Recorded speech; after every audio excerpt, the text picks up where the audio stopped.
Okay, so in this supplemental class lecture, we continue to discuss joint distribution functions of several variables,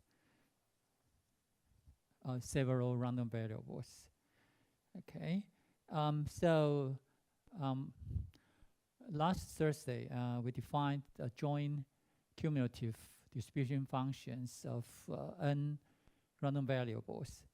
Okay, and we demonstrated that we can compute the n marginal CDF of these n random variables. Okay, and so similar to the case of two random variables, in theory, any joint probability statement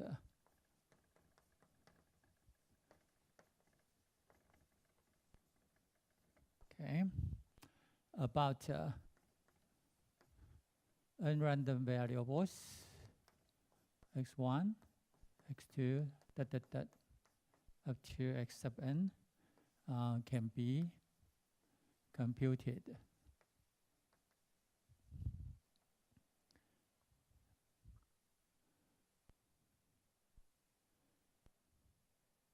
Or can be answered, all right? Okay. In terms of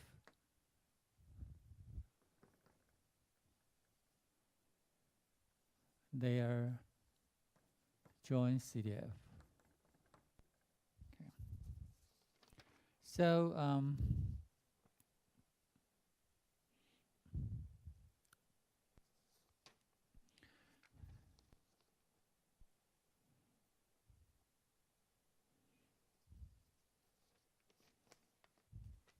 all right, and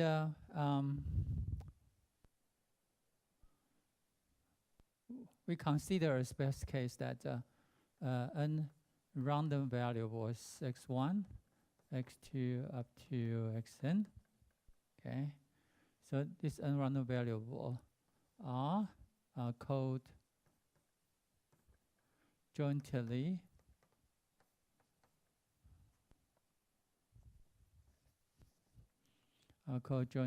absolutely continuous.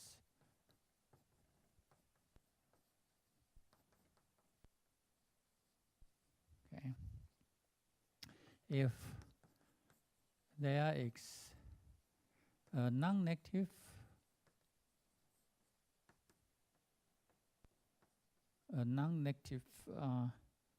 and the integrable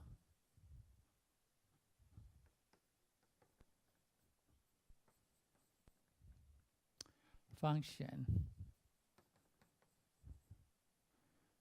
f x1, x2 up to x sub n on the n-dimensional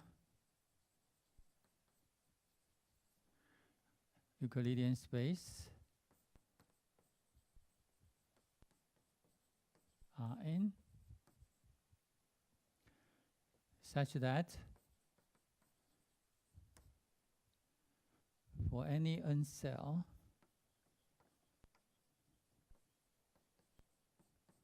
okay, I1, I2, up to In in Rn, where I1, I2 up to In are intervals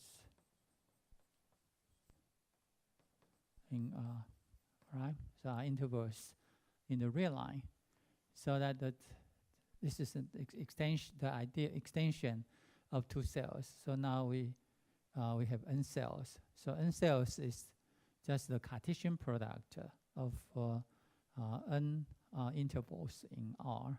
So n cells is a subset of Rn. Okay, so for any n cell, the probability that x sub 1, x sub 2, up to x sub n, okay, is in the n cell. Okay, it's in the n cell.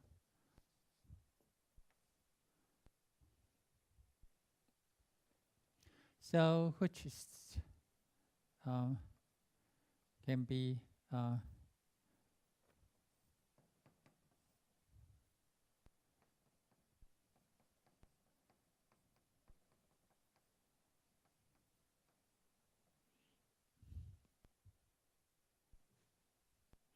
so it can be computed in terms of this unfold integration.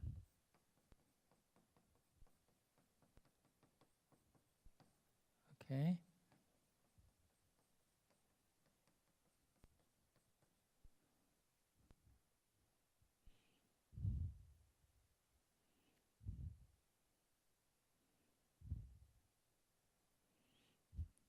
Okay. So if there exists a non-negative and the integrable function, okay, on the n-dimensional Euclidean space Rn, such that this identity is true for any n cells. Okay. As we know,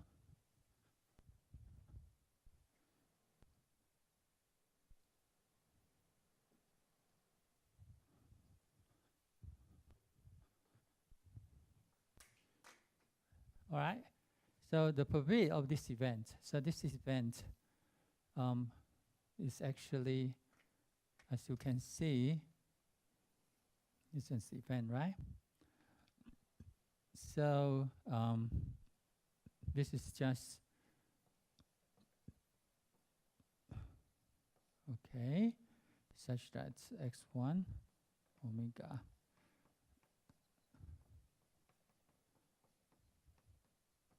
okay, so this vector, this n vector is in the n cell.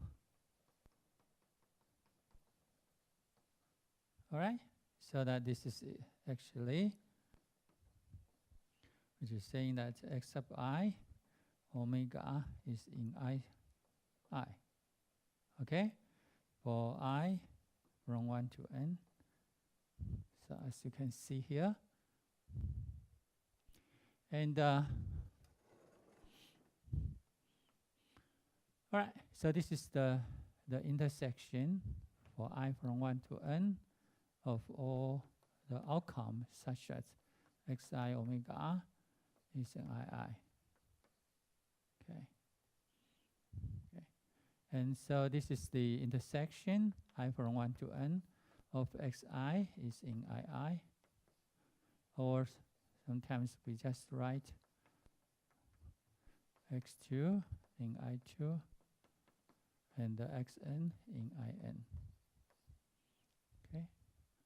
So this event, the random vector, right? Because here is that we collected this n random variables together as a vector. So this is called a random vector.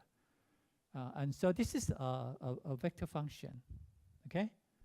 A vector function on the sample space, okay?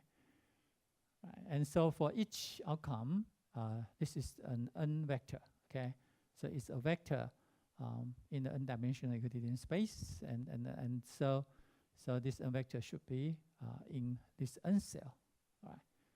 As you can see that. Okay.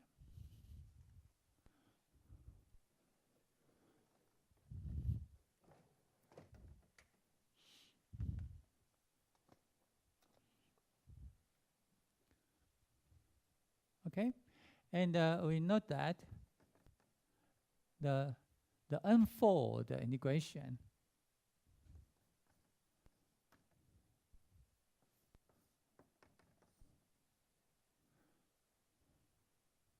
okay, maybe I will write down here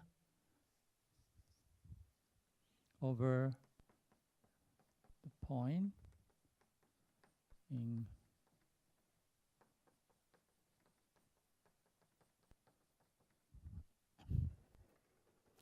So the unfold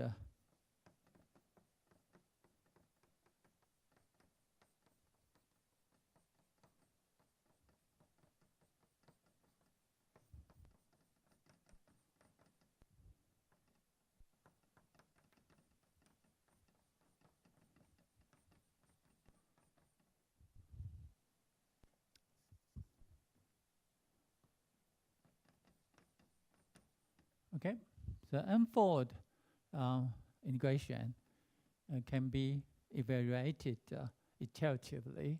So we can do it x1 in I1 and dx1, x2 in I2, dx2, okay.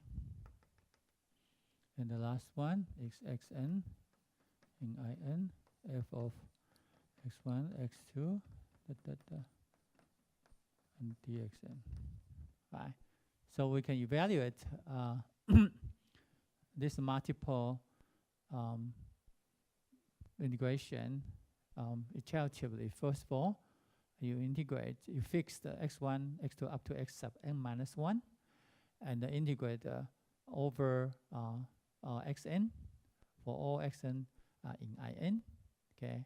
So after the integration, this is a function of x1, x2 up to x sub n minus 1. Okay. And then we integrate this new function over x sub n minus 1. Okay. And so gradually we can have the value. Okay. All right. And so actually you can use any an arbitrary order of x1 up to xn, right? So you can they will have the same value. All right. So actually you can have so you can x say I1 in I1 dx I1, okay, and x I2 in I2 and dx I2 and last one In in In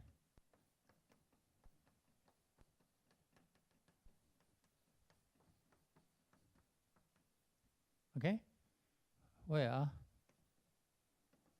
I1 I2 up to In is a permutation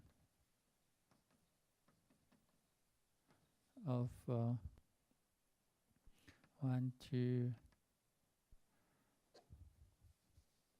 of indices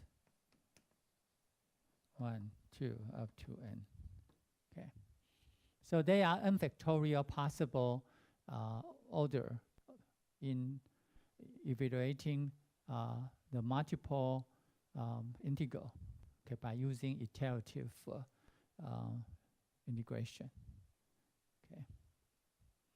Okay, so all these are the same. So for example, if n equal to 3, then we have 3 factorial, so that is 6, right? So there are 6 possible order to evaluate this multiple integral. Okay, so that's so I believe you have the experience when you learn calculus of multiple variables.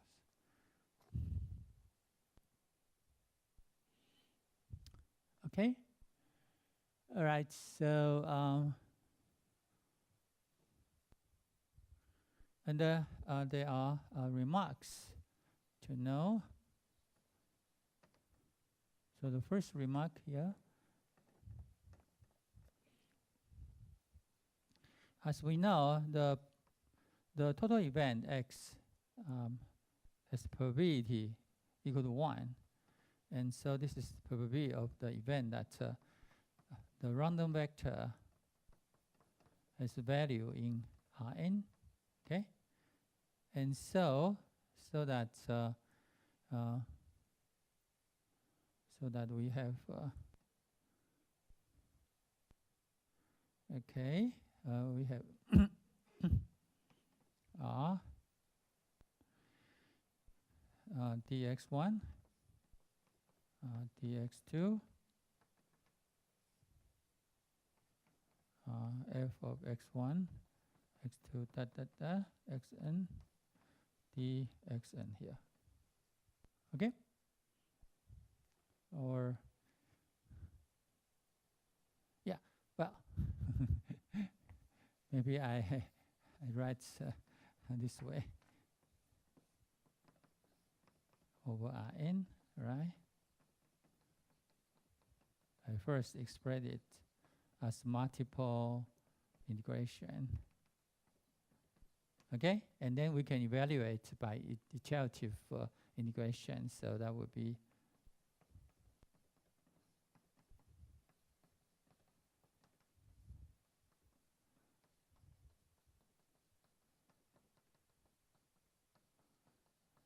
okay. So that is that.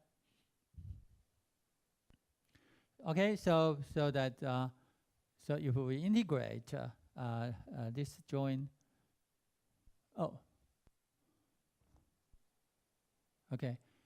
integrate this non-negative and integrable function, all right, over the whole n-dimensional Euclidean space, and then the result should be equal to 1. Okay.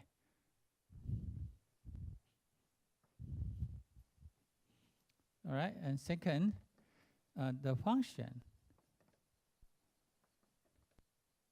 f, the function f there, okay, is called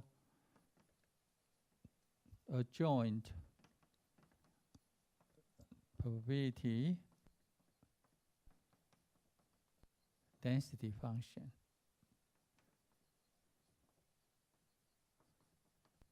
Okay, a joint probability density function. So abbreviated as JPDF, okay, of random variables x1, x2 up to xn. Okay, so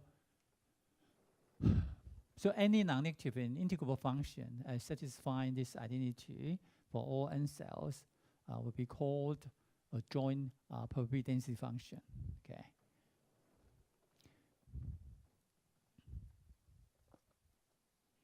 And as we have learned from single variable case,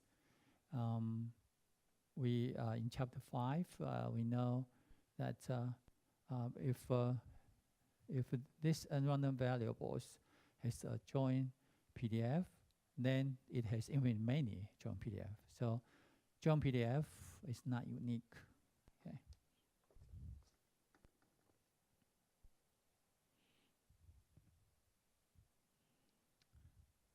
All right, and the third one, the probability that x1 in I1, xi minus 1 is in I sub I minus 1, and xi is equal to a particular value a, okay, and x sub I plus 1 is in I plus 1, xn is in in. Okay, so when we evaluate this probability, okay, then we see that we can evaluate x1 is in I1, xi minus 1 is in I minus 1. Oh.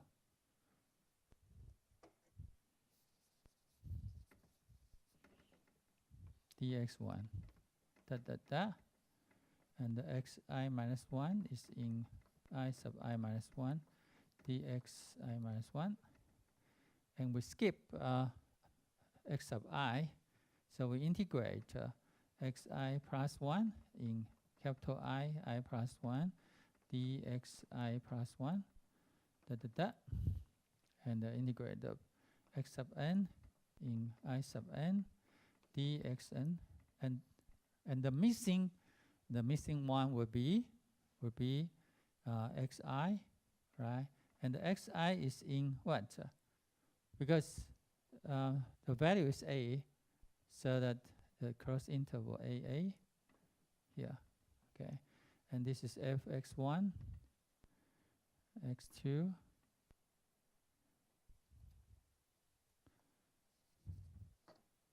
xi minus 1, xi plus 1, xn, and the dxi.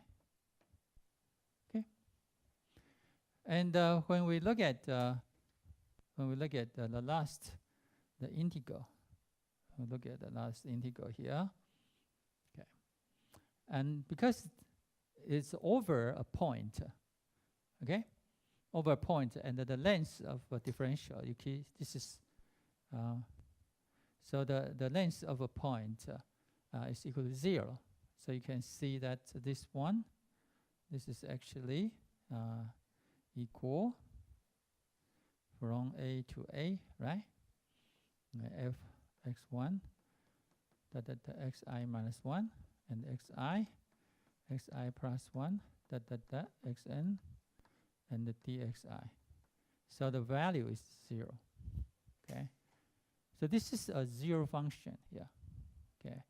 So for any fixed x1 up to x minus 1, x sub I plus 1 up to xn, when we fix this n minus 1 variables, and then when we integrate this integrand over xi, all right, from A to A, then the value is 0.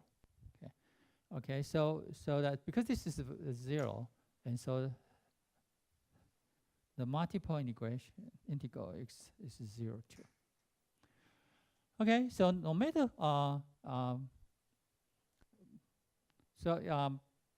that for any events that x1 in I1 up to xi minus 1 in I sub I minus 1, and x sub I minus I plus 1 is in capital I sub I plus 1, etc. Up to x sub n is in I sub n. But we require the x sub I is in A, is equal to A. In this case, then the probability is 0. Okay.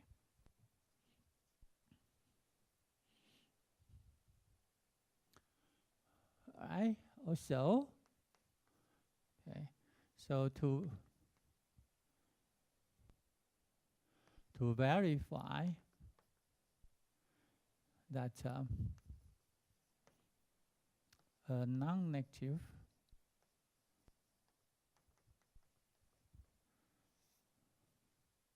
and integrable function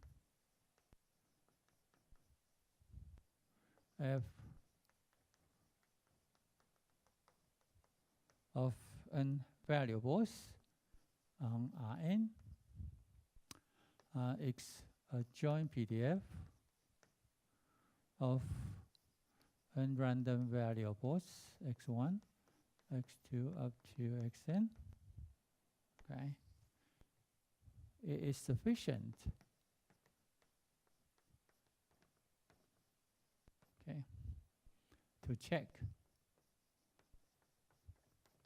Right, so it's sufficient to check that the joint CDF of this n random variable.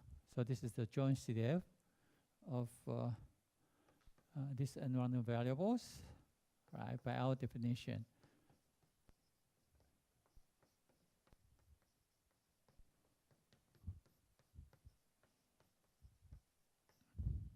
Okay, our definition is equal to, right, for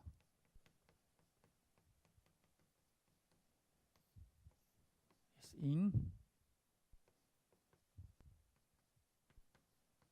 the n cell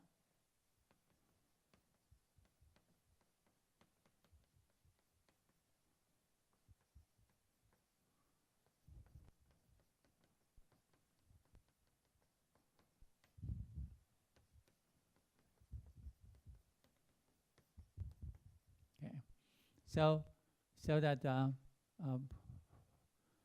we just need to justify the identity. Okay. Identity for special kinds of n cells, such that each I sub I is of this type. Okay, it's from minus infinity to some point AI. Okay, and included AI.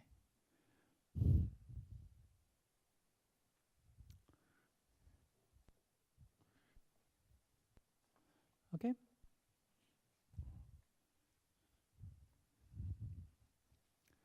Now, as we know that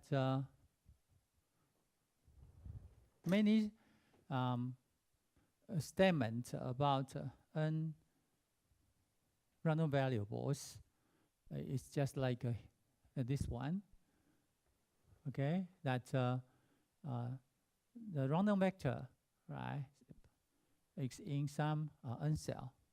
Okay, but as we can say that this event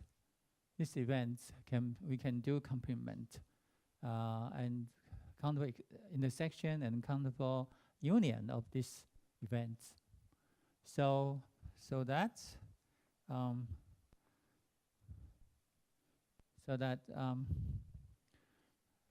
we will introduce the concept of Borel sets in Rn as in R2. So the smallest sigma algebra, which contains all n cells, I1,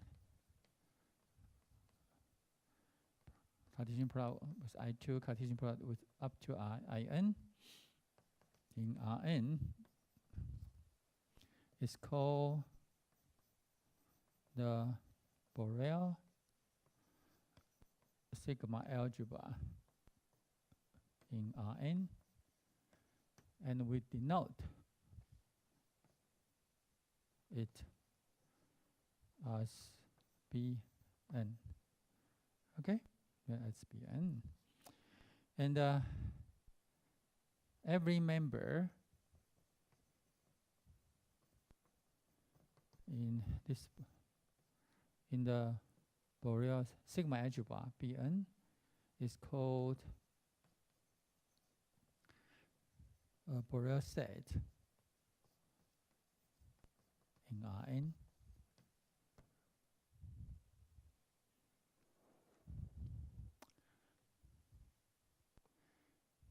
All right, so it can be shown that if n random variables x1, x2 up to xn, okay, are jointly absolutely continuous with joint PDF f, then for any Borel set C in Rn, we have that the probability that x1, x2 up to xn is in the Borel set. Oh.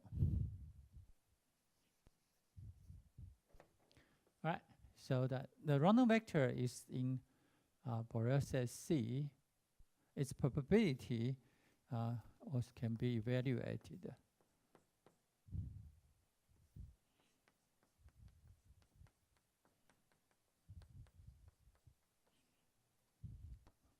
By the joint PDF over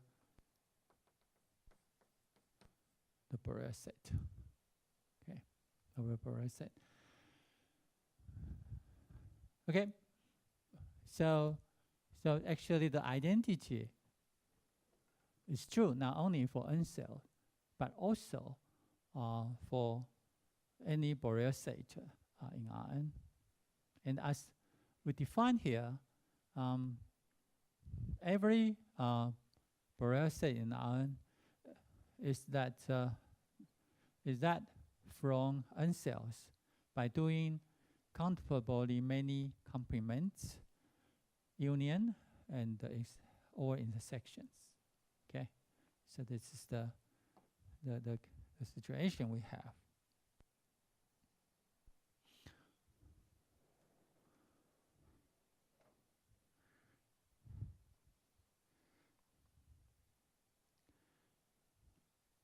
I recall that, okay, in chapter 5, okay, proposition 5.2.f says that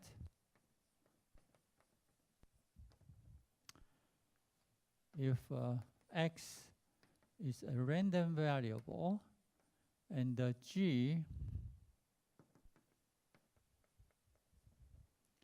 is a piecewise continuous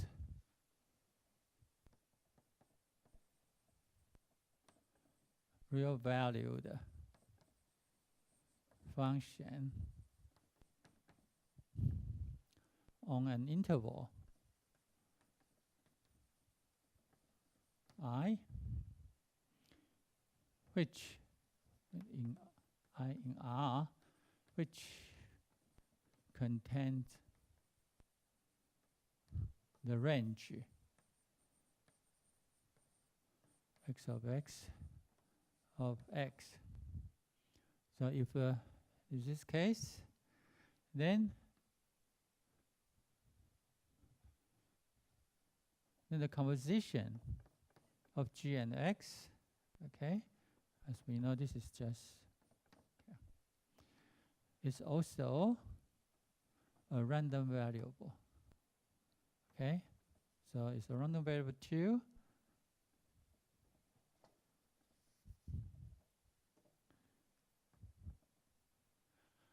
Okay, so if we use g as the data processing function on the measurement data, all right, represented by random variable x, then the processed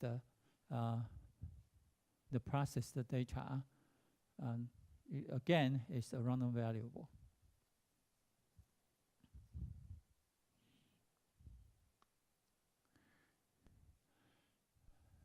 And proposition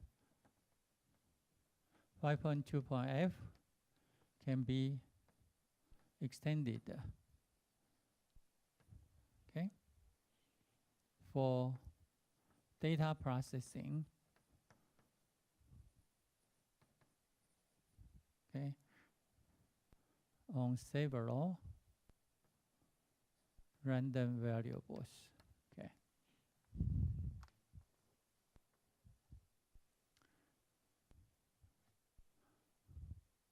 Okay, so the idea is here. This is a random experiment.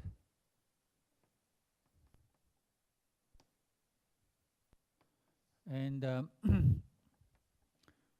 right, after we perform random experiments, we have an outcome, omega.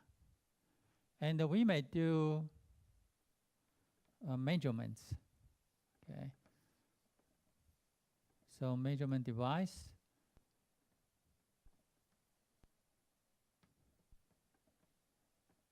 number 1, and we may do measurement device number 2 up to here. So we have measurement device number n. All right, and Right. So we have a measurement value. All right. All right. So using n measurement devices, we can obtain n characteristics of this outcome. Okay. So this is x1, x2 omega, and xn omega. And we assume that these functions are random variables. Okay, they are random variables. Okay. Okay, and all this measurement data data. So a data processing function denoted by G. Okay, so G here we will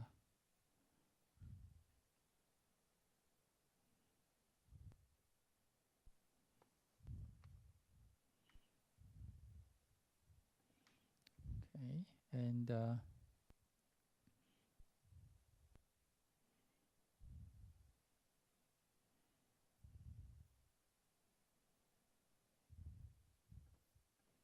E2 all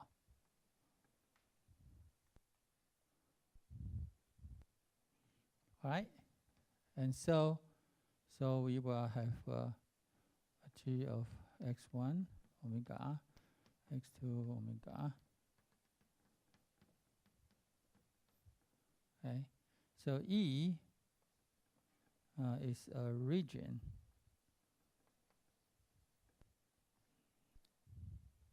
in Rn. Okay, it's a region in Rn.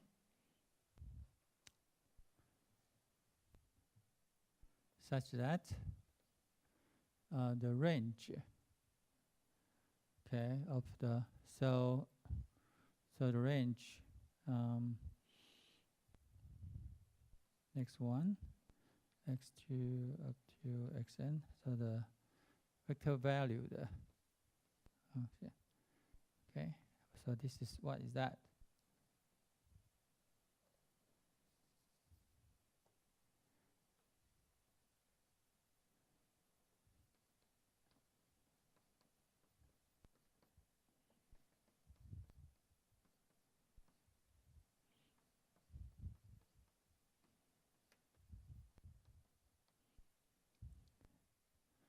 Is the range of x1, x2 up to xn, range of the random, the range of the random vector. Okay, of the random vector here, so that this should contain in E. Okay, because we will do the composition. Okay, so this is actually G and G of x1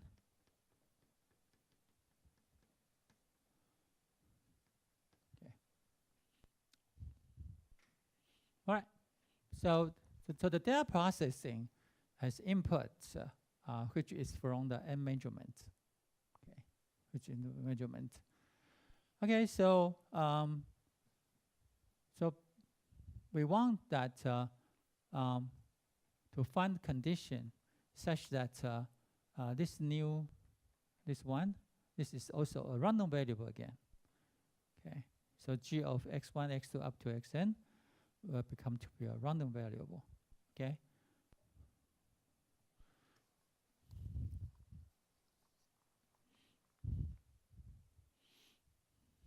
All right. So as we discussed before,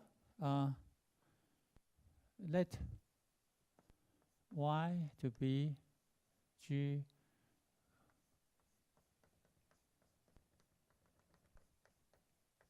Okay, so that this is from the sum space to R. Okay, so it's a convolution. It's a composition of two functions. This is a vector valued function on G, and G is a real value function of n variables. Okay, defined in a region E. Okay, in the n-dimensional Euclidean space. Okay.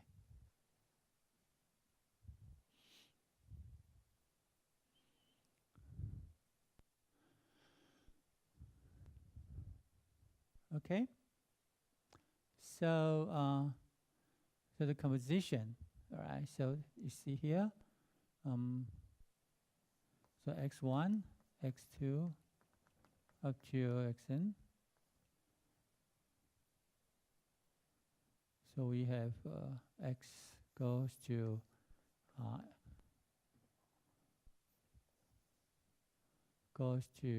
E, and from E to G to R. Okay, so G is in, so E is in Rn, and goes to R by G. Okay, and here we have a composition. Okay. Okay, so from this diagram, we know the range of this vector value function should be contained in this region E here.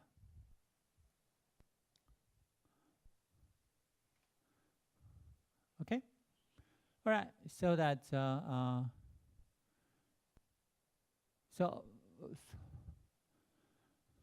so Y is a function, okay, from the sample space to the set of all real valued. Now, Y is a random variable, okay? By our definition, okay, by our definition that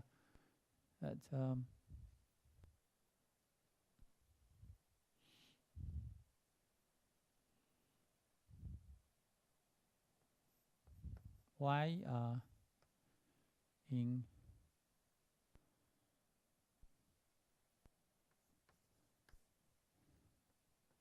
is in the sigma algebra for all Borel sets in R, in the real line. But by proposition that we know in proposition 4.1.a, we know that for all interval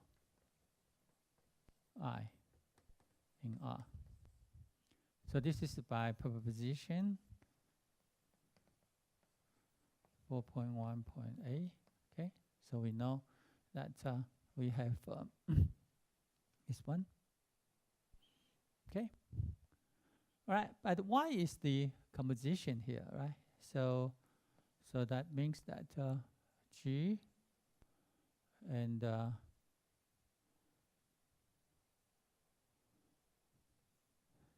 okay, so it's x1, x2, xn is in I.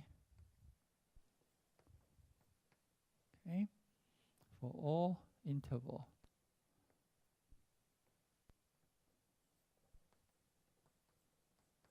in R. Okay, so which means that x1, x2, xn is in the inverse mapping of G of I.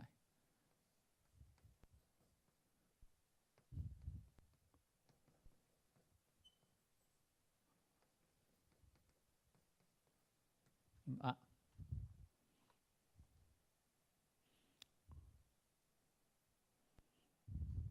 Okay, so that this is the case here,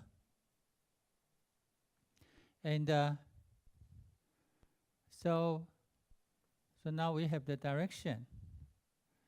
The direction is that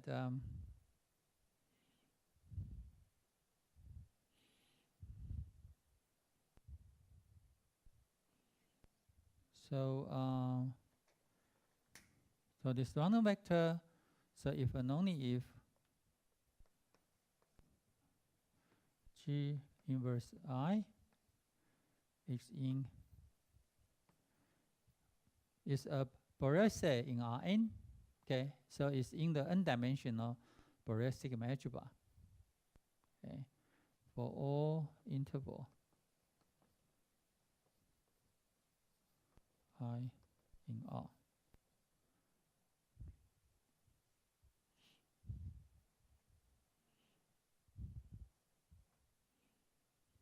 Oh, this direction here.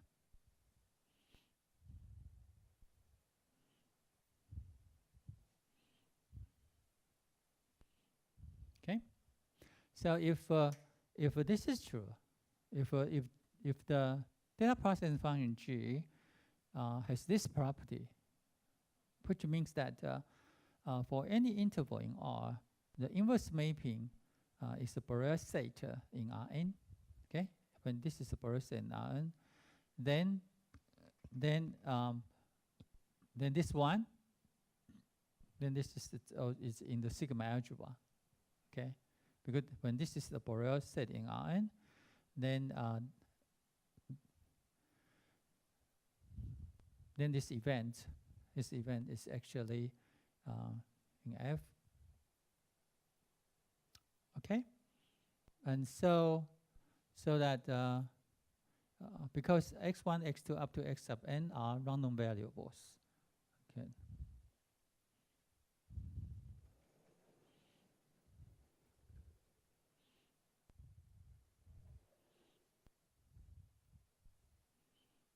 So let me think.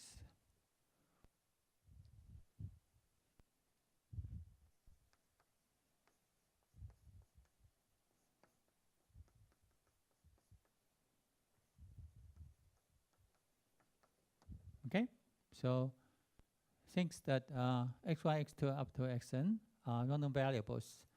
So if this is true, if the inverse mapping of the interval I is in Bn, then this must be an event of interest in the sigma algebra F.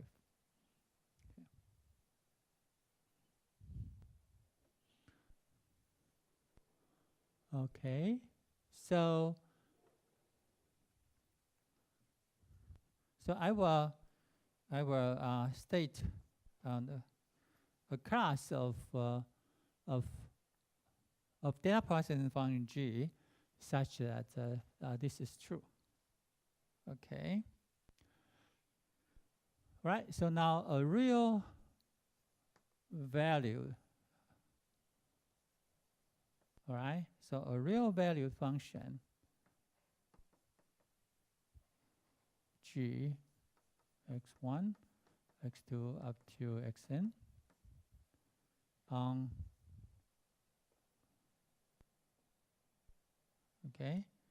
a real value function on a region E in Rn. Here I explain what do you mean a region in Rn. A region in Rn is a connected subset of Rn. Okay, this concept I believe has been discussed in when you study complex variables. Okay. In particular, an open connected subset is called a domain. Okay, so domain is an open region. Okay, it's an open region, but in general, a region may contain a boundary. Okay, so for example, regions connected. So that in R2. So let me take a several example in R2 here. All right. So a rectangle without a rectangle without the left side here is a region. Okay. Or something like that. Even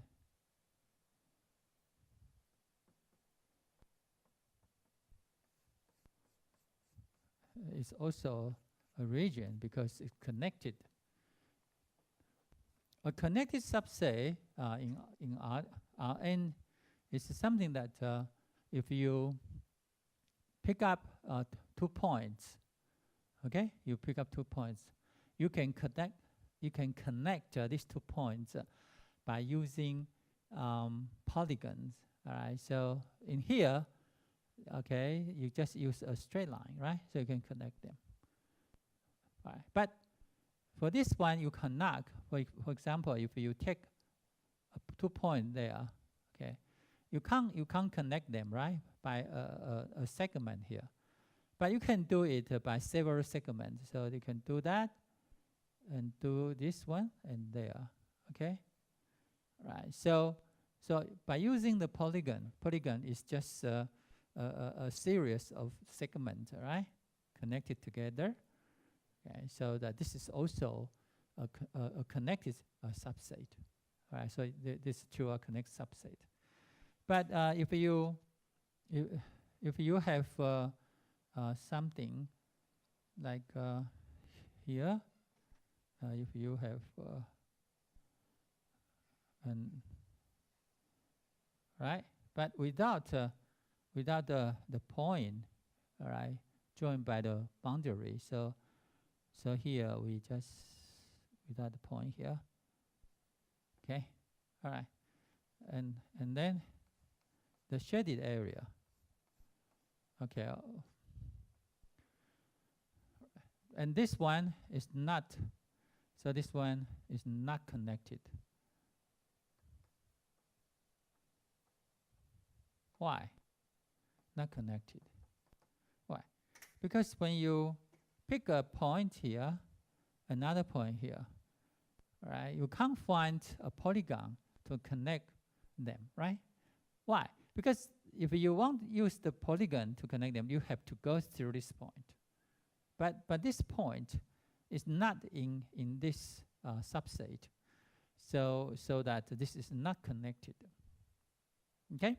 So this is not connected. So it is not a region, but these two are regions. Okay, so that so any subset which is connected, so any connected subset is called is a region. It's a region. Okay, right? Okay, so now a real value function on a region E in Rn.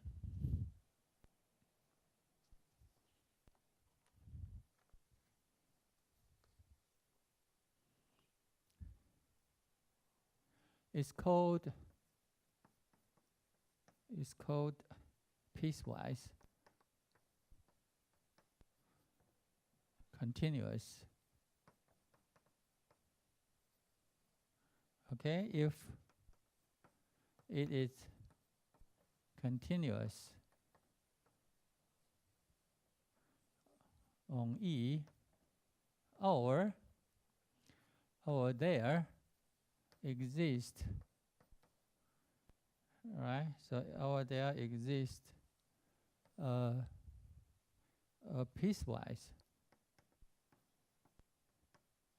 smooth hypersurface. Okay, a smooth hypersurface which partition. Okay, which partitions by removing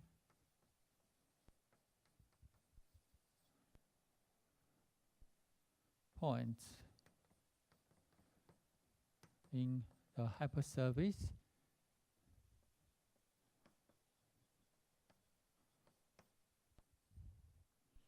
So by removing points in hypersurfaces, we form partition E, right, into countably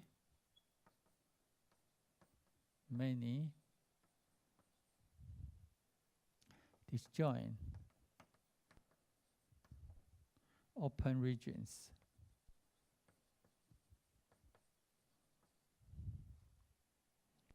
Okay, UI, okay, such that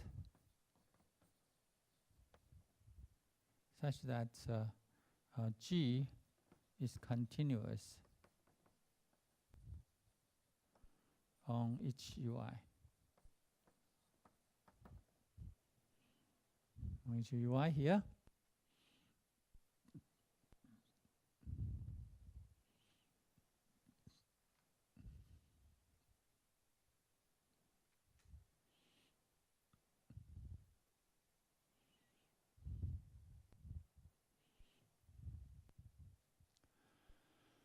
Okay, so that's, for example, we consider G of xy, right? So we consider, okay, a piecewise a smooth function, okay?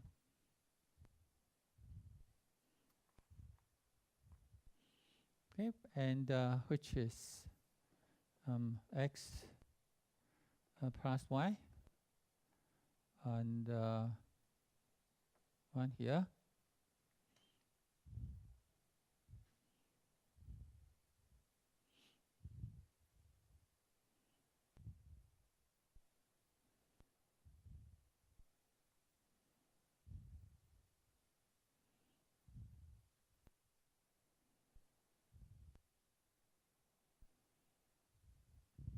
Okay, now so that we defined them, and for x plus y now equal to 0, and we define it to be 1 when x plus y equal to 0. Okay. Right, so we define a function like here. So you can see that when we consider this one and consider the line here, okay. So this line is x plus y equal to 0 here, okay. Okay, and so this line is a hypersurface, because in R2 a hypersurface is just a one-dimensional object, a curve, right? And a line is a special kind of curve here. Okay, so and so when we exclude, when we're removing points on this line, actually we form two regions, right? So the one region is here.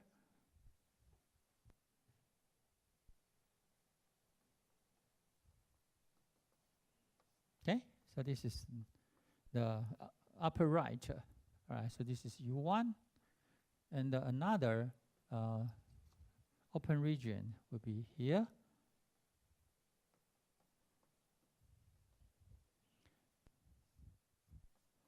So this is U2. Okay. All right, and so that you can see here that the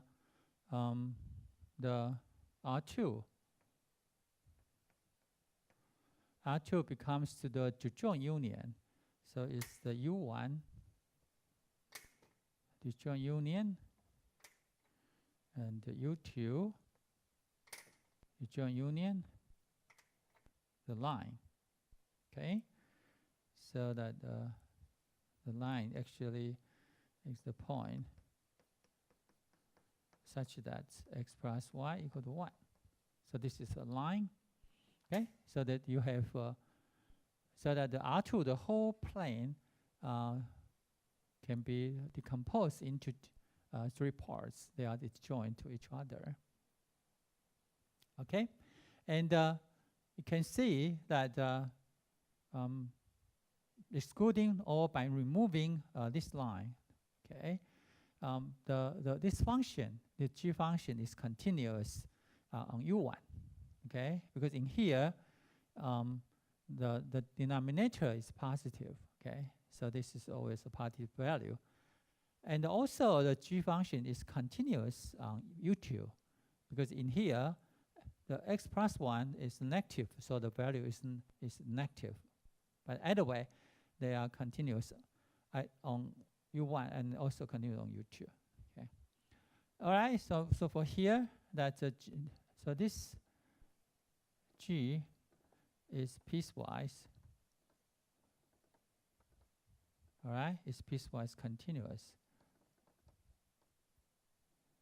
on R2. All right. So the E is just R2.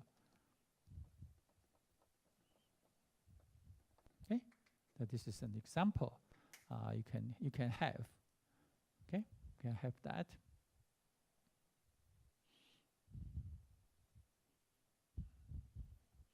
And many practical data processing function on several variables are piecewise continuous because that's you can identify a piecewise smooth surface.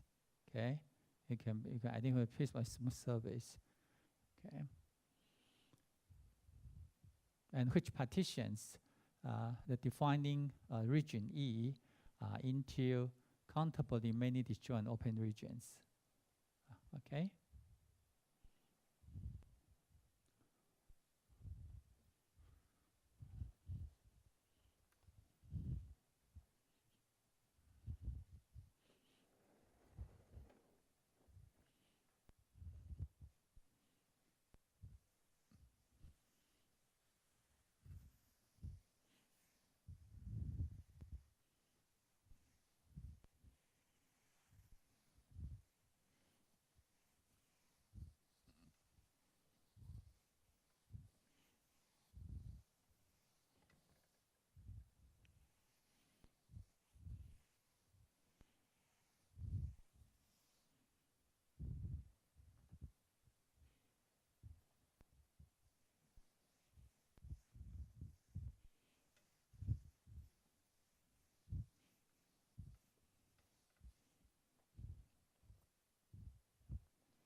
All right, and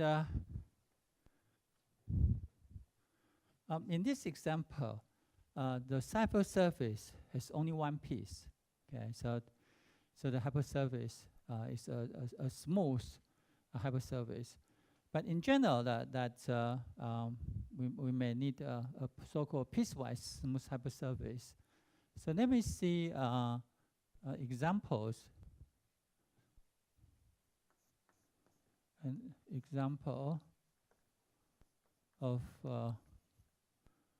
piecewise smooth hypersurface in R2 is as follows. Okay. So let me illustrate that.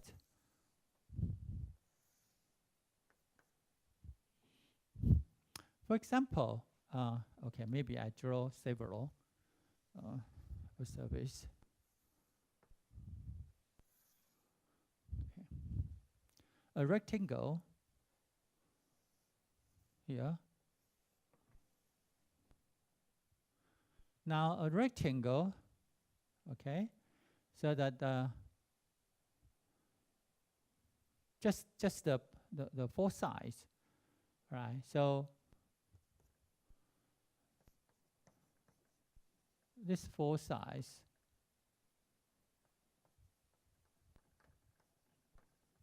form, right? Form a piecewise smooth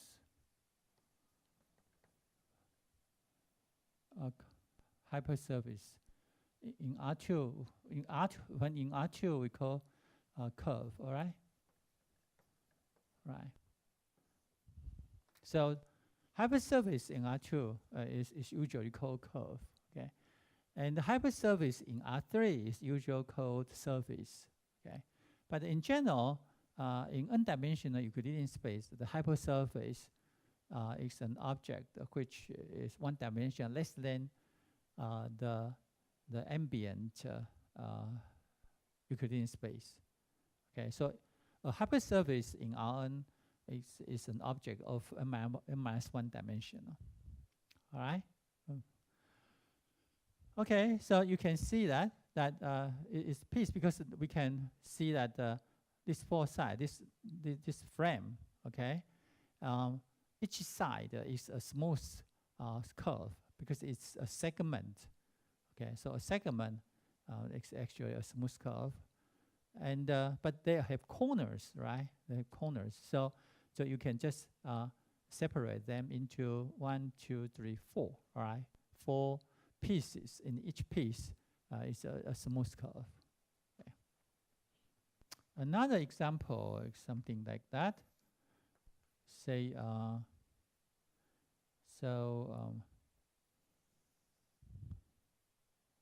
okay, and you have that. Okay, up to here.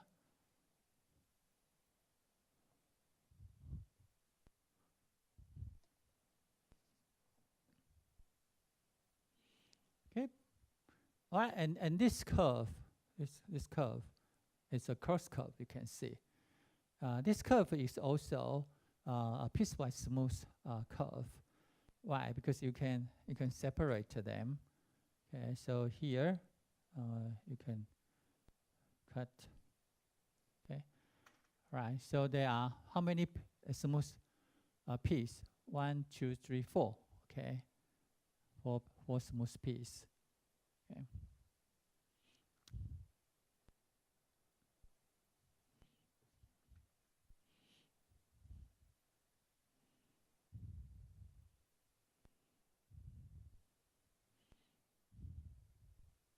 Okay, and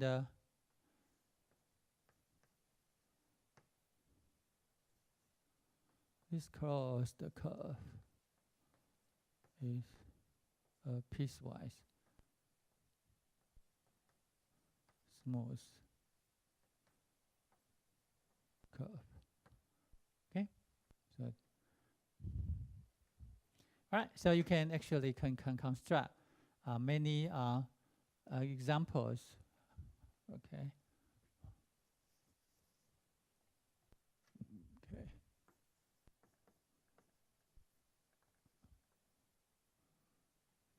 Services. All right. Okay. Maybe I'll draw another one. So this is actually a lot, right? A line here. Okay. And also okay.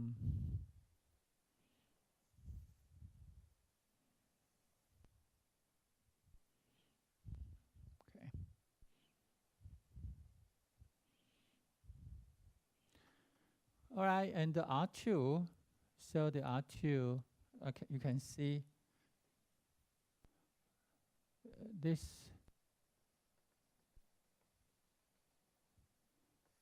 part. You can say this is U1, and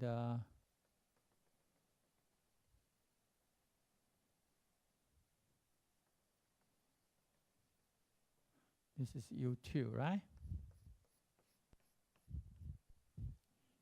This is U2 here.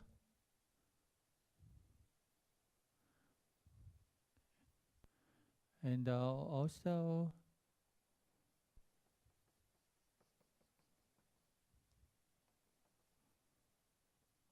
okay, you can use U3. Okay, right, and U1, U2, and U3 are open regions.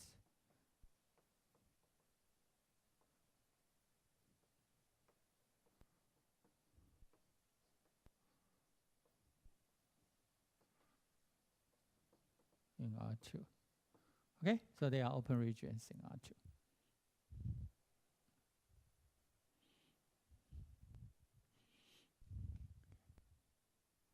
And we have piecewise, so just one piece, the first piece, the second, and the third piece. Okay, so we have 3 pieces, and in each piece, that is a smooth curve. Actually, they are lines. Okay, so line or segments are special kinds of smooth curve. Okay.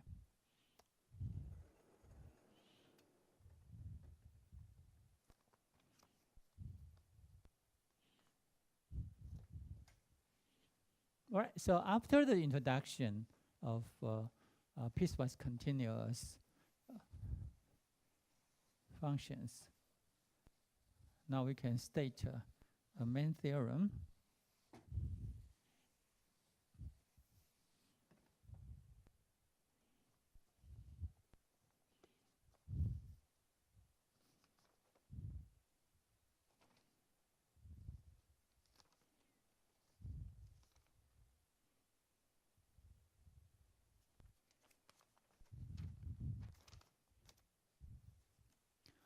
So proposition 6.1.8. Okay, if x1, x2 up to xn, okay, are random variables, and g from E to R is a piecewise continuous real value function on a region E in Rn. Okay, so G is a function of n variables, and the domain is a region E in Rn, which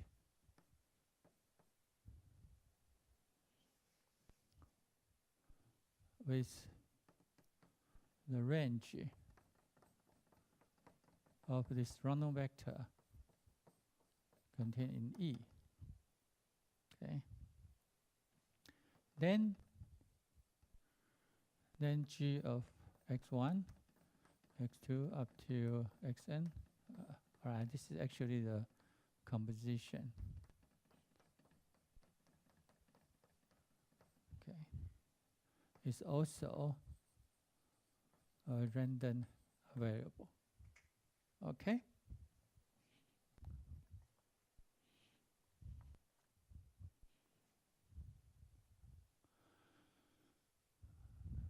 Example.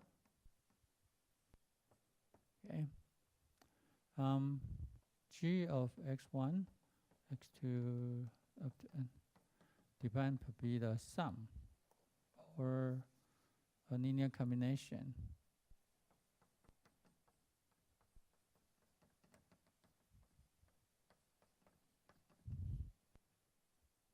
is 0. Yeah.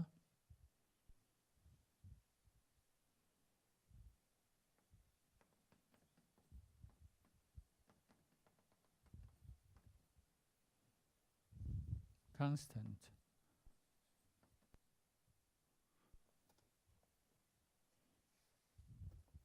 Real constant.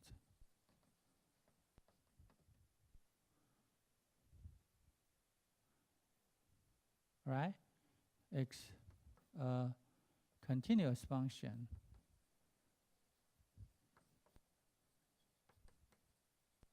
on Rn. Okay? It's continuous function on Rn. So it is piecewise continuous, of course. Okay? It is, as we have shown that, continuous, right, on E, and we know this is a continuous function.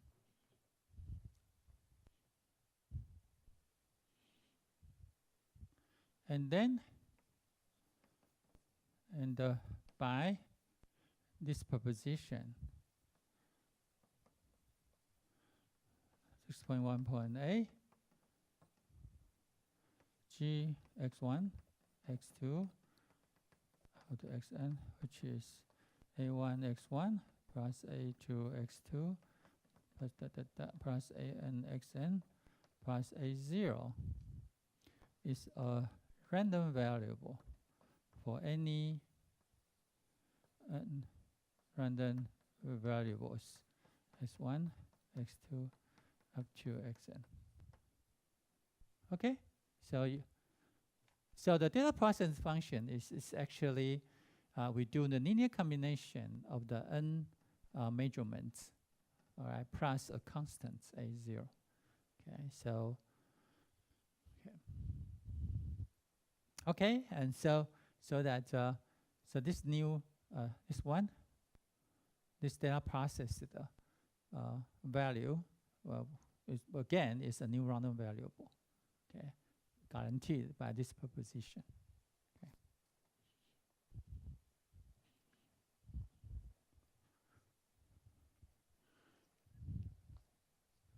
Okay.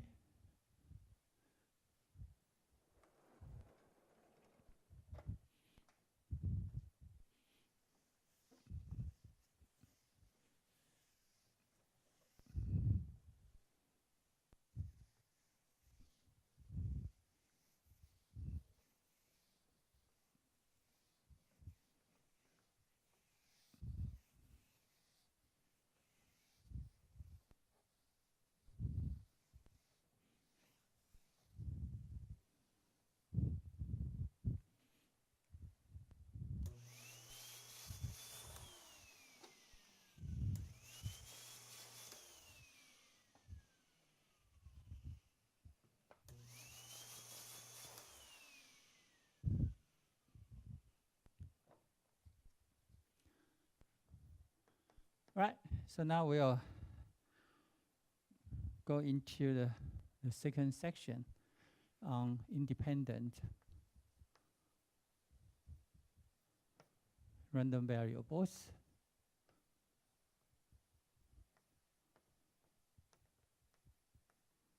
Right, we discussed independent events before, all right? Now we will use the concept to define independent variables. First of all, we consider two random variables. All right, so two random variables, x and y, are said to be independent of each other. Okay, if for any intervals I and j in the real line, okay, the joint event, okay, so the probability of the joint event, so you can see this is an event defined by random variable x, and this one is an event defined by random variable y. Okay, so that we know that this is the intersection of these two events. Okay, right. Okay, and it's equal to the product of the probability of respective events.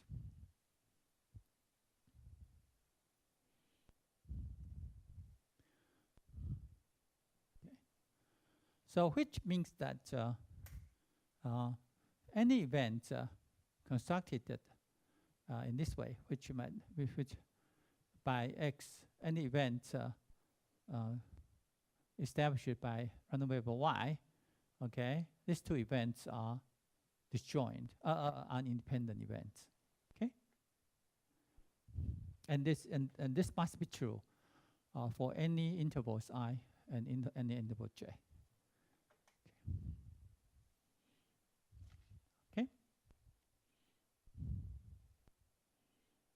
Okay, so that's very important. Any intervals I and any interval j, all right, we have so that these two events, this event and this event, are independent events.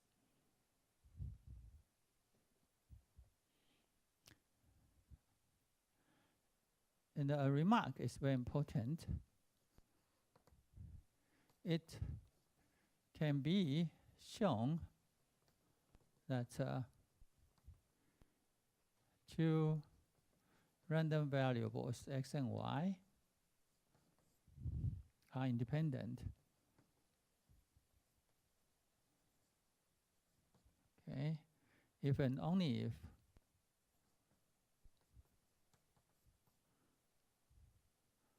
for any Fourier set A and B in R, the probability that the joint event, okay, so x is in Fourier set A, y is in Fourier set B, okay, is equal to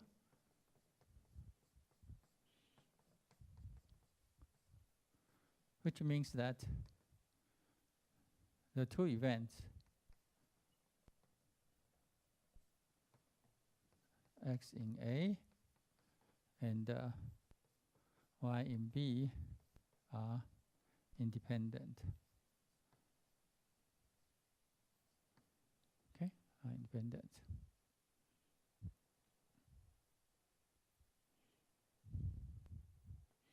So you can see that this identity is stronger this one than this one, because this implies this one. Right. Any Fourier set, any interval is a special kind of Fourier set. So this is stronger than this one. Right. All right, and to show that the definition identity implies this stronger condition.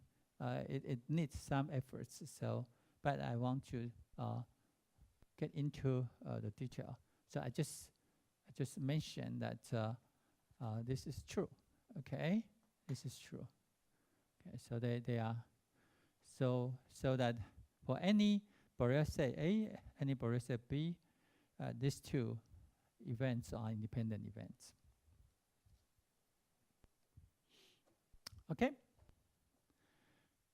Now we may encounter a task that how do we know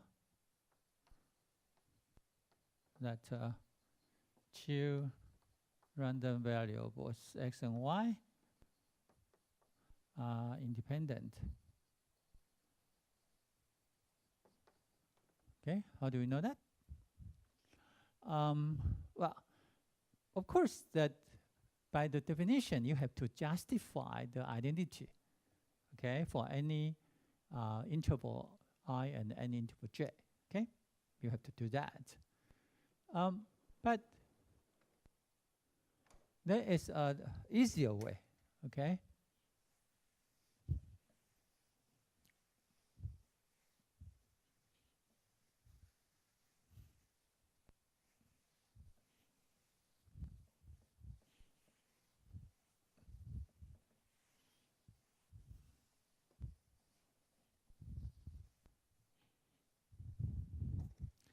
And I will put into the first proposition in this section. All right, two random variables, x and y, are independent if and only if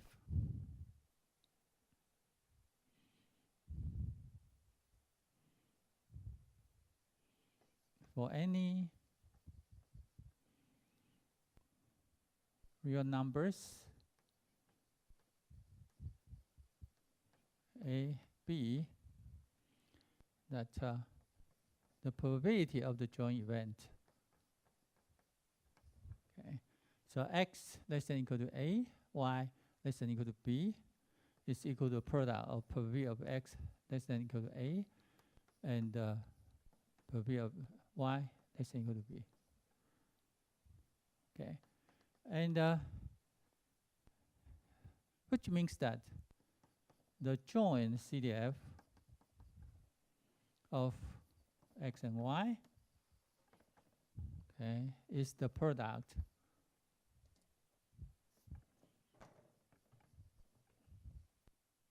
okay, so it's the product of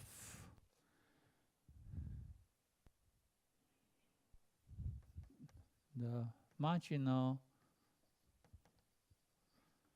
CDF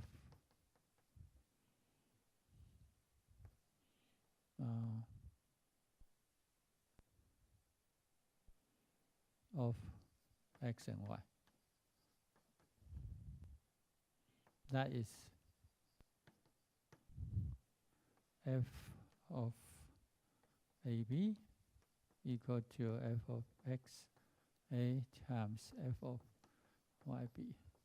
Okay, as you can see, this joint probability is just the joint CDF of the X and Y at point AB, right? And this probability is just the CDF of random variable capital X at point A, and this probability is just the CDF of random variable Y at point B. Okay, so you can see that if we can compute the joint CDF of X and Y, then we are able to compute their marginal CDF, and we check whether this is true or not. If this is true, then X and Y are independent. But if this is not true, then X and Y are not independent. Okay, so you can see the checking. You come to check the identity of two functions. Okay, so and then we go to a proof of this proposition. Okay, the forward direction is obvious. Okay, so with I equal to this interval and J equal to this interval. Okay, so if X and Y are independent, then we know this is true, right? So now we set the I is this kind of spatial interval. J is also this is kind of spatial intervals. So we have probability that X in Y is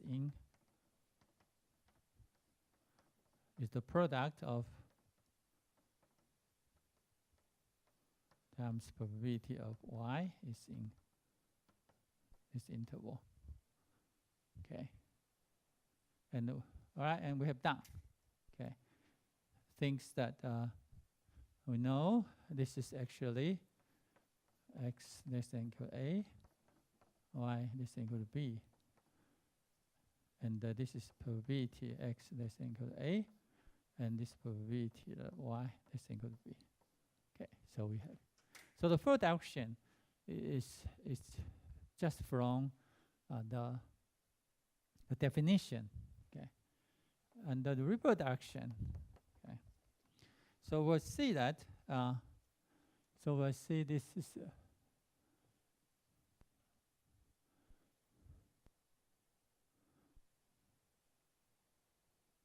Okay, so we assume that this is true. Okay, we assume this is true. Now, things. So we see things that the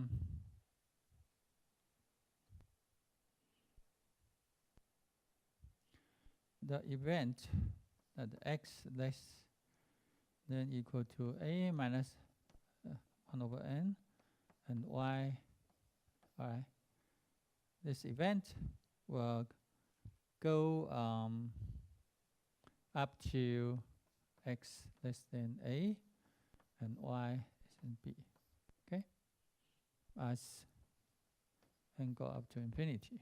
Okay, so we have multiple increasing events, and its limit is actually this event. Okay, as you can see that. Okay, because as n goes up, this 1 over n goes to 0, and it will approach to a, but never reach at a, right? So that we have that. Okay. All right, and so the probability, so that the probability of x less than a, y less than b, okay, is equal to the limit of the probability of the event, okay, in the Martin sequence.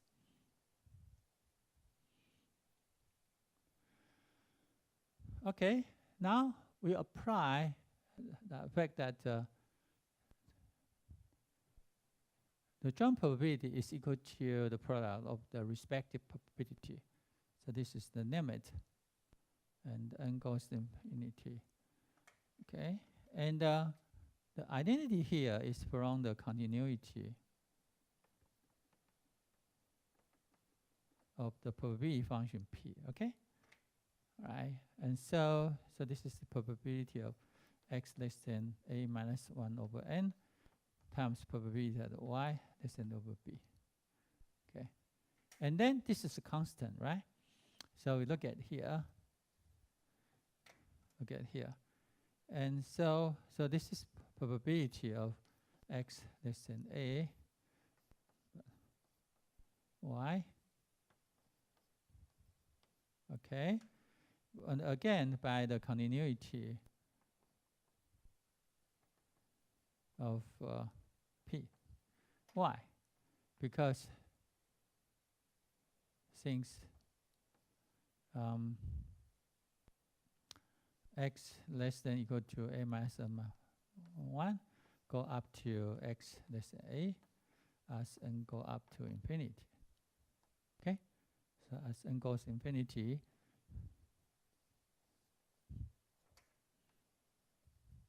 okay, this event go up to this event. All right, so by the continuity of the probability measure, okay, this limit goes to this one. Okay, so we have shown that for this kind of interval, right, and when x less than a and y less than equal to b, okay, these two events are also independent. Okay. Okay, and similarly, okay, we have probability that x less than equal to a, y less than b is the probability that x less than equal to a and y less than b, and also x less than a, y less than b, we have probability x less than a, times probability y less than b, and times probability. Okay, all right. So that so this is the 4 types. Okay. For other types of two cells, we see here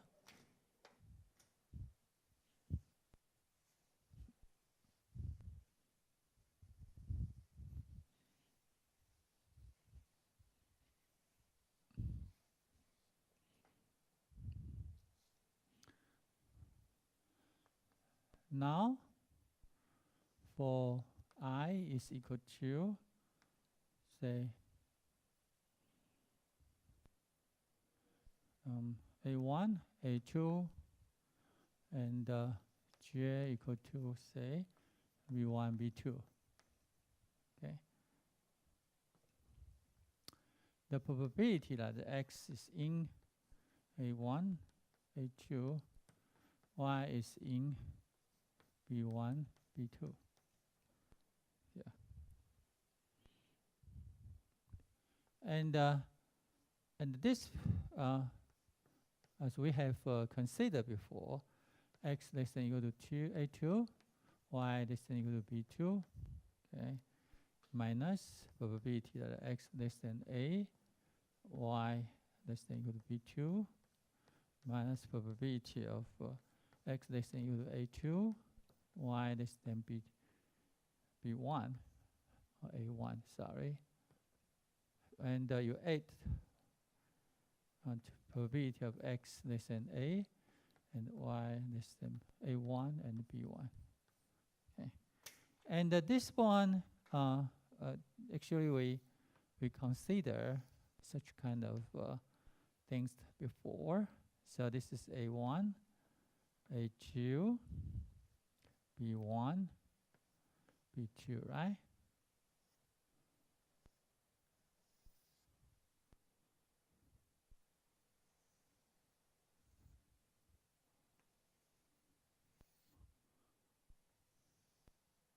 Okay, and so that so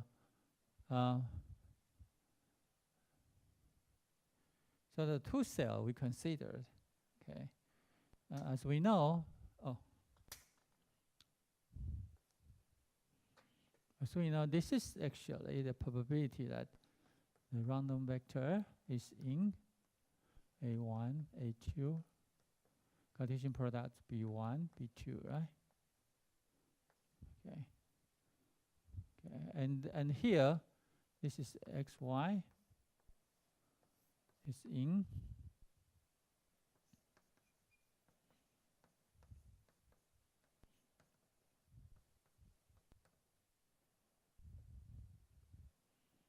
okay, so this event is actually equal to this event.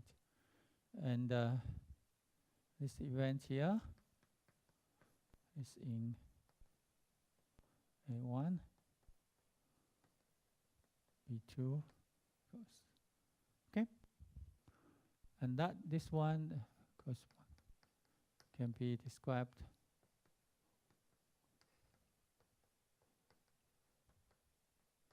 okay, and that one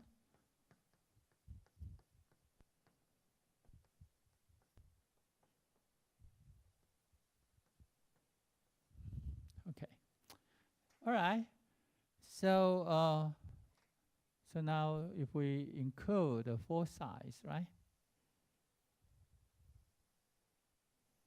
Okay. So this is A1, A2, Cartesian product B1, B2. Okay. So this is included the four sides. All right. And this one, this is the biggest region we have. So let's say we have that. Okay, so this A2, B2.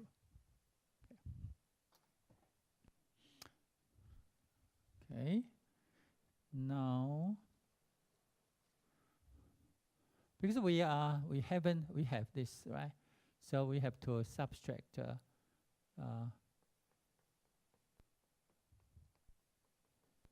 so the blue, this solid, okay? This is solid and this is dashed now. Okay, so the blue one would be for the dashed line, we have A1 open, but for solid, we have B2 closed here. Okay, so we have to minus this part, and also we minus the other parts. Okay. right? So we minus, all right, and for here we have to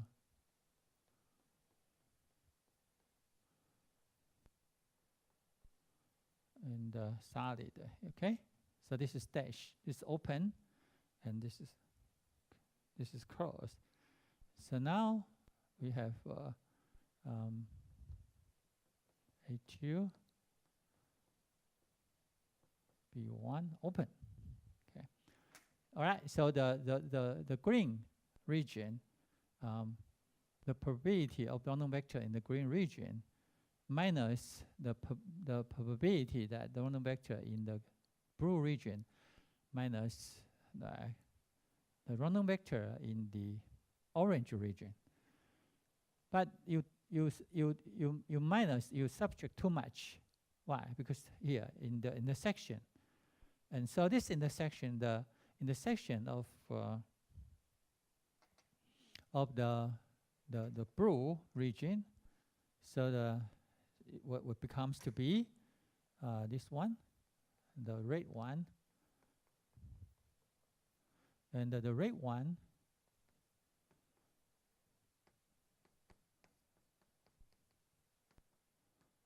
it's actually the intersection of the blue one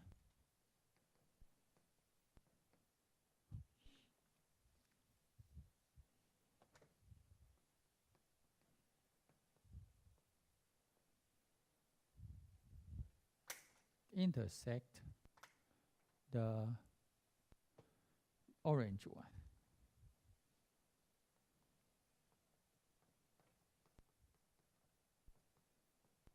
Okay, the intersection of, so that's why we have to add back. Okay, so that's why the probability of this event is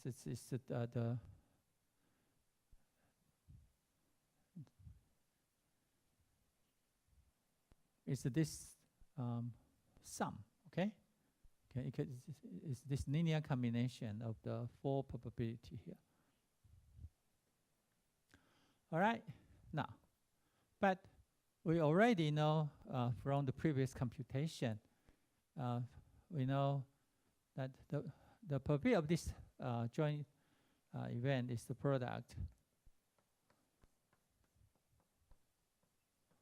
Okay, of this, and also for here from there, we already derived that this joint event becomes to the probability of the 2 event here. This is here. Okay, second one. Okay, and the third one, probability.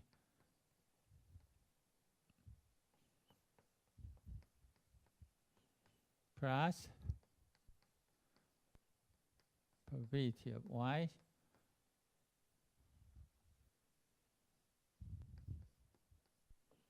okay, so we have 4 terms, and we find that this is actually probability of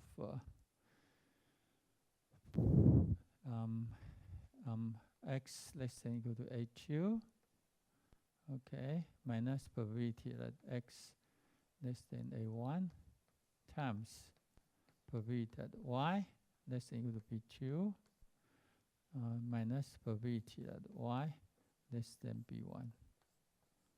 Okay, so you can see that this 4 terms is actually the product of these 2 terms, right? All right, and what is this? This is the probability that x is in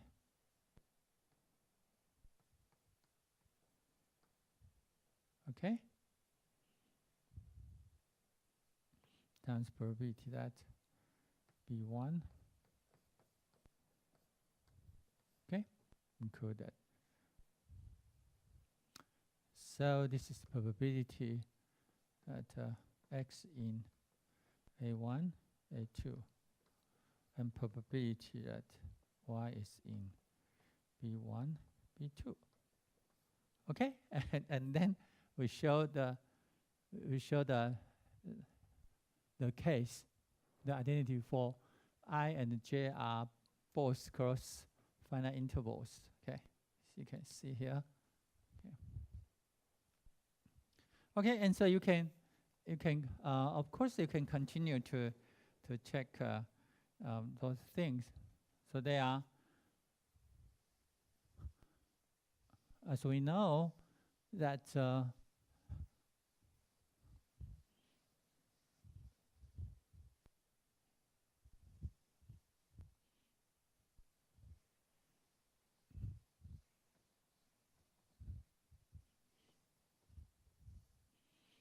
as we know, there are 8 type of intervals.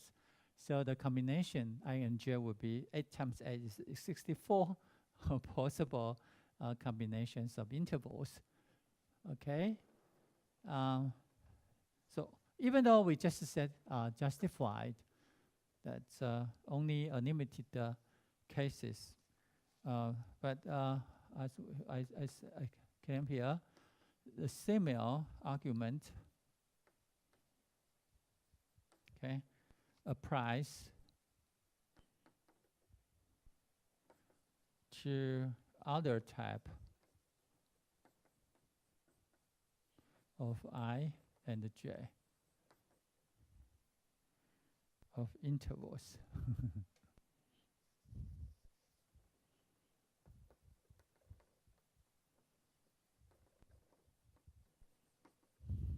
Okay, so that this complete the proof. Okay, so so actually I haven't do all the possible cases because there are 64. Okay, there are 64 cases, and the importance of a proposition 6.2.8 is that if the identity is true for only one type of I and j, for here that's I is from -infinity to up to a closed, and the j is from -infinity to b closed. Okay, if this is true, then that the other 63 types of intervals will be will satisfy this identity.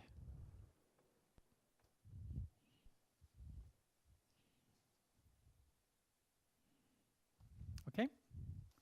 All right. So this is the general case. Now, how about some special cases? Okay.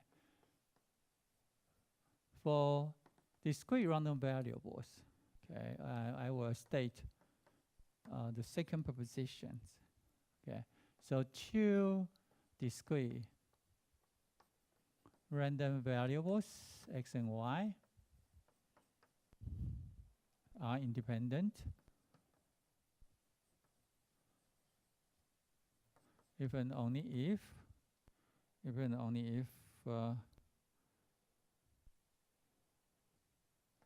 P of xy is equal to P of x, P of capital Y.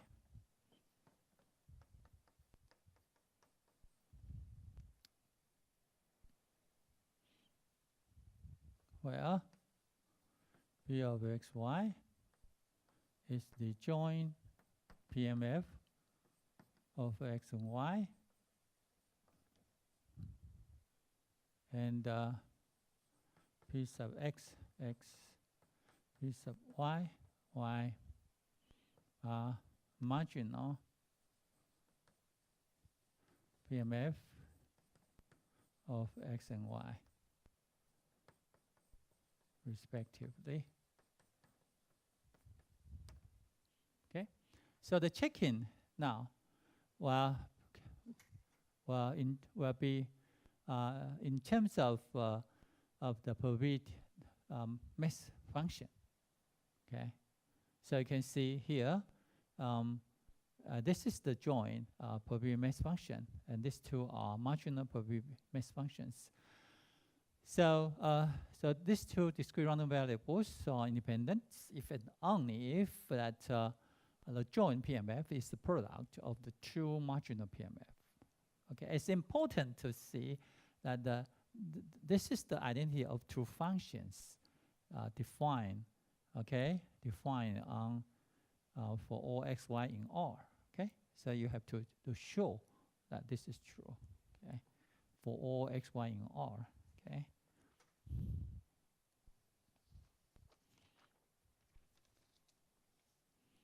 All right, and the proof. Let me see the proof. Okay. The proof is that the forward direction is violating. So if these two random variables are independent, so we let I is the closed interval, and J is this closed interval. So this basically they are singletons. So we have that we know the PMF, the joint PMF, is that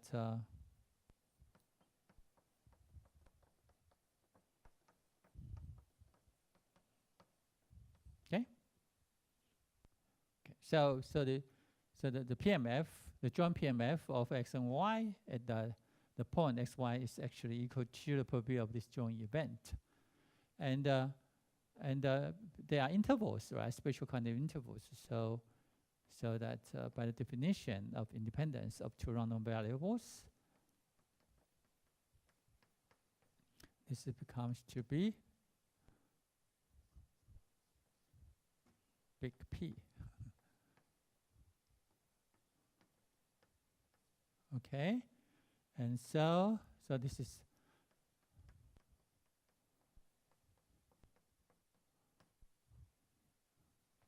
okay.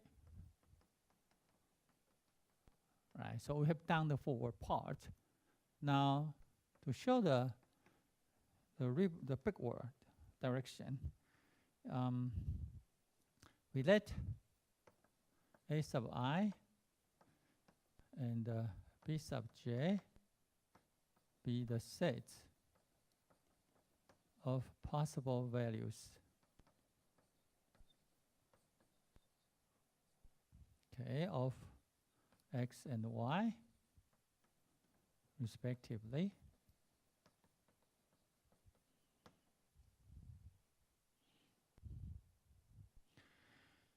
Okay, and now for any interval I and j in R, okay, so we will show this identity directly. Okay, we have so the probability that x is in I, y is in j. Okay, all right. So that's the probability that the random vector is in the two cell. Okay, and this is actually the double sum. Okay, so that AI and the BJ is in the two cell. Probability of AI, BJ. Okay, as we know.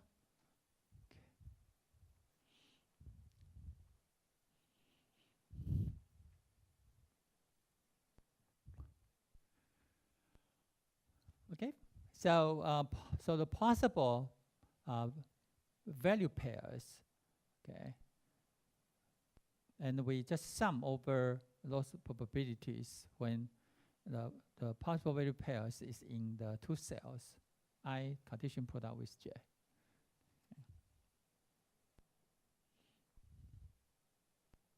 Okay, and so that because this is the Cartesian product, so this is AI in I summation BJ in capital J, and because that we have this separation, so that we have pxai, p of y, pj.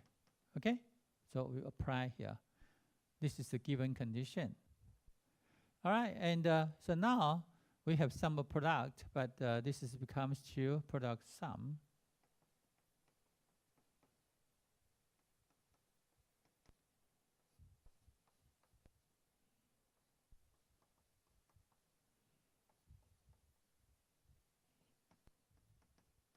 Okay, right.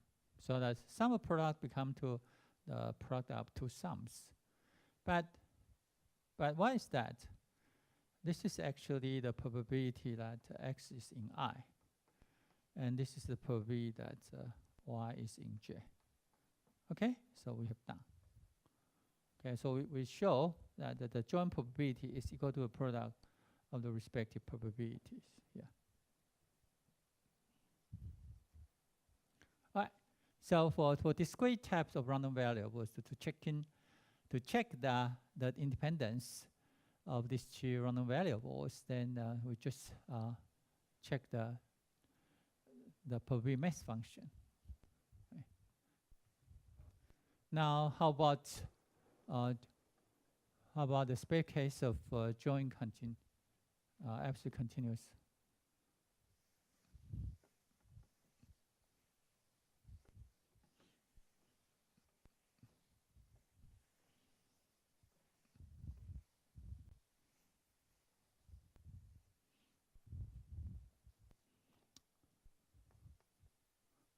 Oh, by the way.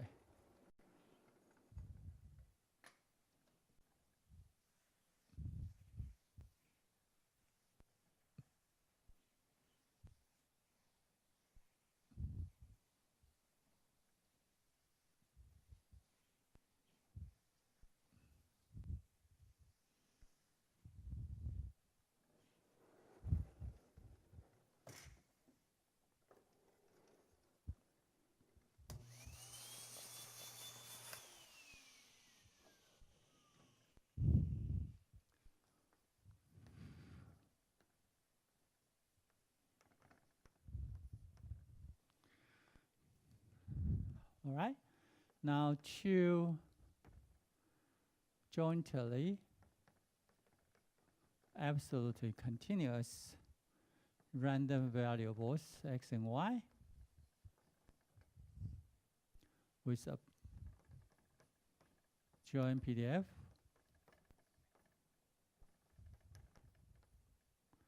are independent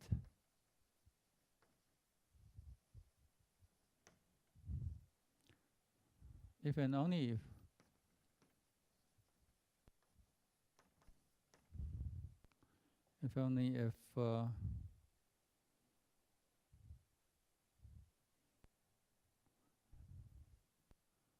f of the joint PDF is the product of the marginal PDF, okay, of x and y. All right, almost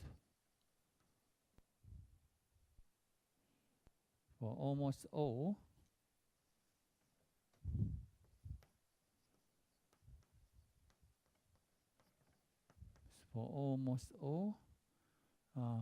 xy in R.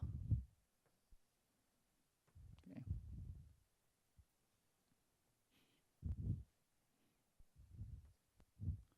Right. Let me. So that is. So now we explain what do we mean for almost all xy in R. Okay. That is that.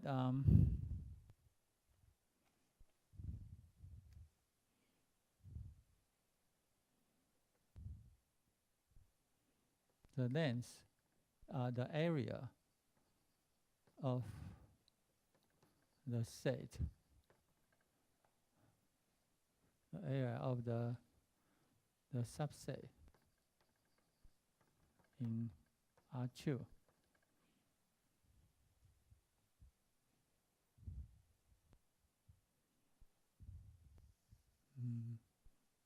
Okay, say E.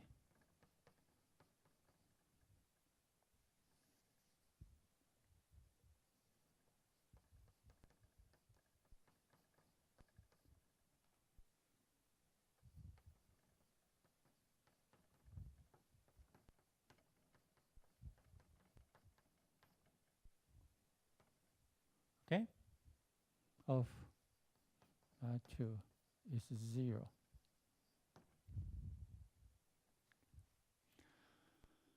Okay, so if we collect all points in the plane such that we have inequality, so for all points that f of xy is not equal to the product of f sub x of x and f sub y of y. So and this set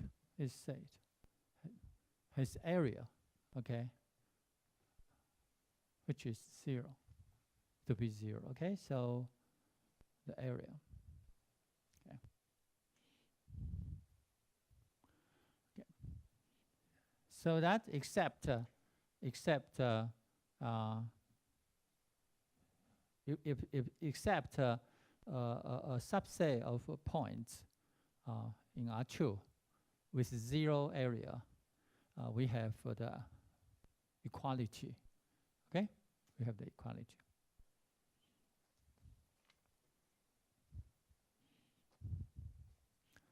All right, now the proof.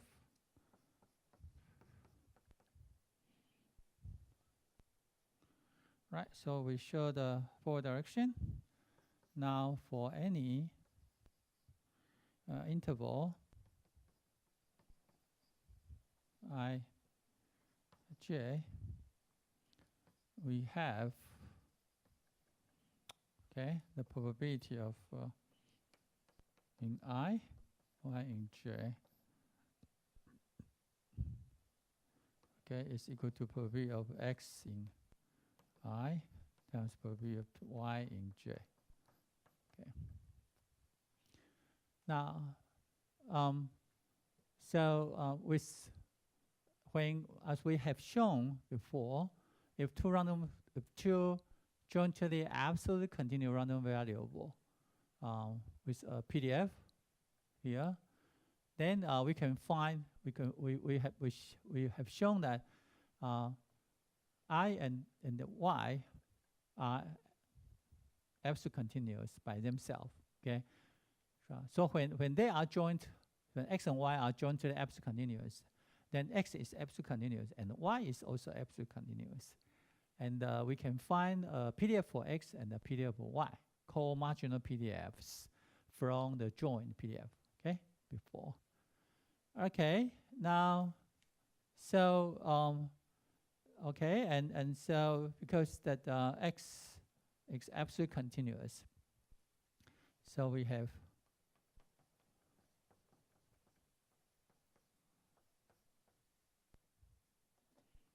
that dx, and this one is y in j. Okay, we have that. Okay, and so that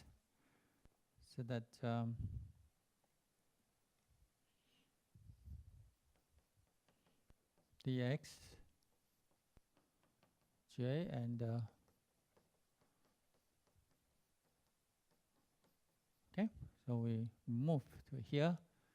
So the product of two integral is equal to the equality of integral here. Okay, so the integrand now is this product, and this is equal to in the two cell.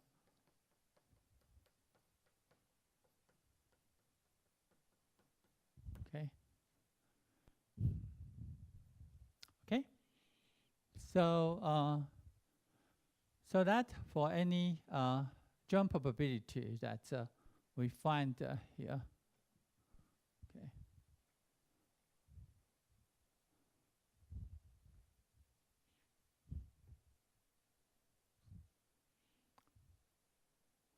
And also, since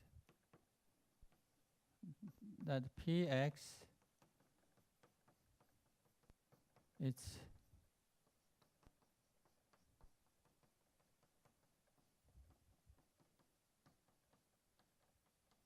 okay. All right. So that this double integral is equal to this double integral. So they are equal. We have, okay, so we have that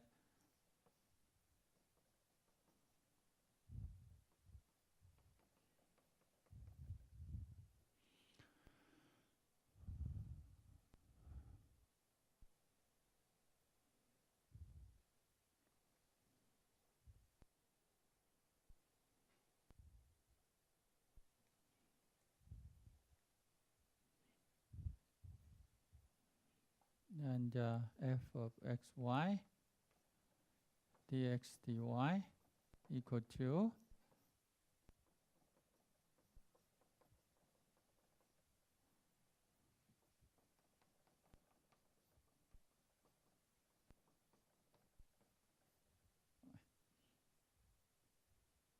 and which implies that the difference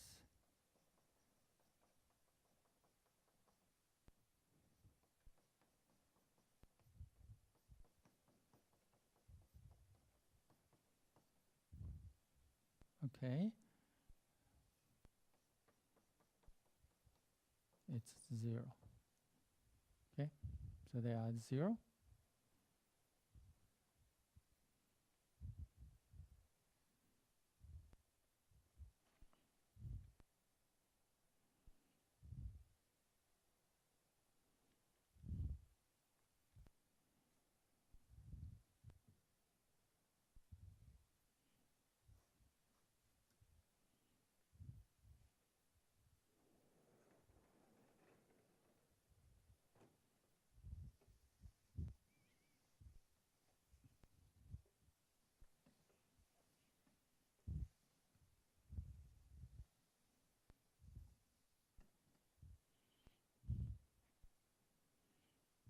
All right. So this is true for any two cell. Okay, this is true for any two cells over there.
Okay.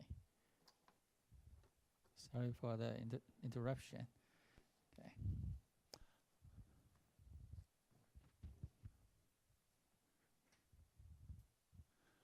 All right. So this is true. All right, for any intervals, for any two cells. Okay. So which shows that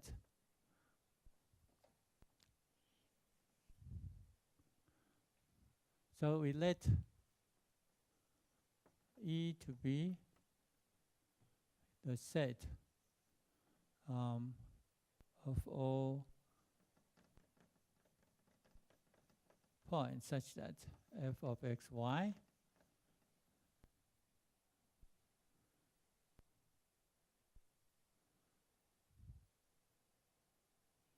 okay, and not equal to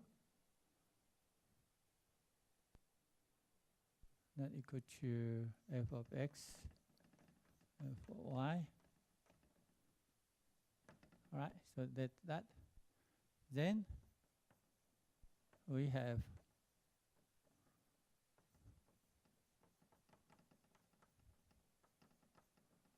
okay, and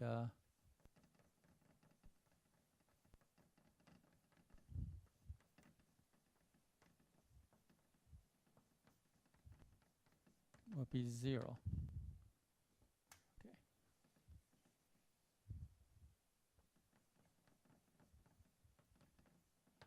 Okay, so now, so the integration, okay, over this set, is also 0. Okay,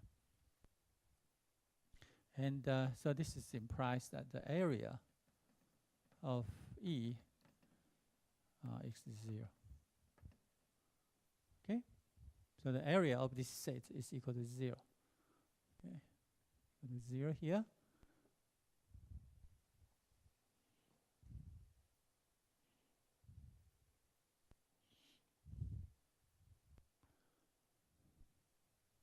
So this shows that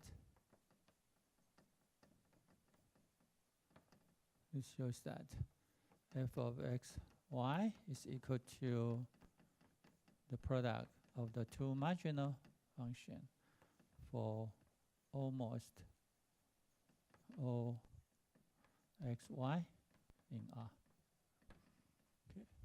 So this is the forward direction. And the reverse direction.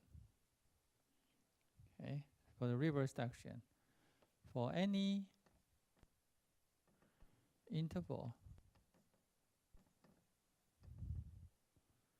I, j, we have, okay, so the probability of x in I, y in j. Okay. And because that x, y are jointly absolutely continuous, so we know that this is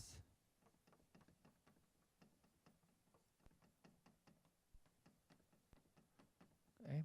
But because that the joint PDF is equal to the product of two marginal PDF for almost all, so that their integration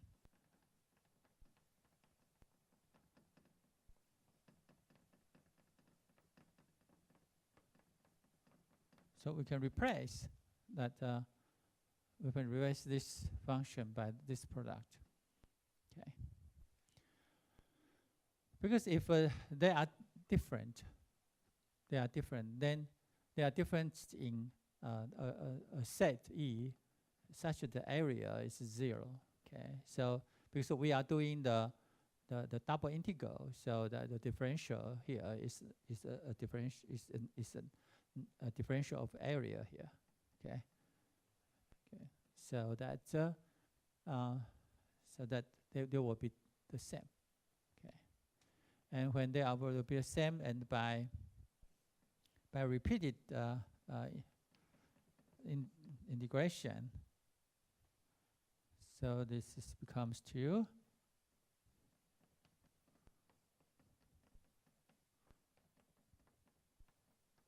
Okay, and now here, given fixed x, right, the integration, this is a constant, so we have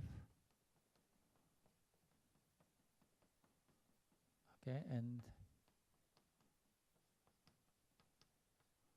okay, and this becomes the product up to integral, and this is actually probability that x in I, probability that y in j.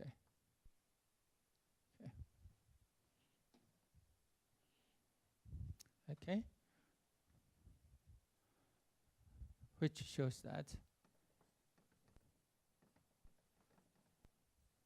x and y are independent.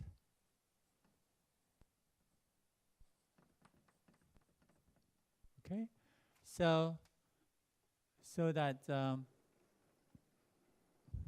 to two jointly absolute continuous random variables, and for two jointly absolute continuous random variables, if we want to check their independence, then we just check the identity, okay, of this joint PDF with the product of these two marginal PDF, right? Not for all xy, but for almost all. Okay, so you have to check that.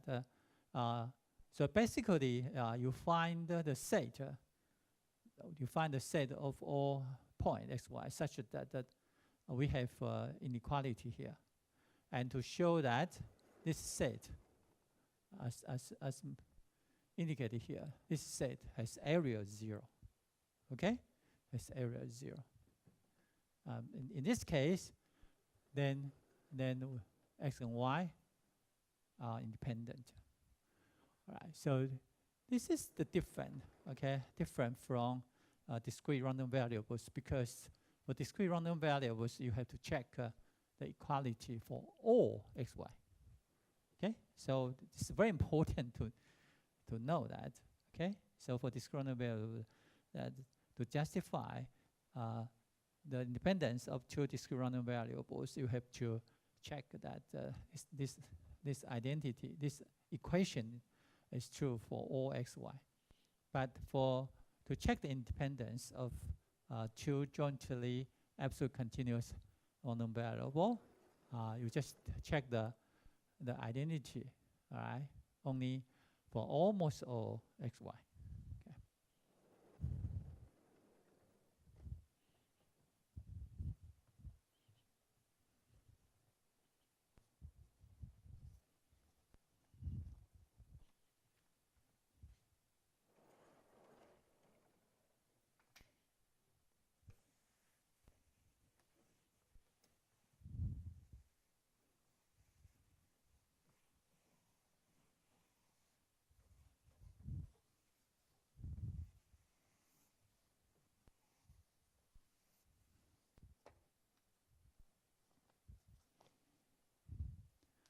Now, I will state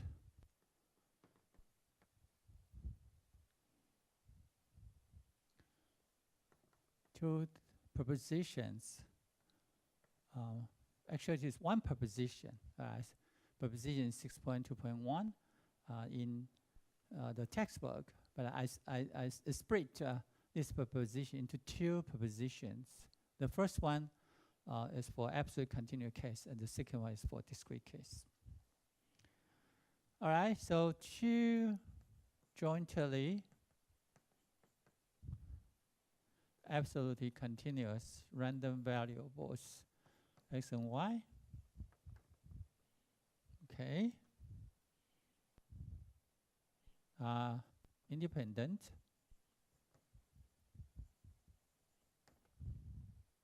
if and only if they are non-negative and integrable. They are non-negative integrable functions.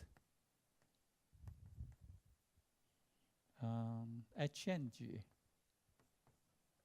okay, on the real line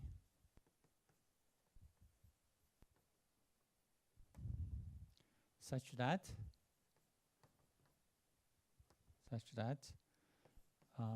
the joint PDF, okay, with joint PDF f of xy. I'm sorry, I forgot to write. Okay, so let me take a note.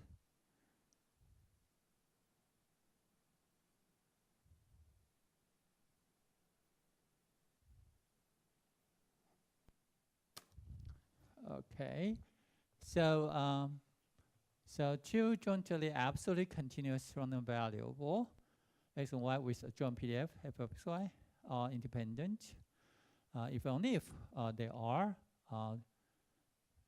actually two non-negative and integrable function called h and g, all right, defined on the real line, such that the joint PDF is the product of h of x and the g of y here. Okay, for almost all. For almost all x, y in R. Okay.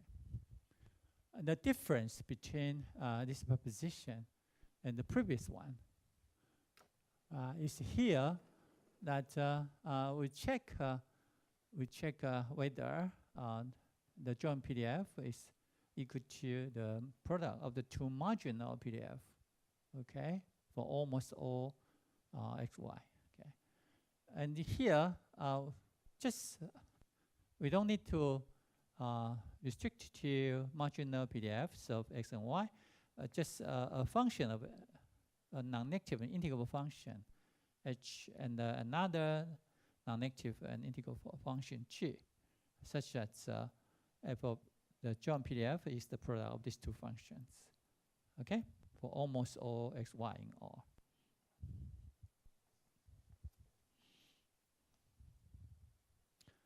All right, so the proof is quite similar to the previous one, but faster.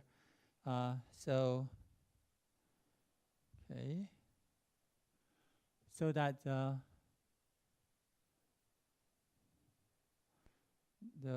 this direction, okay, this direction that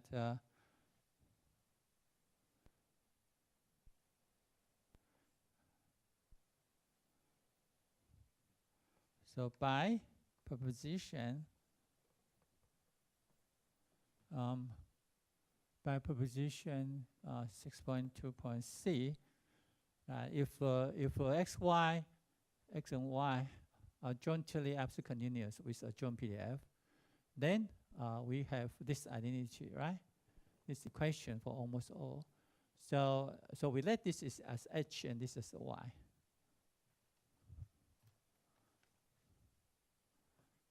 We have h of x equal to and g of y equal to such that f of x, y equal to f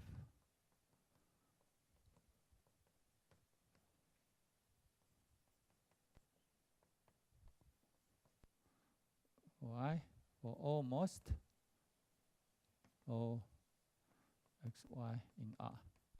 Okay. Okay. So the necessity of this condition has been proved already. Okay. Now, for the sufficiency of this condition, we will see that. All right. Since one, it's the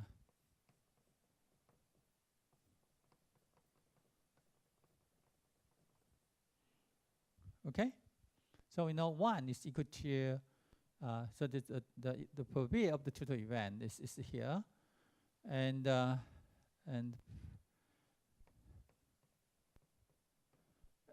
right, and because that f of x, y is the product of h of x and g of y, okay, for almost all, so that we can replace the integrand f of x, y by the product of h of x and g of y, okay. And so that, because the integrand is separable, and so this becomes 2.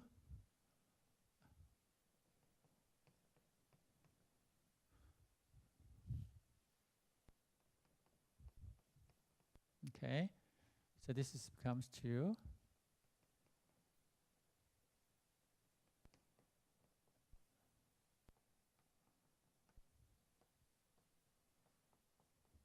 becomes the product of two integer. Okay, and so we call this is C1 times C2. Okay, so this is C1 and this is C2.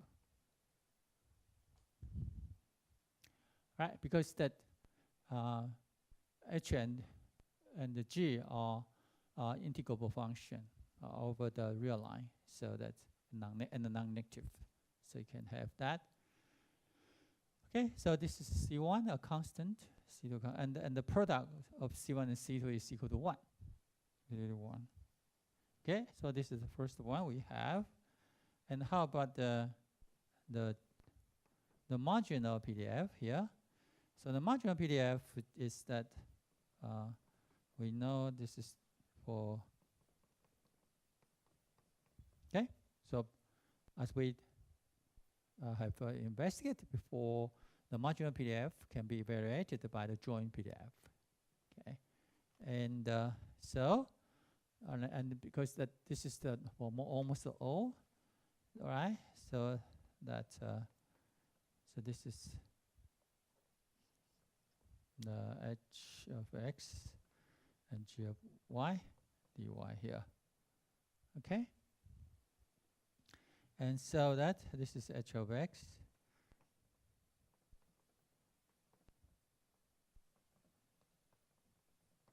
Okay, and by our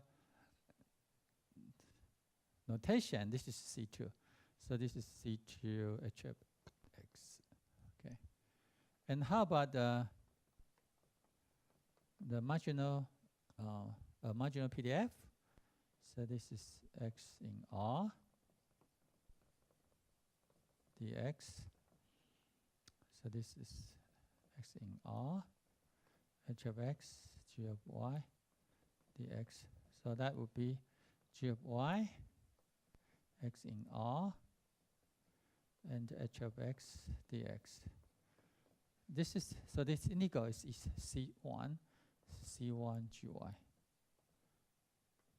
Okay, so now we have these three. So together this is three together.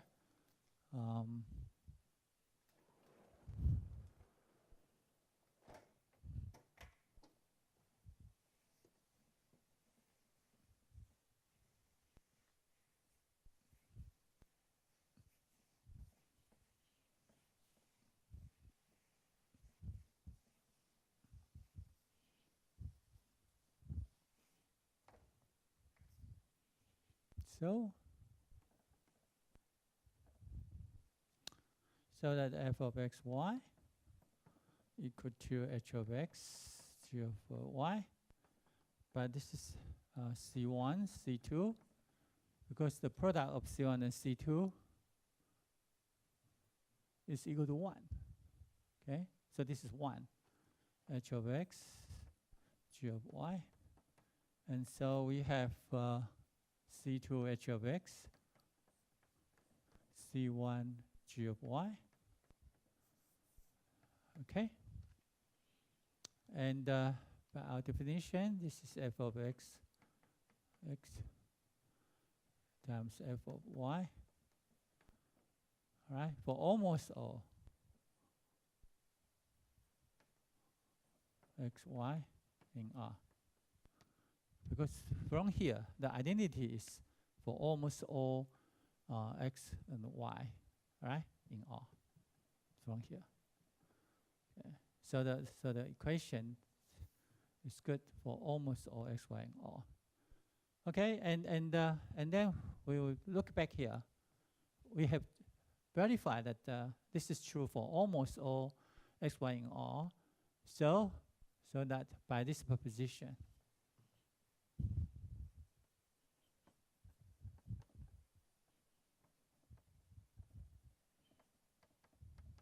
okay, x and y are independent.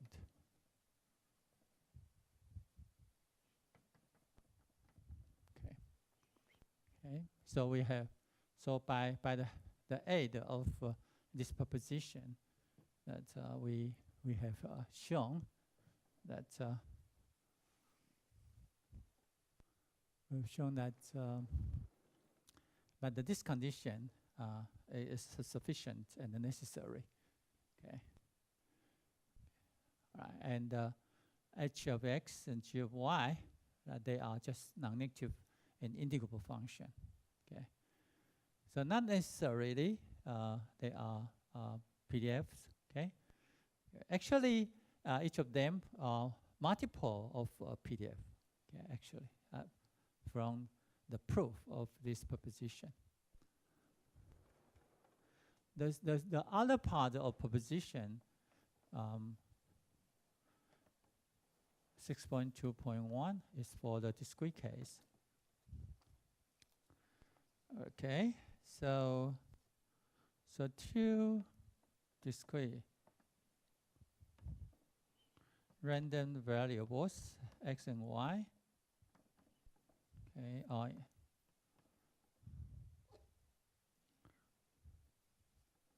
with joint PMF Pxy are independent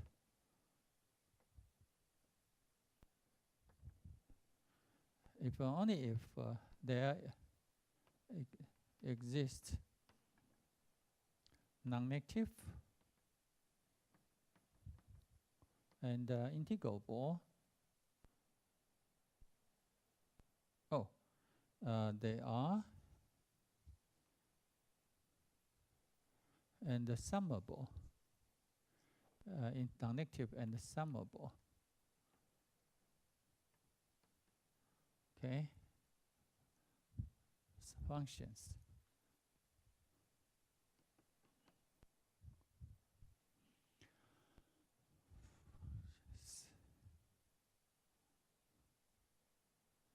H and G on the real line such that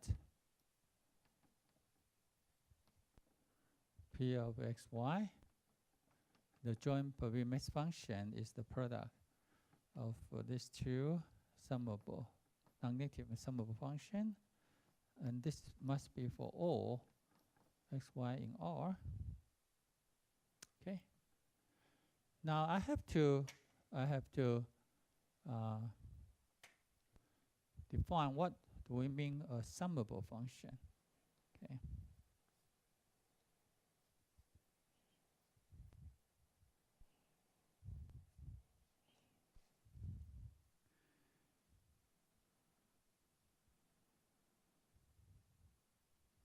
Okay. So what do we mean a summable function? Okay, so I explore here a real value function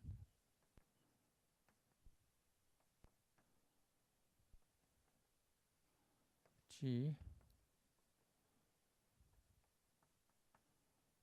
on an interval I in R is called summable if, okay, it's called summable if G x not equal to 0 for countably many x in I, okay, in the defining interval. All right, so, and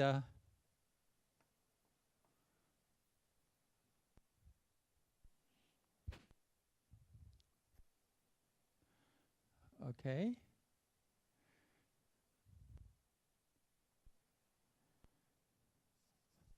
so it says xi, okay, and the sum of all I with g of x sub I, okay, is finite.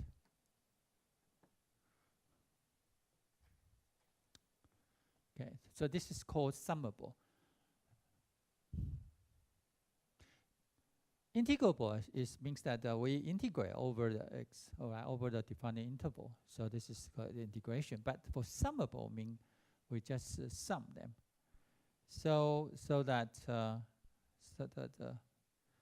in many situations, we also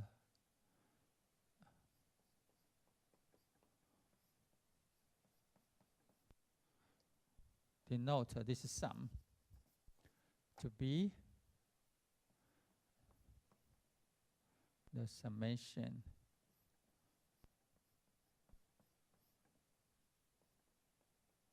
okay. So the sum here, because the I interval is an uncountable set, so that the summation here, it seems that it's an uncountable summation, but uncountable summation it's not a well-defined concept.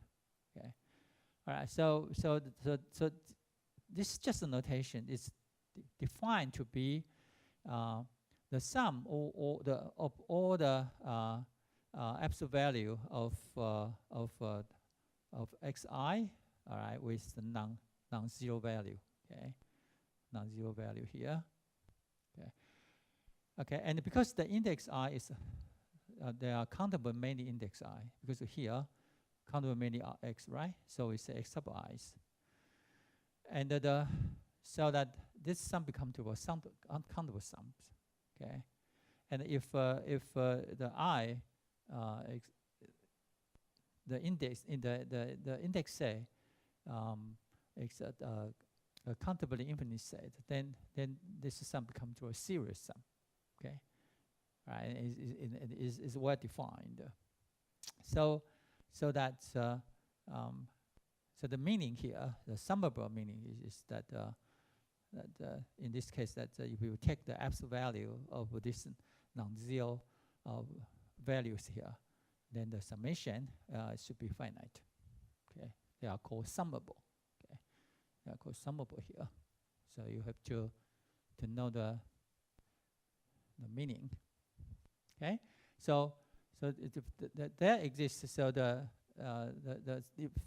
sufficient and necessary condition is that for two discrete random values to be independent, is that they are non-negative and summable functions h and g, such that this joint PMF is the product of these two non-negative and the summable functions for all x, y, and r. Okay, so this is very important. Okay, for all.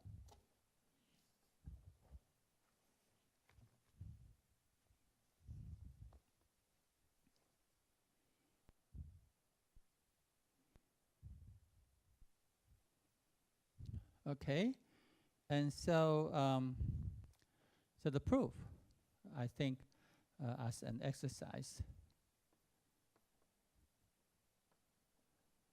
Okay, so the idea is very much like in the first part, in the absolute continuous parts here, very similar. And of course, yeah, we have to use the proposition 6.2.b. Okay. So the idea would be okay. The hint use proposition 6.2.b and similar argument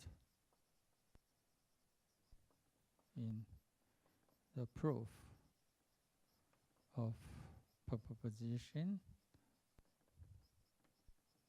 6.1.ac. Okay.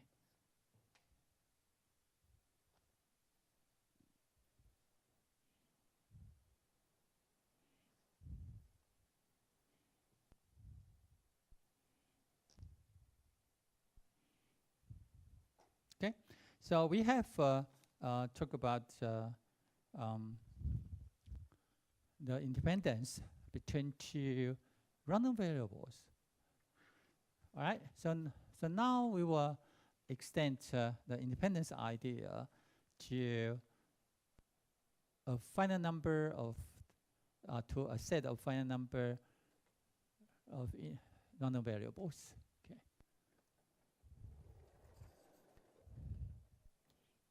And the idea will be similar. Okay.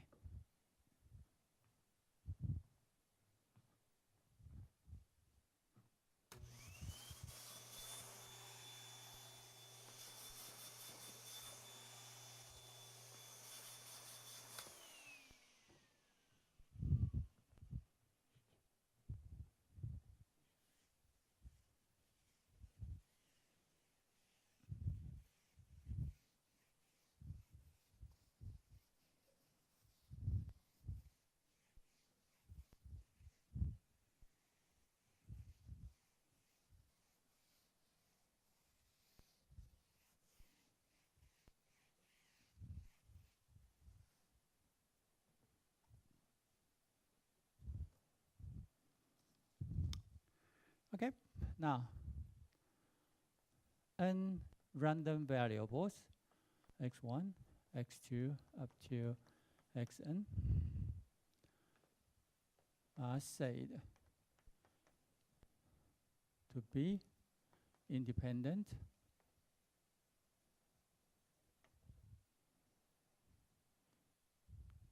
if for any intervals I1, I2, up to In in R,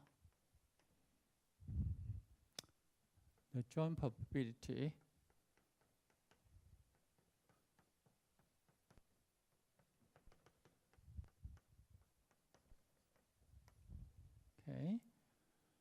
is equal to the product of the probability of individual events.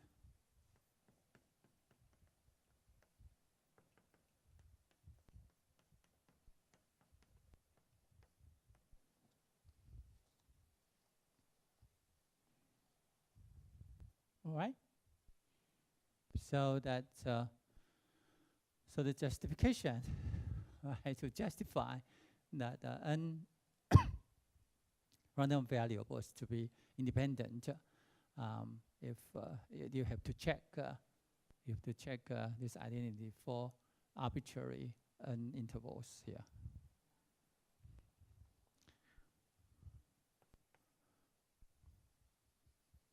And a remark is here.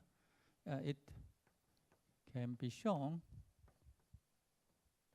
that n random variables, x1, x2, up to xn, are independent if and only if for any Borel set C in Rn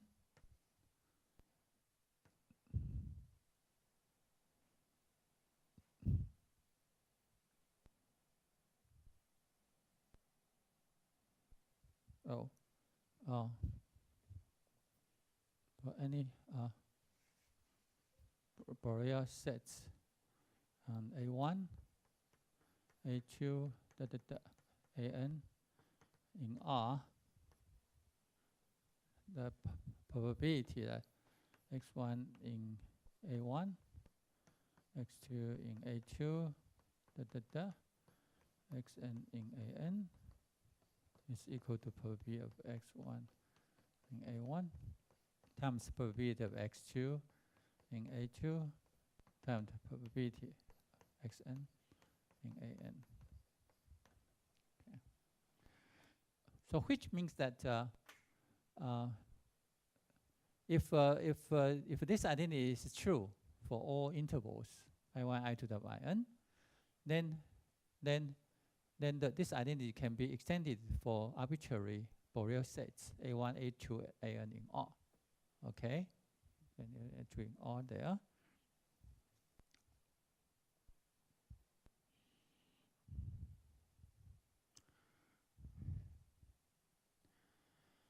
All right, now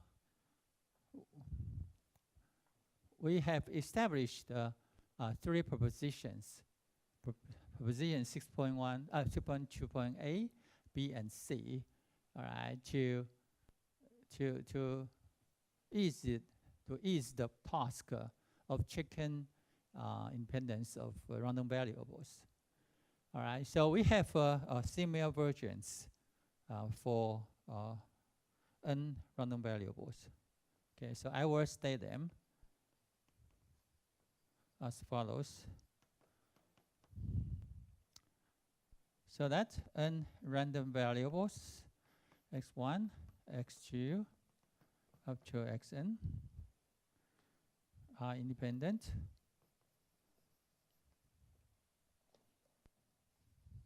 Okay, random variables are independent if and only if for all real numbers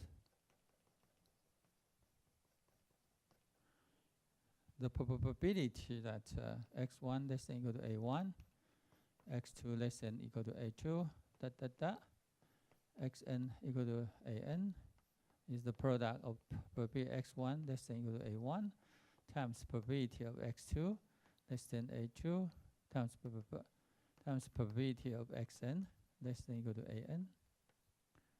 Okay. So so the checking of this identity can be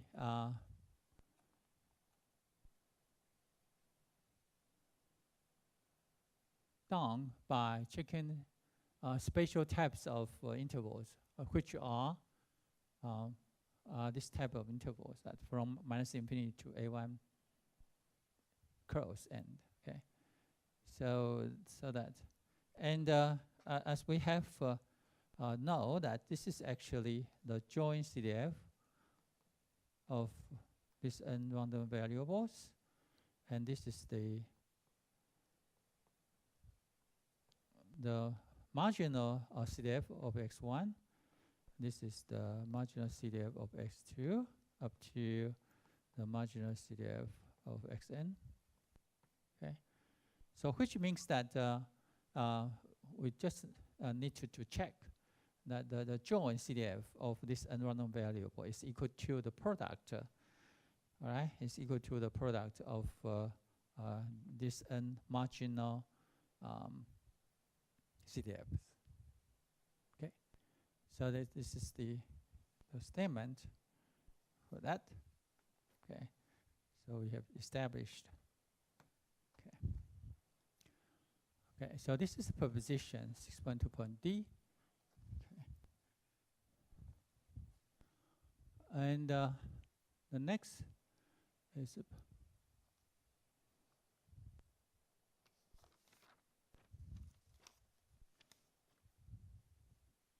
and the proposition 6.2.E. N discrete random variables x1, x2, up to xn are independent.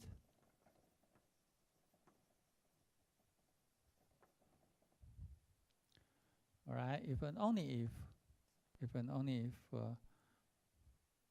they are joint PMF Px1, x2 up to xn is equal to the product of their marginal PDFs.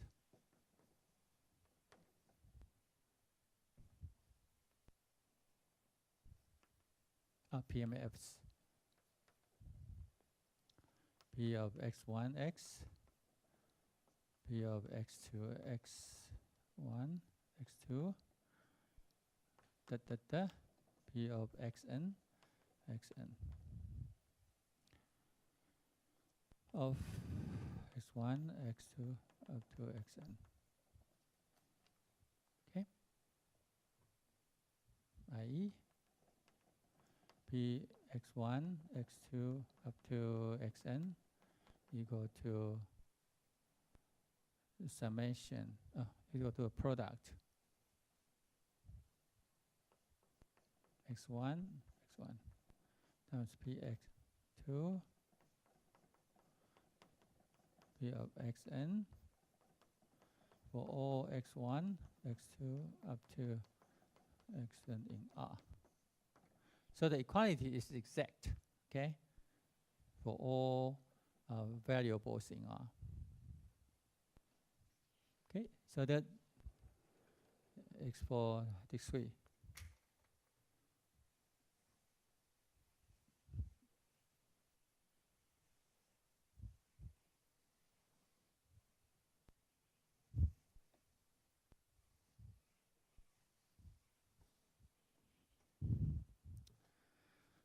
Now proposition just point to 1 to F. Okay. Unjointly absolutely continuous random variables x1, x2, up to xn with a joint PDF f of x1 to up to xn are independent if and only if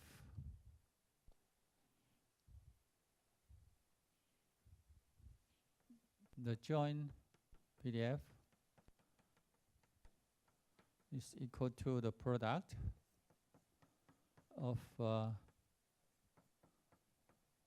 their marginal PDF. Okay. For almost all x1, x2, xn in R. Right? So that is the n-dimensional volume of the set. Okay, so the n-dimensional volume of the set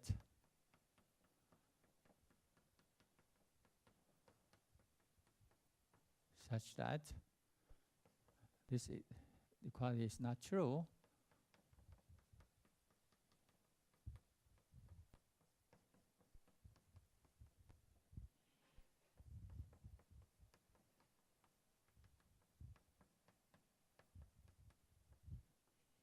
Okay, the volume of this set is 0.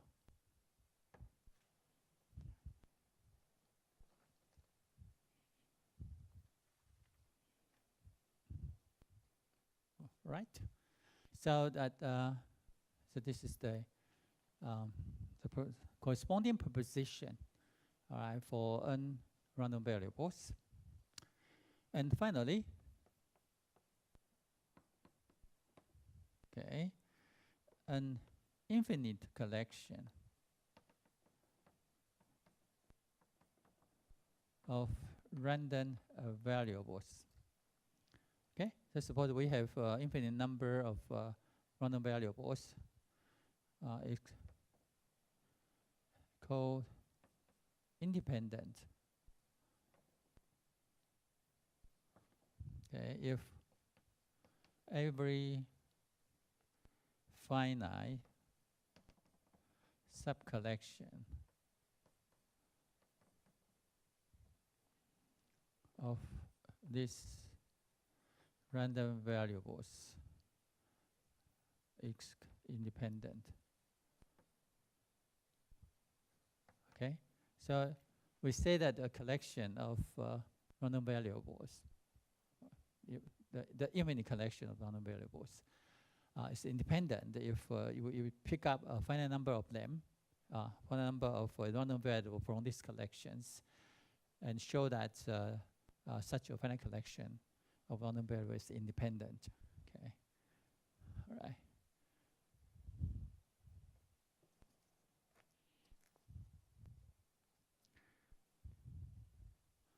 All right. Now I would like to state a more general concept of independence about the two collections of random variables. Okay. So now a collection of n random variables called x1, x2 up to xn, all right? A collection of is said to be independent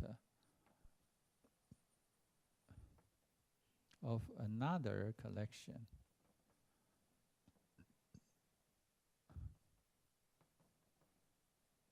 of m random variables we call y1, y2 up to ym. If so we have two collections, right? One collection consists of n random variable named as x1, x2 up to xn. The other collection consists of m random variables named as y1, y2 up to y sub m. Okay, so we have two collections. And we say these two collections are independent if for any intervals, okay, I1, I2 up to In, and J1, J2 up to Jm in R. The probability of x1 in I1, xn in In, and y1 in J1, ym in Jm. Okay, all right. So you can see this is the joint probability of event generated by n plus m random variables, and this joint probability becomes the product of the probability of event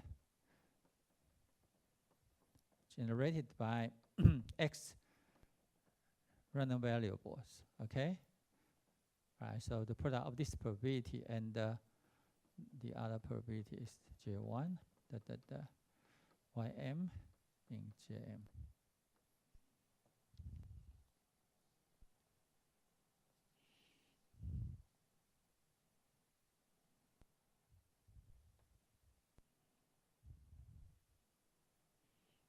Okay, so you can see here.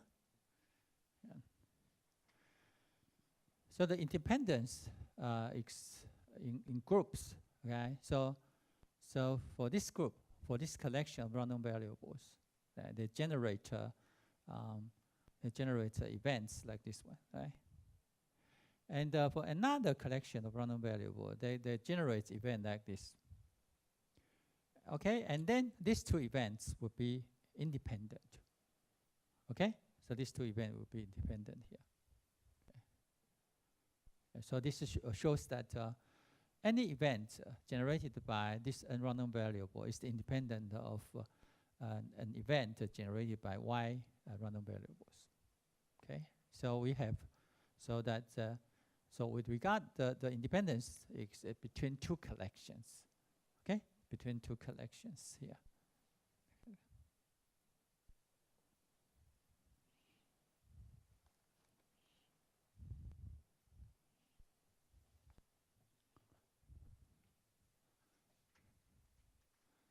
So now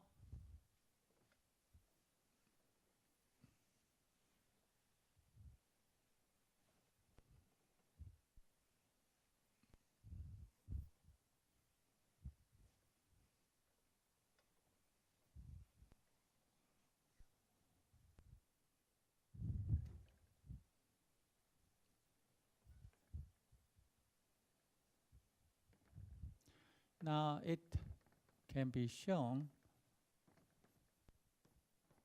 that a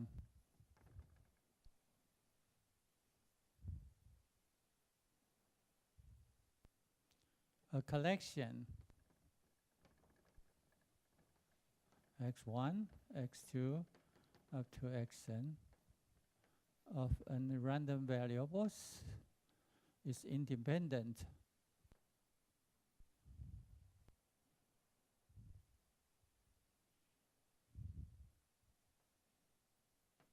of another collection y1, y2 up to ym of m random variables, if only if for any Borel set, okay, C in Rn and D in Rm. So C is a Borel set in Rn and D is a Borel set in Rm. The probability that the random vector, the x random vector in C and the y random vector is in D. Okay. So the probability of these two joint events, the probability of this joint event is equal to the product of the probability of individual event times probability.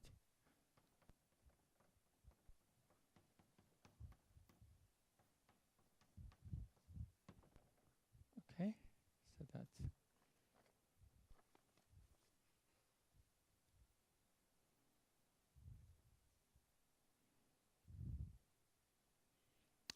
okay. All right, so now we have three theorems to justify whether two collections of random variable are independent or not. Okay, so the proposition 6.2.g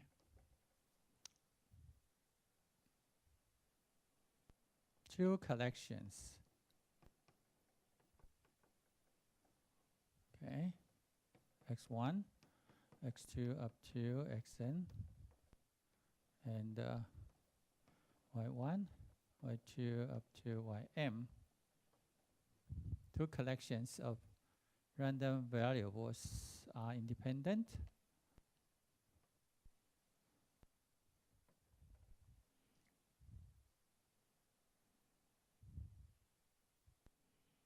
If only if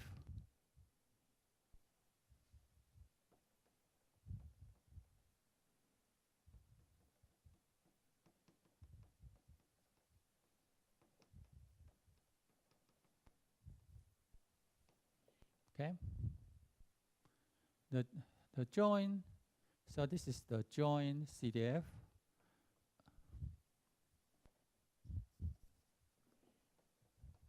Okay, the joint CDF of n plus m random variables, right? x1 up to xn, y1 up to ym. Okay, so this is n plus one dimensional. Okay, so this is the joint CDF of this n plus one random variable is equal to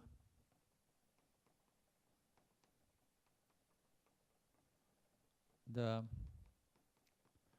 joint.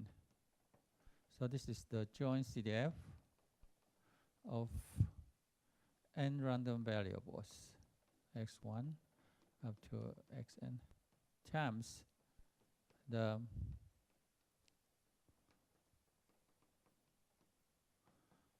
joint CDF of m random variables.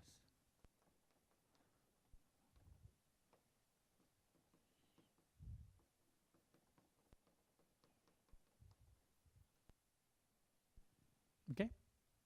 All right. So you just justify that the identity, and this is true for all x1, x2, up to xn, and y1, y2, up to ym. Okay. So the identity should be true for all variables. Okay, for all variables.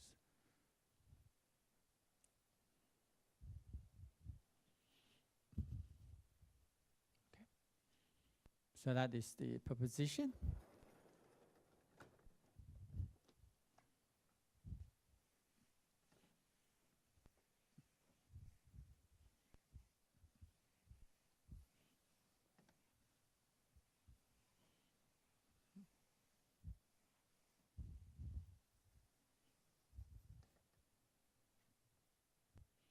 Now,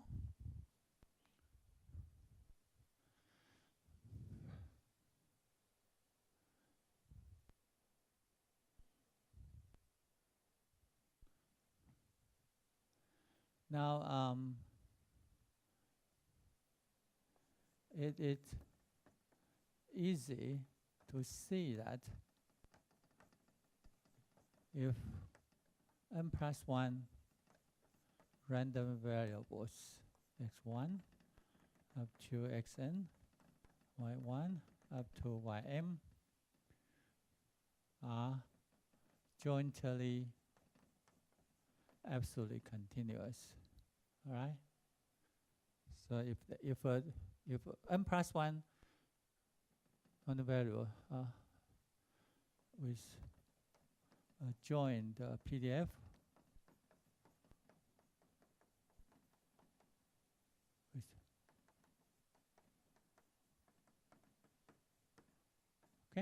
with a joint PDF,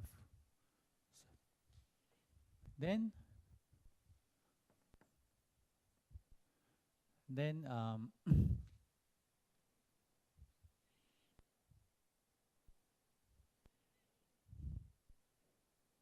oh, okay.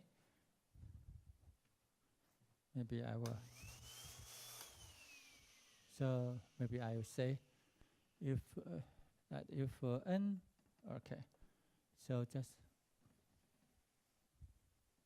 if n random variables x1, x2 are jointly absolutely continuous,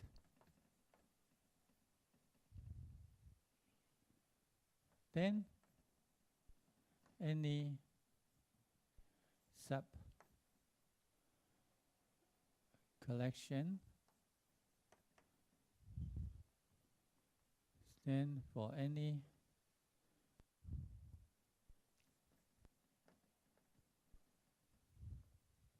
index 1,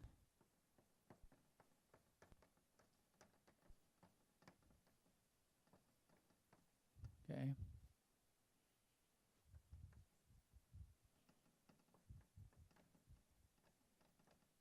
Okay, so if we select k out of the n random variable, k from 1 to n, and the indices here, okay. xi1, xi2, up to x sub ik are jointly absolutely continuous. Okay. Oh. Okay. With a joint PDF fx1, x2 up to xn. All right. So if then for any, okay. Right. So suppose we have n random variables, and and they are jointly absolute continuous, and with a PDF, joint PDF. This one. Now, if we pick up k out of this n random variable with indices I1, I2 up to I sub k, okay? And k may be 1 to n, okay? So this k random variable are also jointly absolute continuous with a joint PDF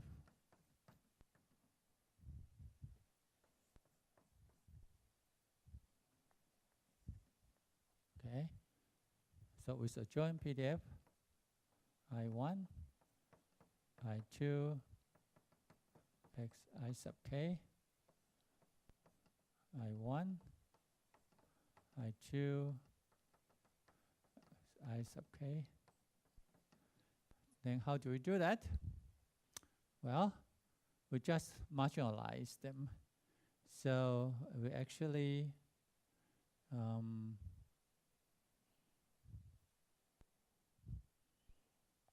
we marginalize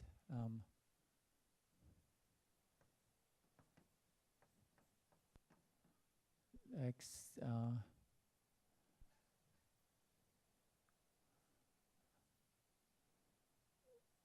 J1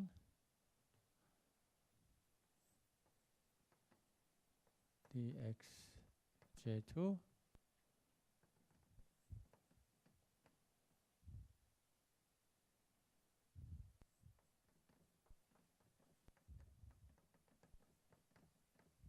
dx j and minus k,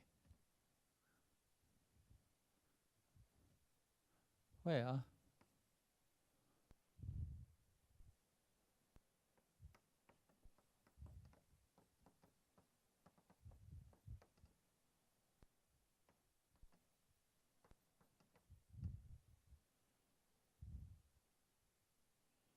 and the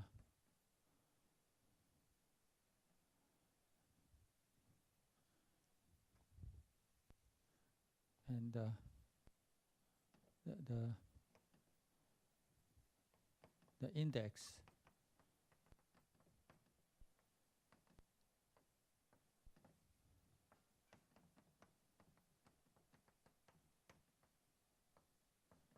is the empty set. So which means that we do the integration over all variables not equal to the variable x sub I1, x sub I2, etc.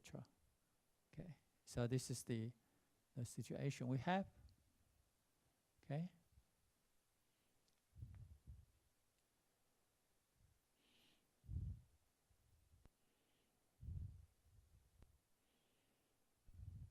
Okay, so if n random variables are jointly absolute continuous, then any subcollection of these n random variables are also jointly absolute. And some is also jointly absolute continuous. Okay, so we have that. So for example, okay, for example, say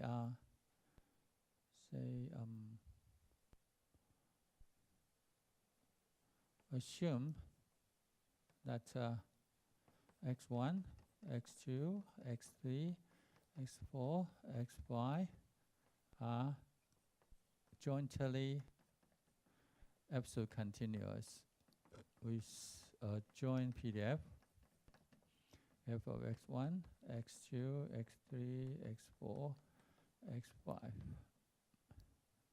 Okay. Then we can compute, say, x1, x3, and x5.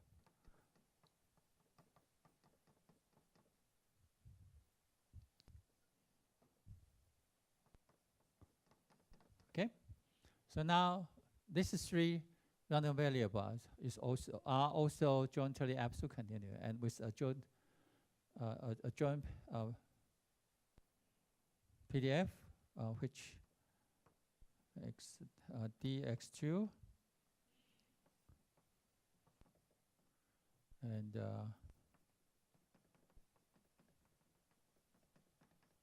the dx4. Okay, so we integrate over x2 and also x4.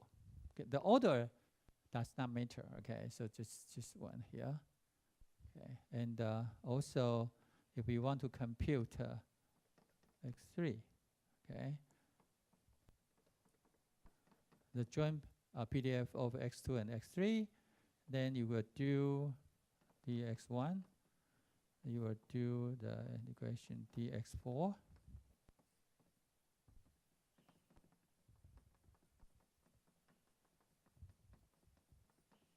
x5. Okay, so you can do that. And if you want to, so x4 itself is also absolute continuous, and so this is can be computed dx1, dx2, dx3, x1, x2, x5, and dx5. Okay, so you can see there. Okay. Right. So the idea is that any subcollection of this unrandom variable will also jointly absolute continuous, and we can compute a joint PDF for these subcollections, right? As I write in here. Okay.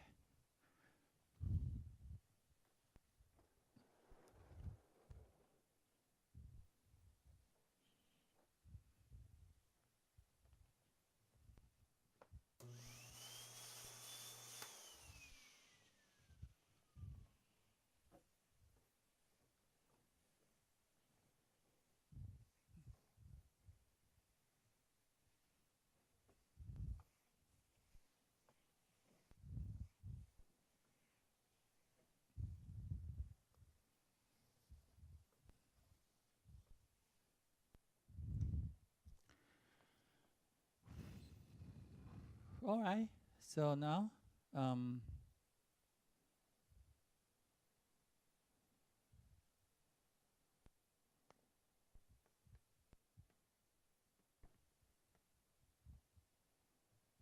okay.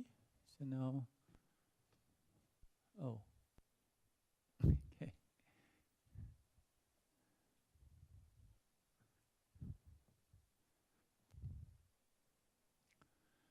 6.2 point H.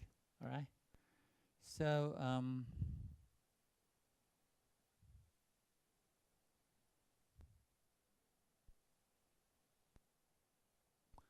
now two collections,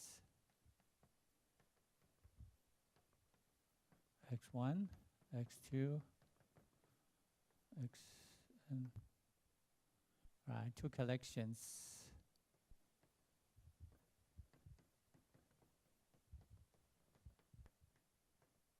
M, two collections of discrete random variables. Right, so now we have two collections of discrete. So each of them, each random variable in these two collections is discrete. So two collections are independent. Okay, independent. If and only if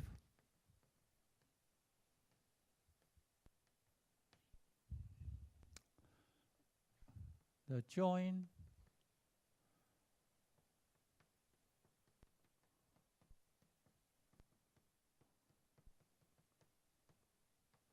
so this is the joint PMF of n plus m discrete random variables x1, x2, xn, and y1, y2 up to m is equal to the joint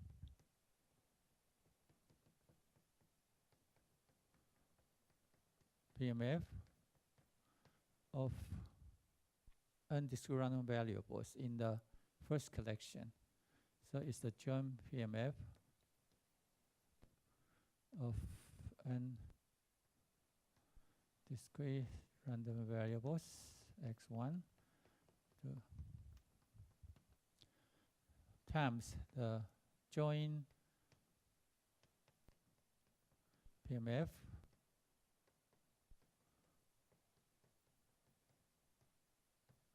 so it's the joint PMF of m discrete random variables y1, y2 up to ym.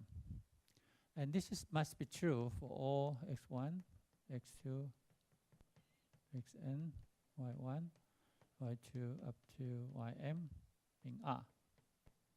All right. So the identity must be true for all possible variables. Okay, so that is a proposition. Yeah. Now, proposition 6.2.I.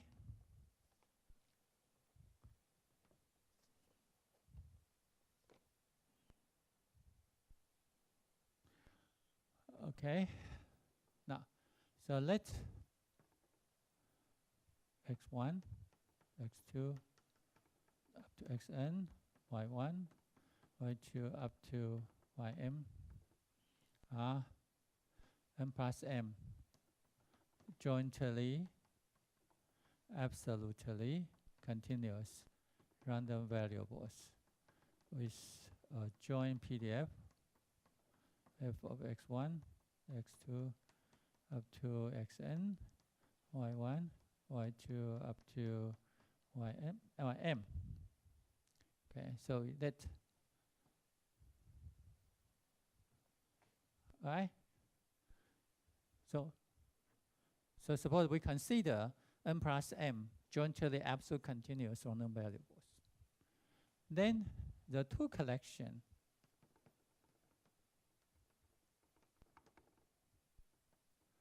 x1, x2 up to xn, and y1, y2 up to ym. Okay, the two collections. Okay, it's are independent.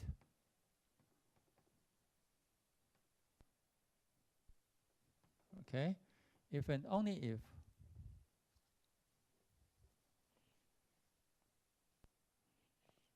the join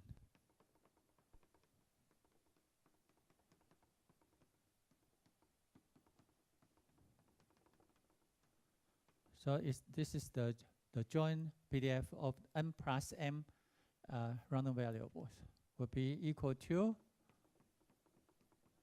the joint PDF.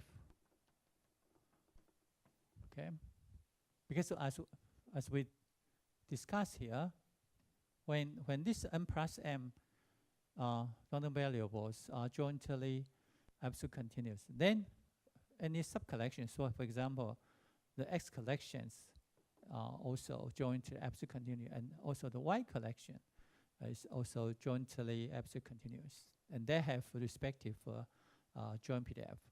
So this is the joint PDF of the first collection times the PDF of the second collection. Okay, so they are equal for almost all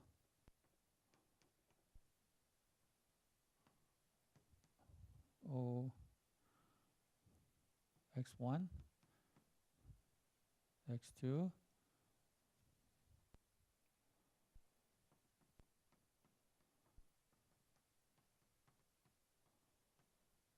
in Rn plus m.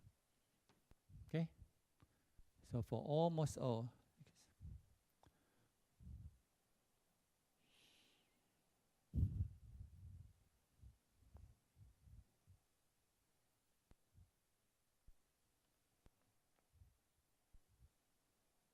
Okay, i.e., so that is the n plus m dimensional volume of the set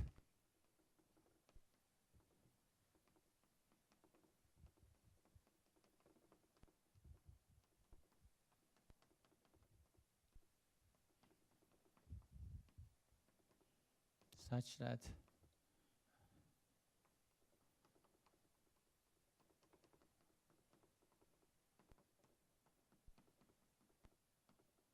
not equal to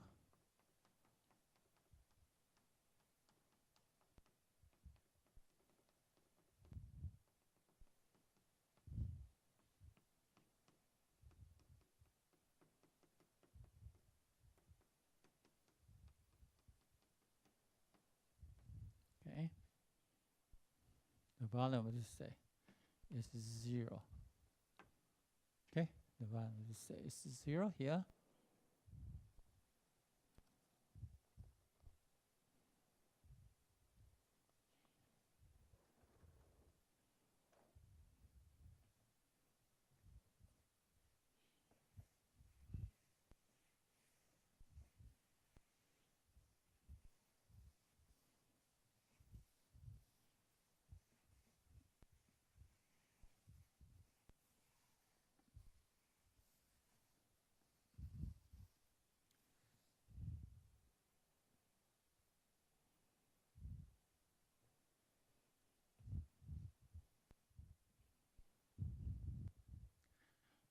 Okay, and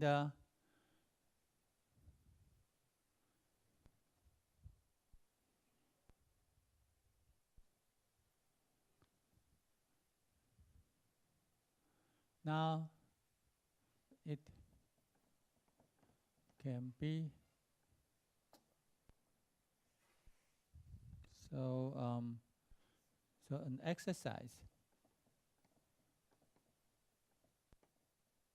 for you is that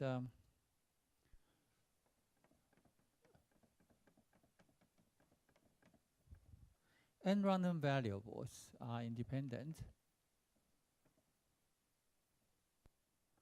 Okay, so we have n random variables. If and only if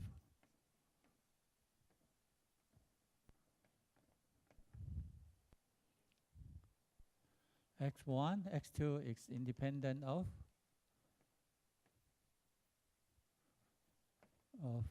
x1, and x3 is independent of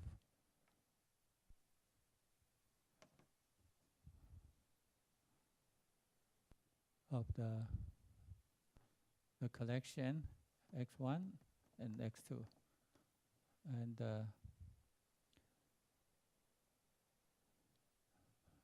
okay, x4 is independent of x1, x2, and x3. That up to xn is independent of. So it's independent of and x2 up to xn minus 1. Okay, the collection.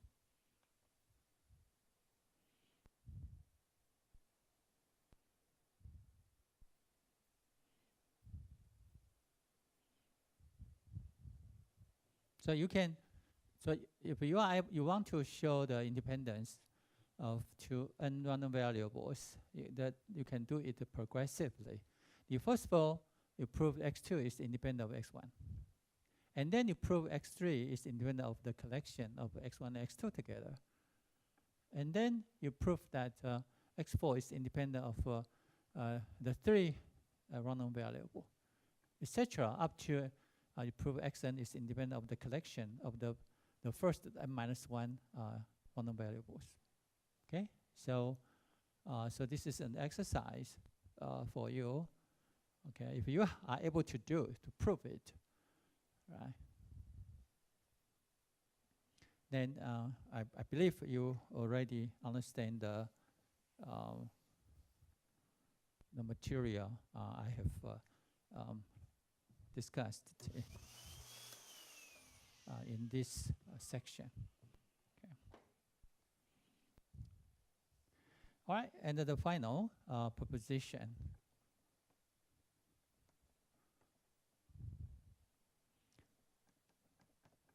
To be discussed is here. That so let x1, x2, xn, and so we consider two collections. Okay. And we consider these two collections be two independent. So these two collections are independent.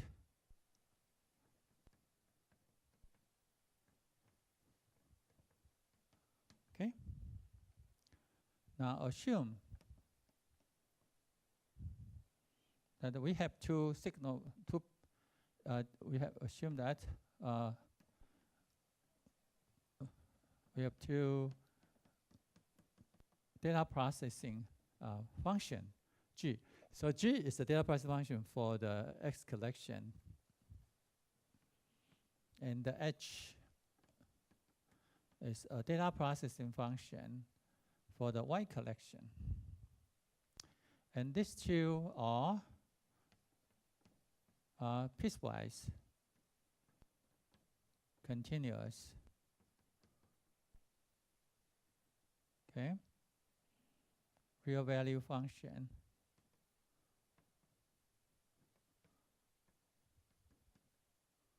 On the regions,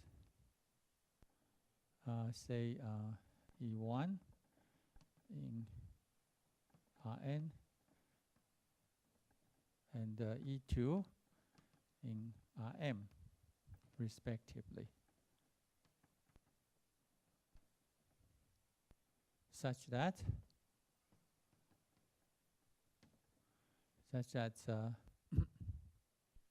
the range of the random vector is contained in E1. Oh, okay. E and F. Okay, I use E and F instead of E1, E2. E, so that the range of this random vector is in E, and the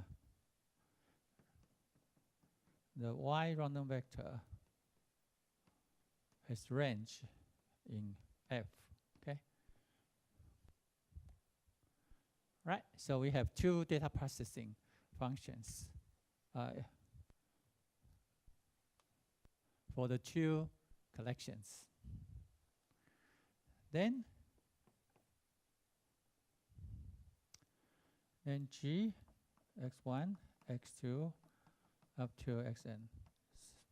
So after the data processing, now we have two new random variables, G of x1, x2, up to xn, and H of y1, y2, up to ym. Okay, so these two are random variables by proposition 6.1.8. Okay, then are independent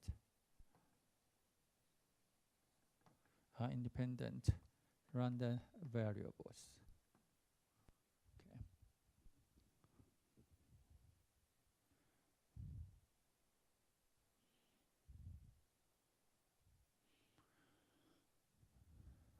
Okay, so that this is, so the proof is here that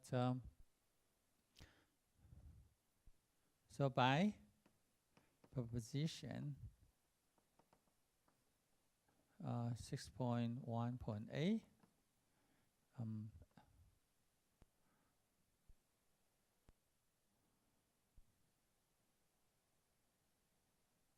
the Z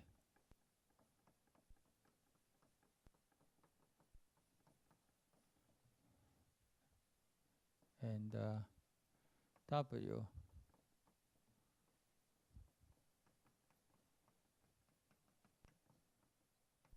are random variables. Okay, so that we have two new random variables.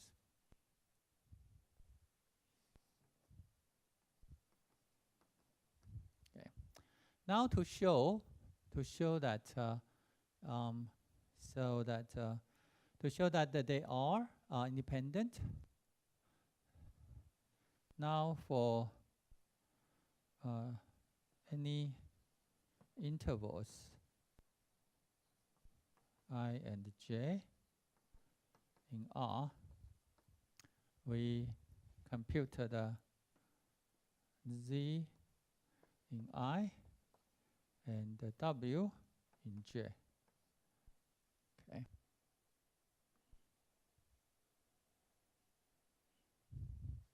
Okay. So this is the probability that g of x1, x2, xn is in I, and h of y1, y2, ym is in j. Okay, but so this is probability that x1, x2, xn is in the inverse mapping of I under G, and y1, y2, ym is in the inverse mapping of J under H. Okay, the H. Right. So that we have this one.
Okay.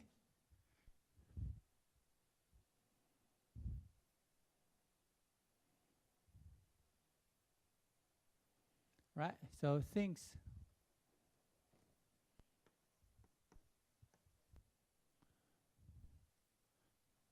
G and H are piecewise continuous on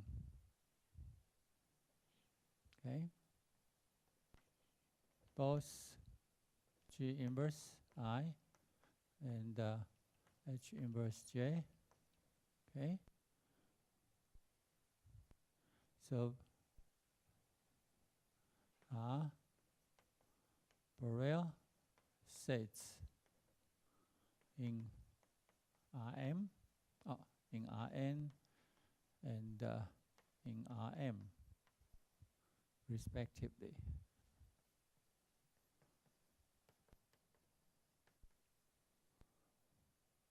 Okay. All right. So they are Borel sets. So this is in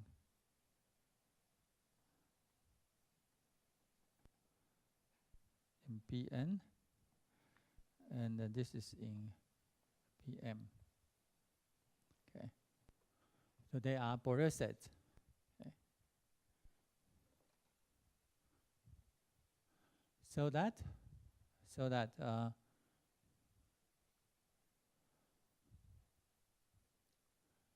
right.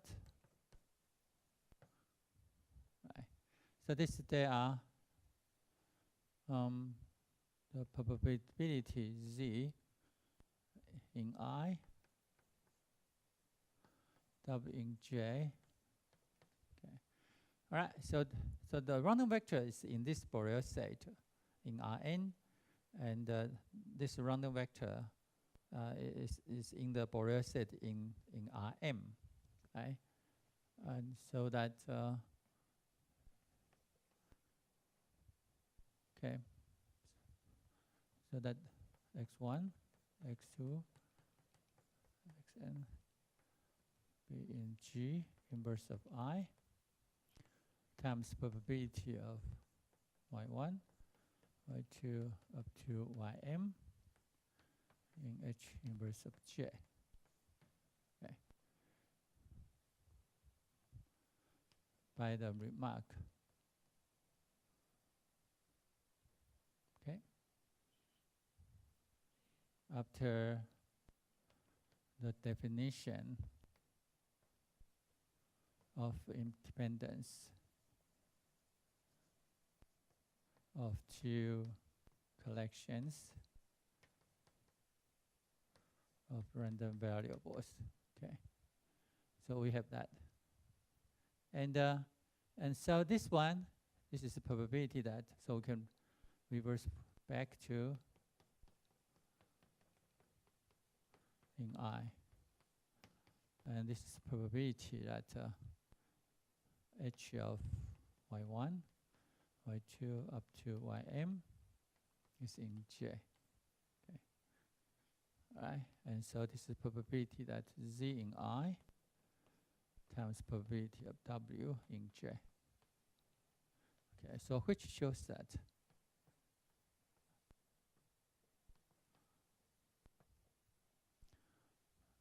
Z and the W are independent.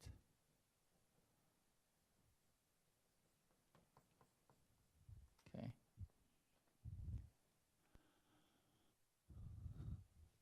Okay, so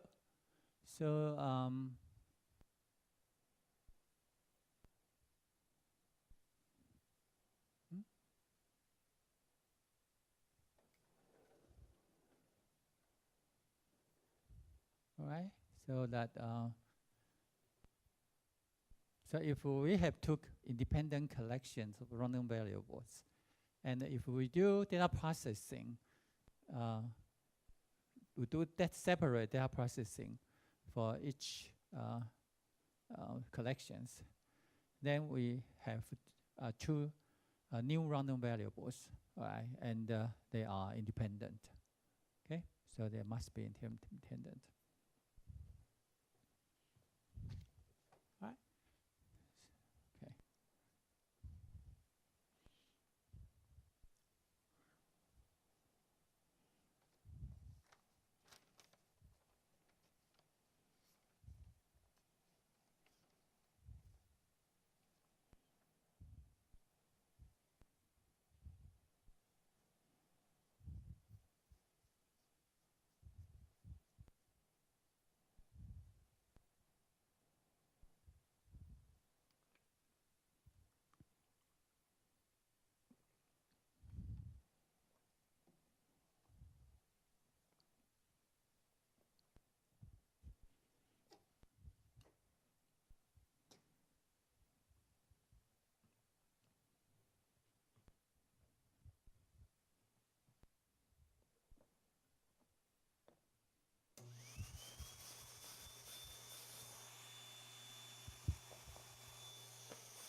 So this section discuss a special case that when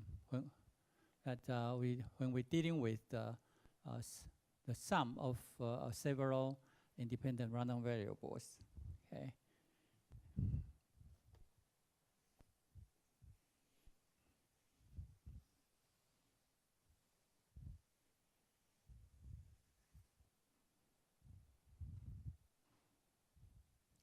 All right, and so we first consider,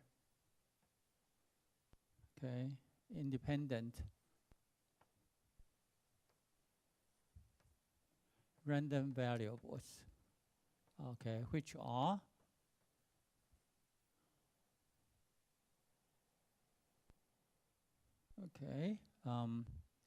which are absolutely continuous.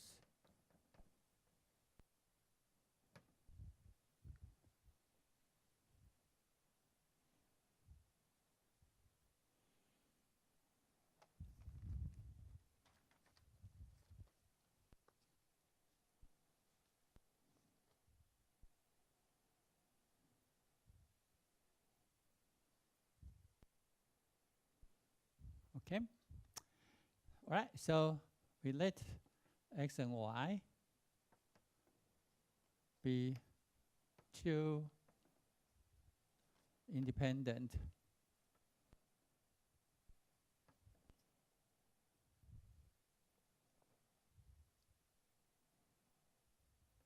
absolutely continuous random variables with PDFs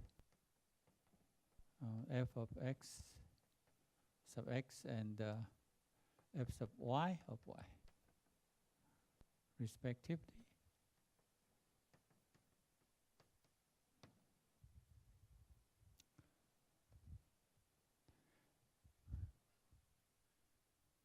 Okay, so we have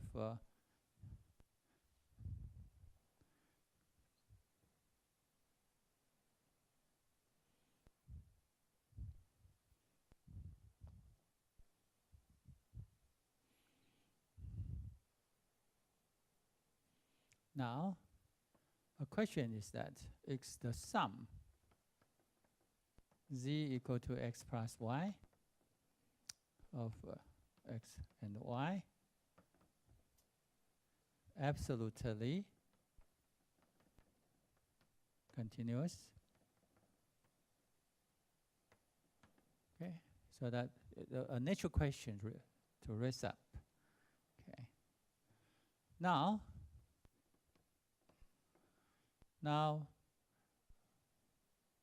we look at the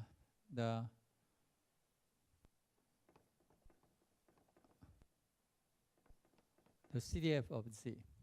Okay, so this is the CDF of the sum here.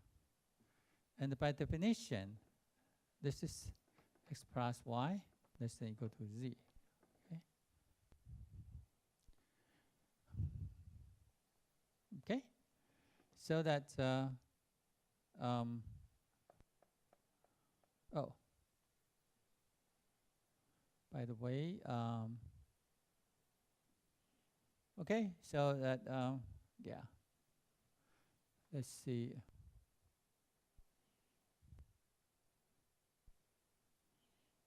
Okay, all right. So before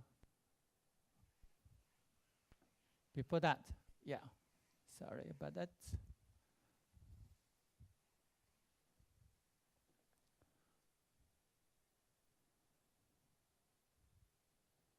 Okay, so first we consider n. All right.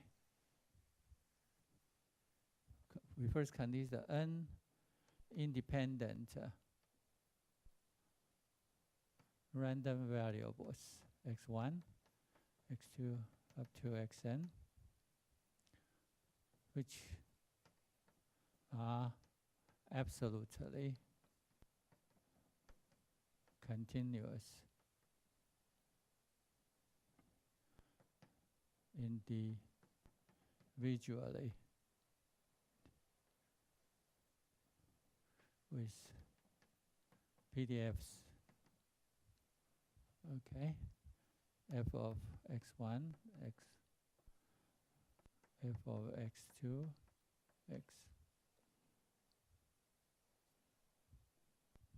x2, and f of xn. Okay. All right. So we have unindependent random variables. Okay, and each of them are absolutely continuous. We say individual, it means that each of them has PDF. So the question is that are x1, x2 up to xn jointly absolutely continuous?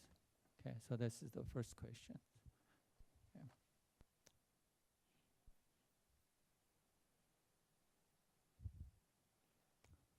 All right. Okay, so so now we compute now for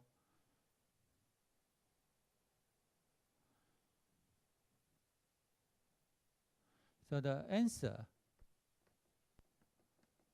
is yes. Okay, the answer is yes. Now the reason is here. For any intervals I1, I2 up to In in R, consider the joint event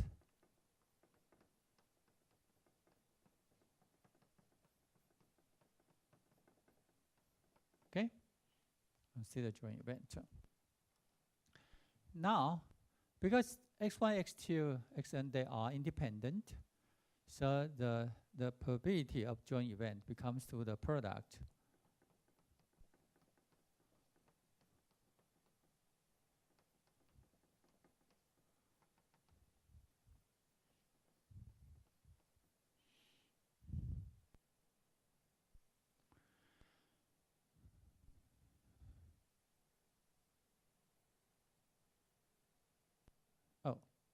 okay.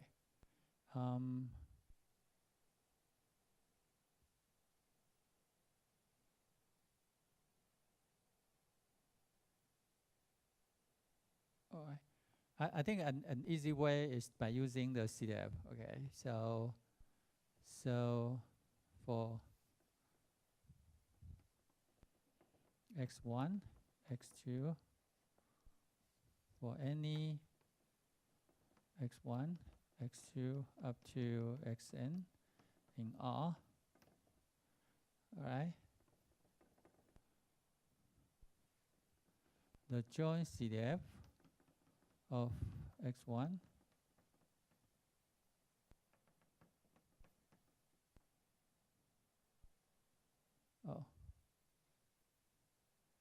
okay, that's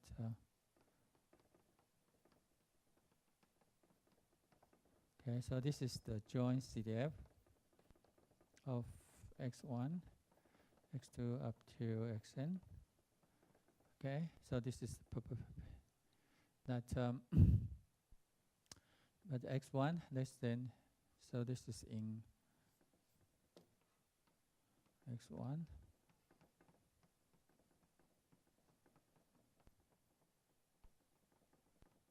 okay, yeah, and so this is probability that x1 is in this interval, x2 is in that interval, etc., and xn is in this interval. Okay, now and because that they are independent, so that we have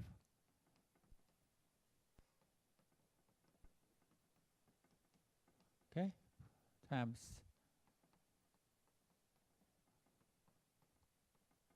Okay, that times.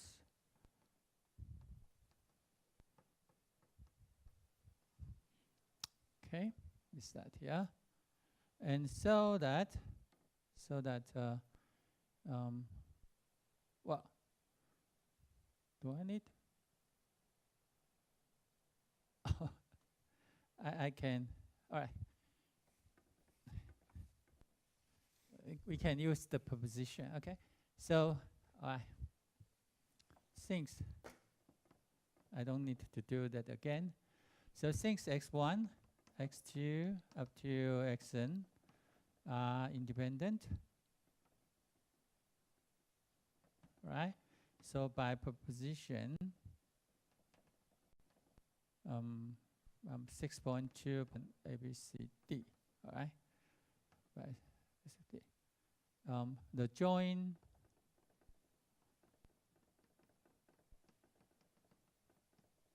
okay. This is the joint CDF of x1, x2 up to xn.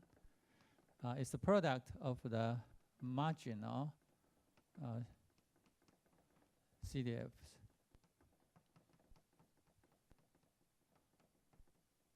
Okay, all right. So this is, and because that each x sub I is absolute continuous, right? So that this is actually it's to x1, okay, and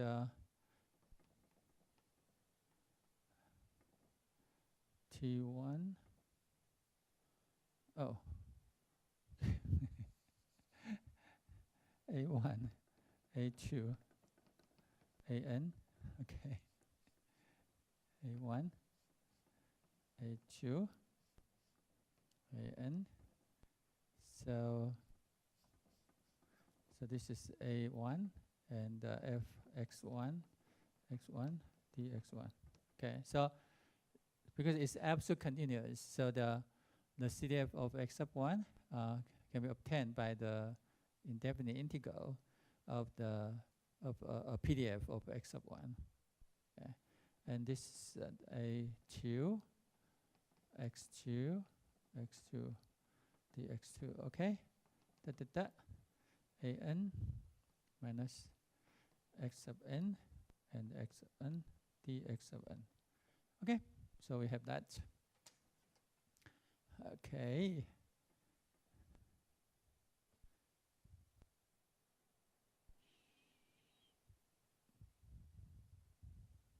All right, and then we just so we can write a1 dx1, a2 dx2, an, and the fx1, x1, f of x2, x2, xn, xn, together, and dxn.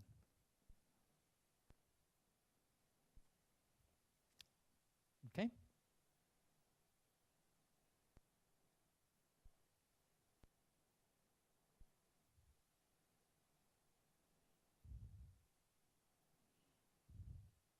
So that you can see that this is the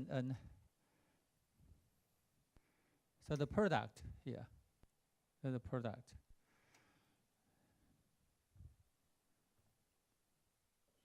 So this is can be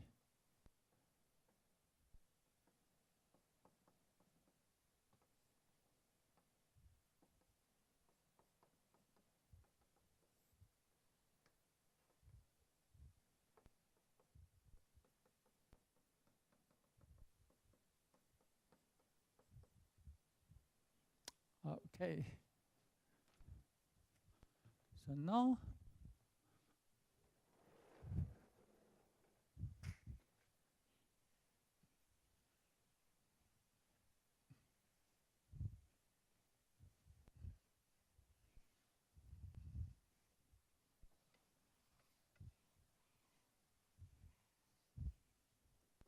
so where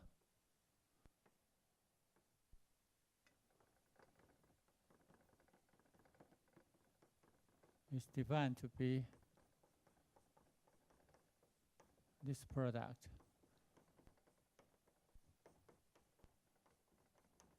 is non-negative and integrable function,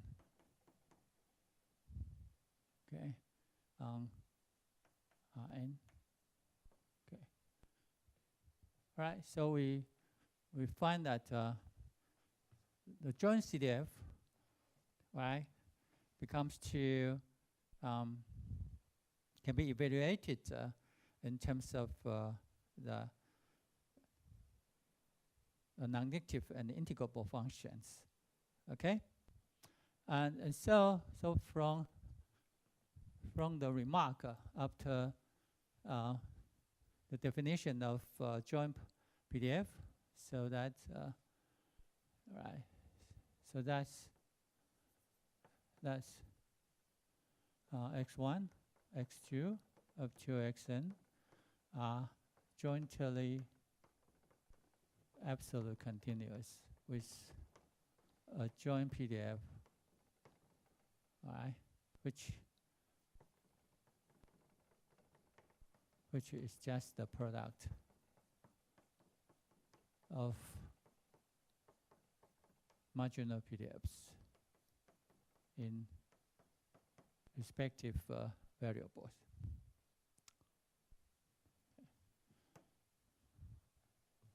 Okay. All right. So originally we have unindependent random variables, and each of them is absolutely continuous with a PDF. And we have shown that this independent random variables are also jointly absolutely continuous, and we can find their joint PDF, which is just the product, okay, of the individual PDFs with suitable variable assigned. Okay, so okay, right. So this we answer the question, and which the answer is positive. Okay. All right. So now consider the case. So consider. So now, because we want to find the sum, right? We started from n equal to 2. So let x and y be two independent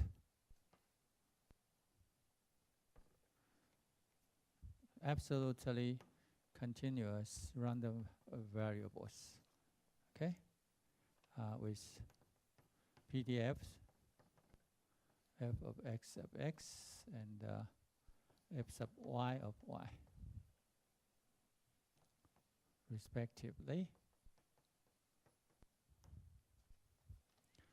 Right? So now we raise the question, is the sum z of x and y absolutely continuous? Right?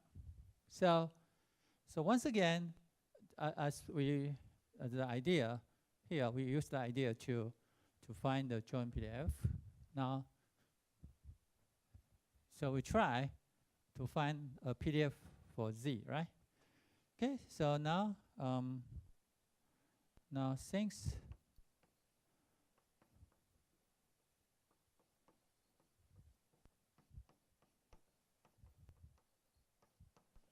so this is the probability that x plus y. Okay.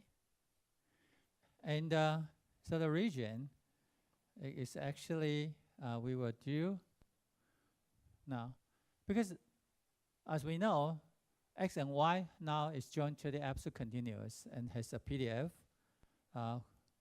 has a joint PDF, which is the product of the marginal PDF. And the region, what is the region? The region is that x and y should be contained in what? in the set that such that x plus y less than equal to z. Okay.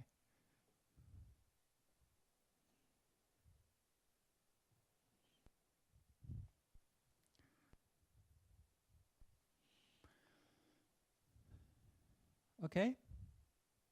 So the region is there. So this is the region.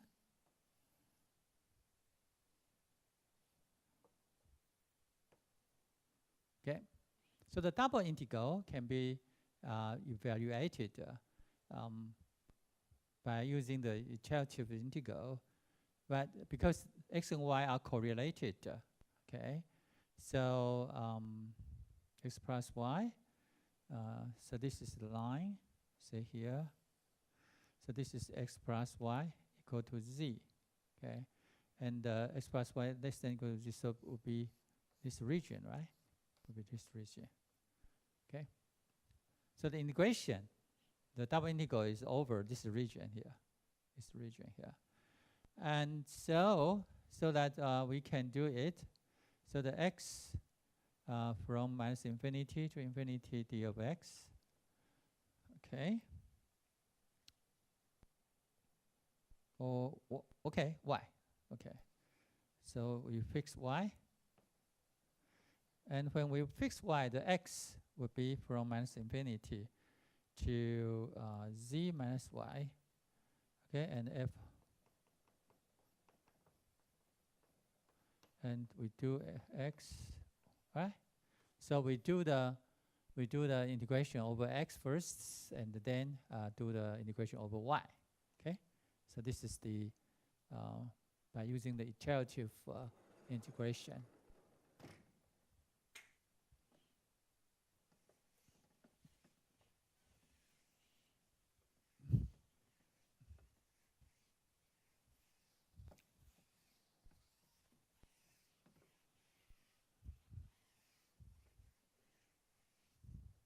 Okay, so the way is that we do it horizontally. Okay, so we go over here.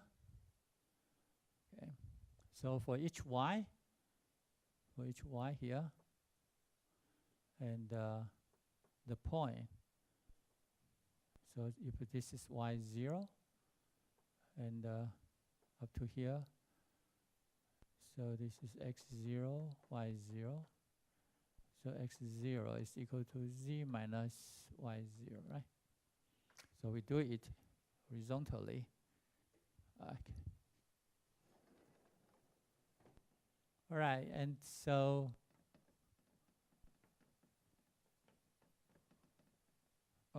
by the way, so here we have f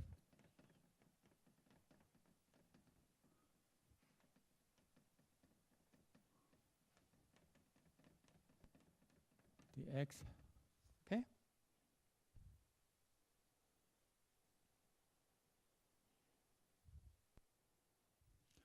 Now, when we do the change of variable, so by using like we let x to be t minus y. Okay, so we let x to be t minus y. All right, and so that dx is equal to dt. Okay, so now this integral becomes to f of sub x and t minus y, and this is dt, and so x when x, so t is x plus y, and when x minus infinity, we have minus infinity. Okay, and x plus y, so this is z. Okay.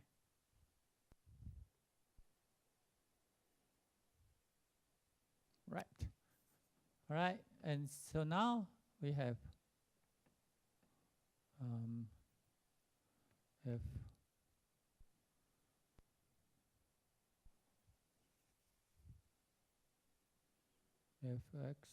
and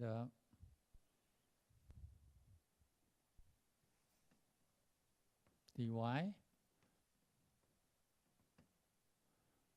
Okay, and f and the dt here. Now because the integration limit independent of the variable, dummy variable y and the variable t, so we can, so by probability theorem, so actually you can see, you can exchange the order of integration.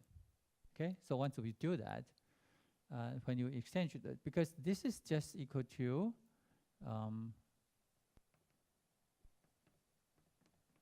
sorry.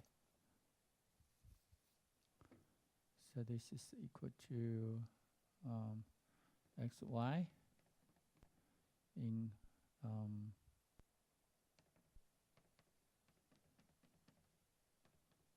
okay, and in this region. So this is the tooth cell.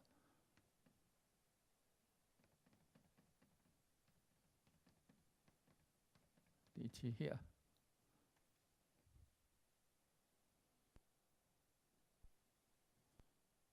dt and dy.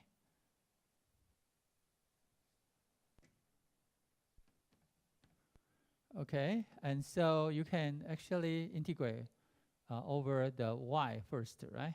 So this is, and the dt.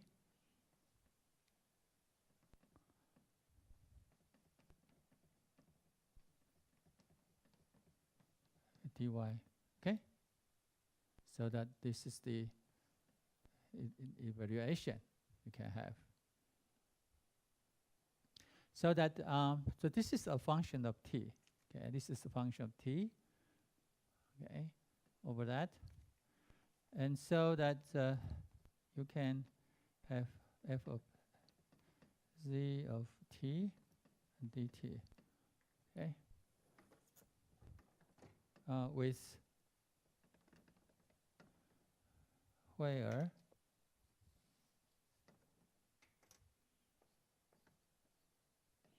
f of z t is defined to be this integral, and f of x t minus y, f y and dy. Okay, and this one is non-negative, and integrable. Okay, over R. Okay.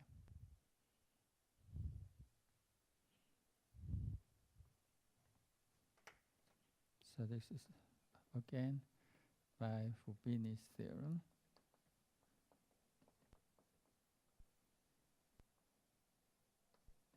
Okay. Okay, so this is integrable by Fubini's theorem. It's non-negative, of course, because this is the probability density functions. So they are, so the integrand is non-negative, and so the integral is also non-negative. Okay. All right. So you see the CDF can be expressed this way, right? So which shows that, so the conclusion is that the Z is absolutely continuous with a PDF, okay? F of Z, which is just equal to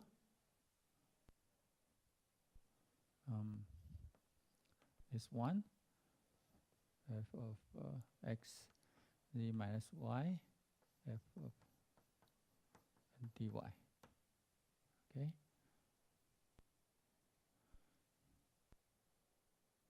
And this is actually the convolution the convolution, okay, the convolution of f of x and f of y.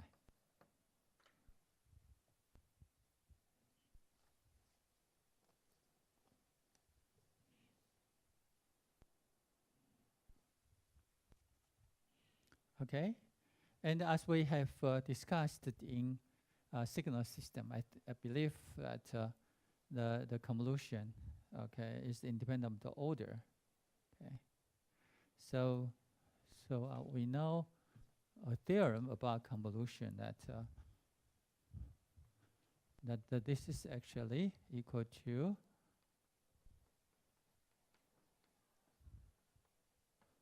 which means that you can have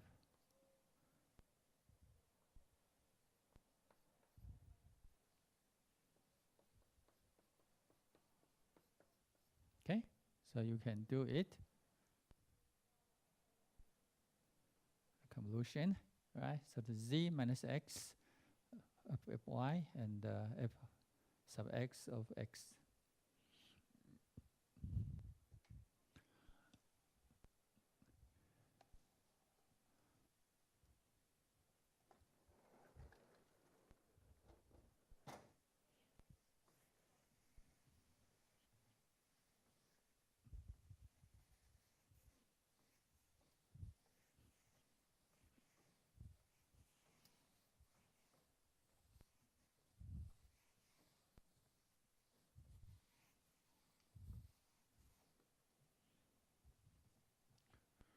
Okay, so now we are able to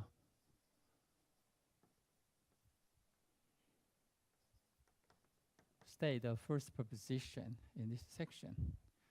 So let x1, x2 up to xn be an independent,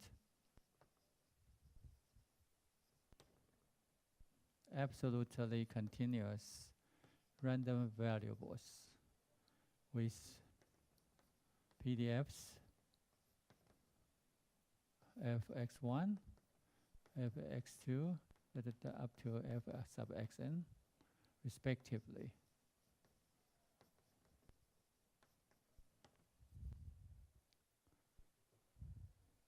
Right? Then the sum z x1 plus x2 plus xn of xi's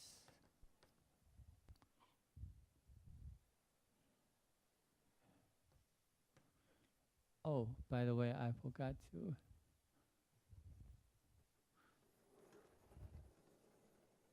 I haven't make a remark.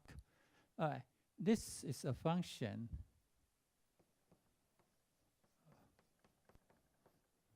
with g of xy equal to x plus 1. Okay? This one is a continuous function.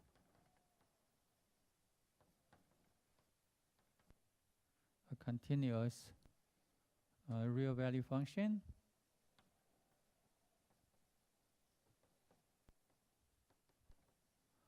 on R2, right? All right, so this is so the summation is a kind of data processing, and we know that this data processing function is continuous. So by proposition 6.1.a, z is a random variable. Okay, so that we can find its CDF. Okay, so this is the justification. Okay, I forgot to mention that. Okay, and so now the sum. Okay, x all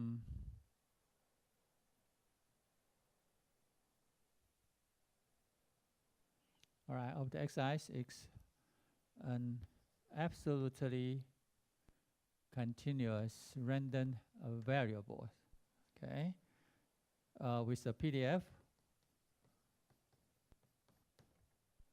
okay, with a PDF f of z, which is the convolution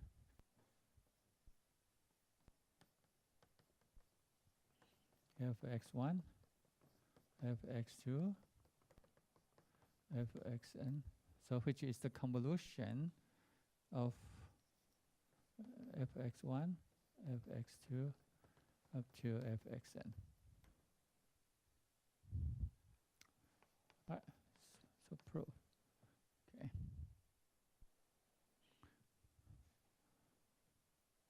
So by proposition 6.1.a with the data processing function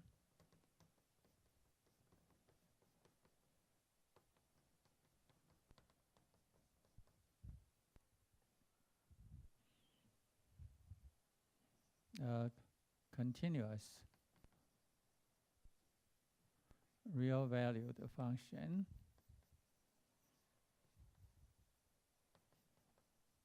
on Rn, okay, z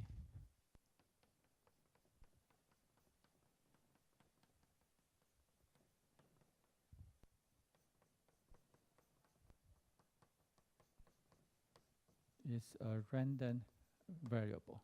Okay, so first of all, we make sure that the sum is also a random variable.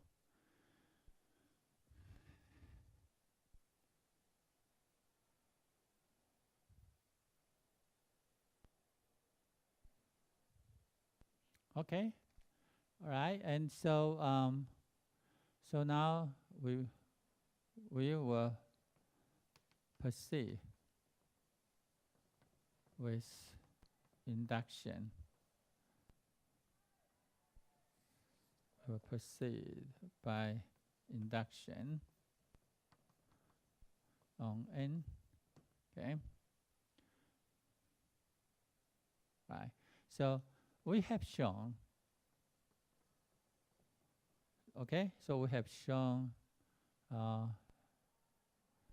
the proposition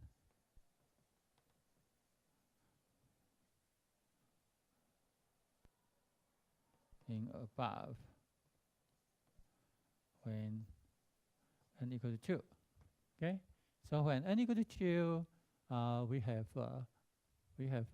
shown.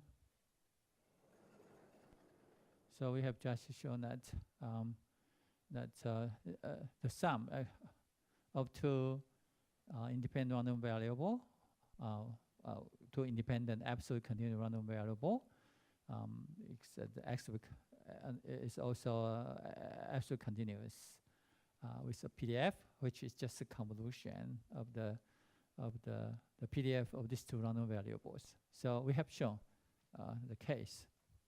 So now we assume. Okay, so assume that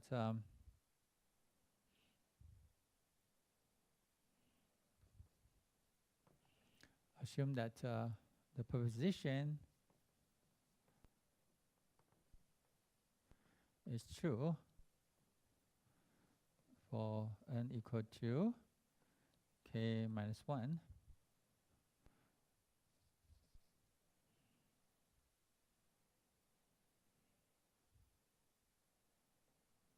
for n minus 1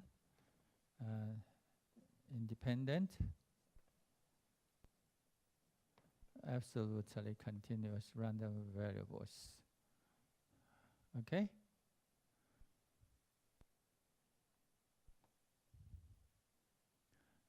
With n greater than or equal to 3. Okay. So now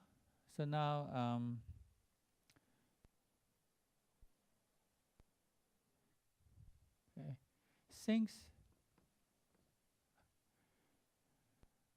all right, So we have shown, right, the proposition when n equal to 2, and we assume that the proposition is true, okay, for n minus 1 independent absolute continuous random variables. Okay.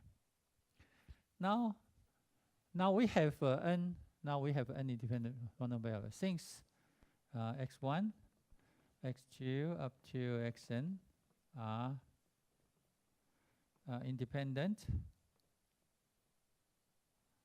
random variables.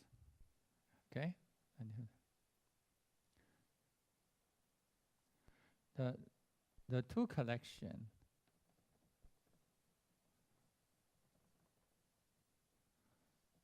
x1, x2 up to xn minus 1 and xn are independent. Okay?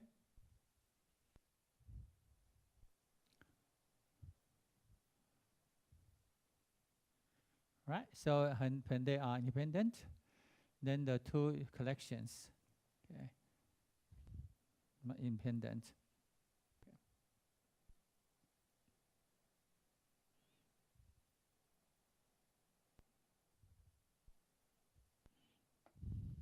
Right, and then the sum. So when we do the data processing for the first selection, which is just the sum, okay, the sum, so that we call this is as W. So then W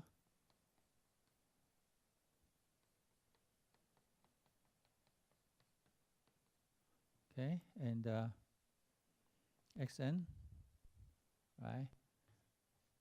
And the xn, we do that just identity data processing, okay, are independent by proposition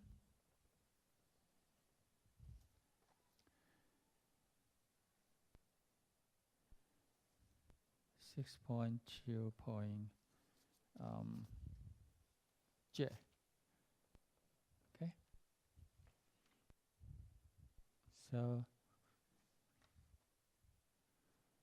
that so this is G of x1 with G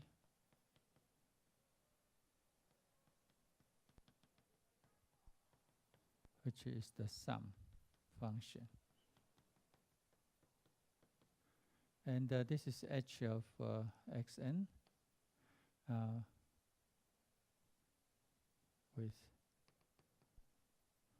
with h of xn equal to xn, the identity mapping, right? So both g and h are continuous functions, okay?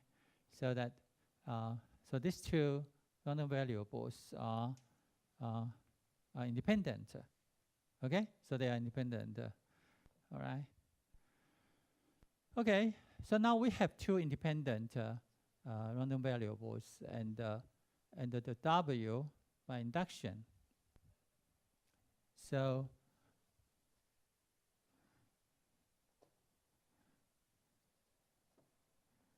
okay, now by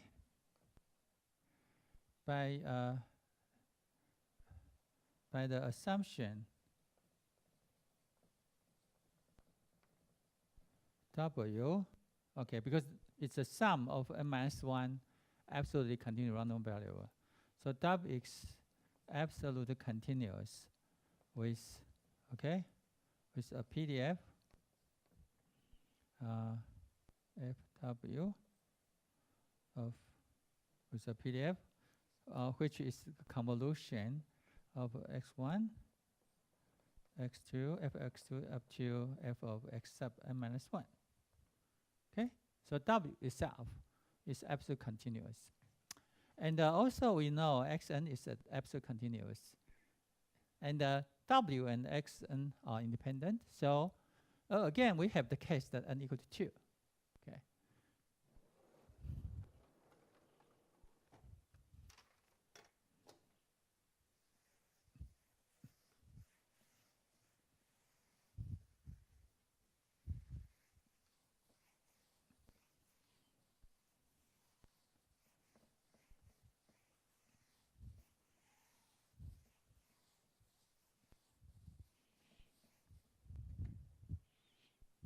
Okay.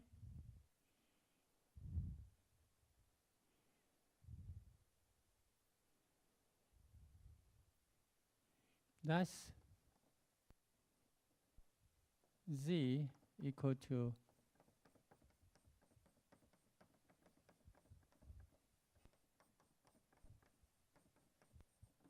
plus xn, right, is the sum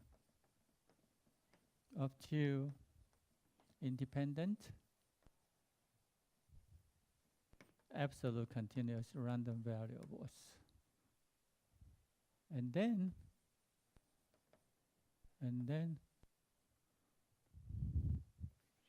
z is absolutely continuous with a PDF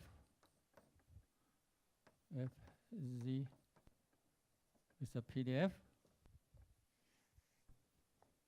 f of z, which is the convolution of f of w and f of x sub n. Okay.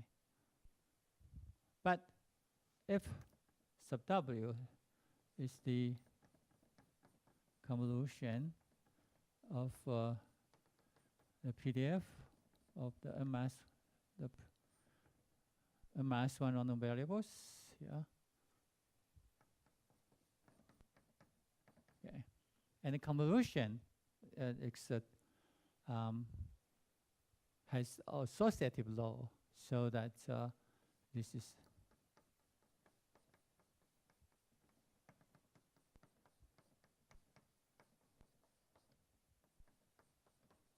okay, and then we have done. Okay. Okay. Oh, that way.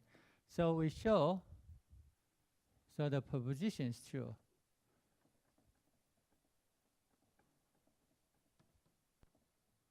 It's true for n. And so by induction on n, the proposition is true for all n greater than or equal to 2. Okay.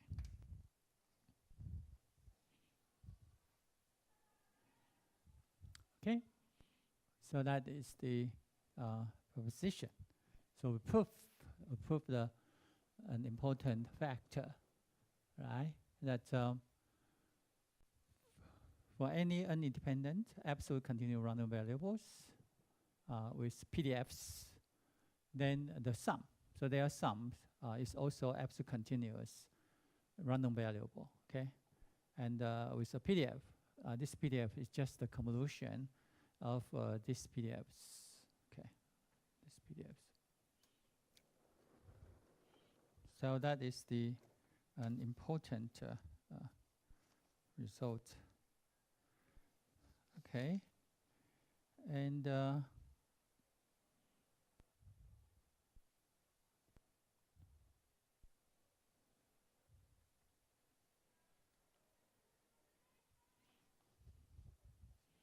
okay, so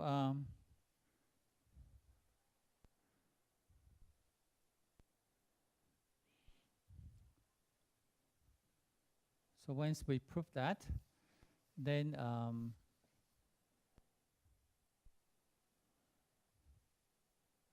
so please so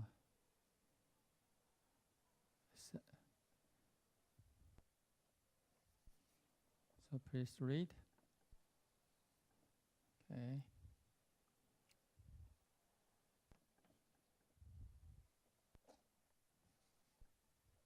proposition 6.3.1 up to 6.3.3.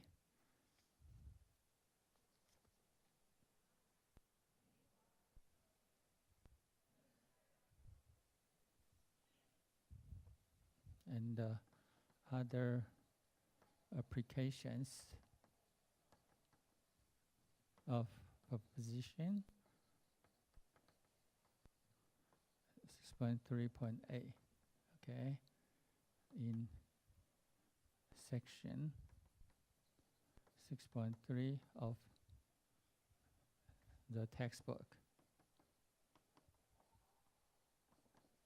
Okay, so the textbook contains some important results for several important types of random variables. Okay, so for examples that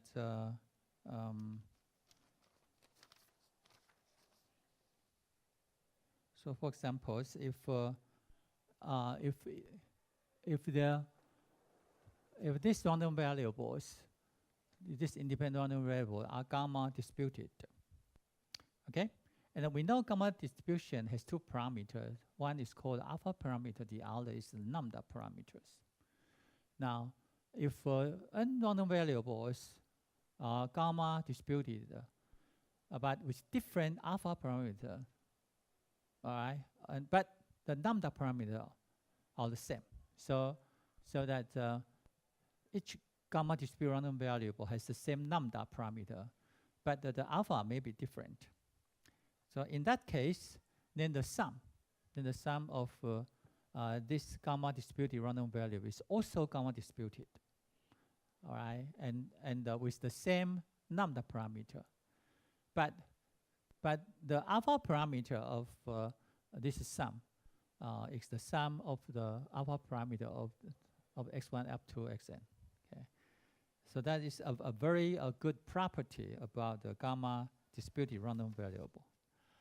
And again, if the n random variable here are normally disputed, all right, and we know what each normal disputed random variable has two parameters. One is its mean, the other is its variance. Now, if we have an independent normally disputed random variable with different mean and different variance, then the sum is also normally disputed. And the sum is the sum of the individual normal disputed random variable, and the variance of the sum is the sum of the variance of each random variables. Okay, so that is pretty good for normal disputed random variables. Okay, and also in section 6.3, there are applications of this proposition to discrete random variables. For example, if these random variables are Poisson disputed, as we know Poisson disputed random variables are discrete random variables. Okay, so if they are Poisson disputed, and we know Poisson disputed random variable has one parameter, say lambda. Okay, now if we have an independent Poisson disputed random variable, which may have different parameters lambdas, then their sums is also Poisson disputed. Okay, and the lambda parameter is the sum of the lambda parameter of these n random variables. Okay, so again, we have a very good property about that. Okay, and the other properties, for example, if we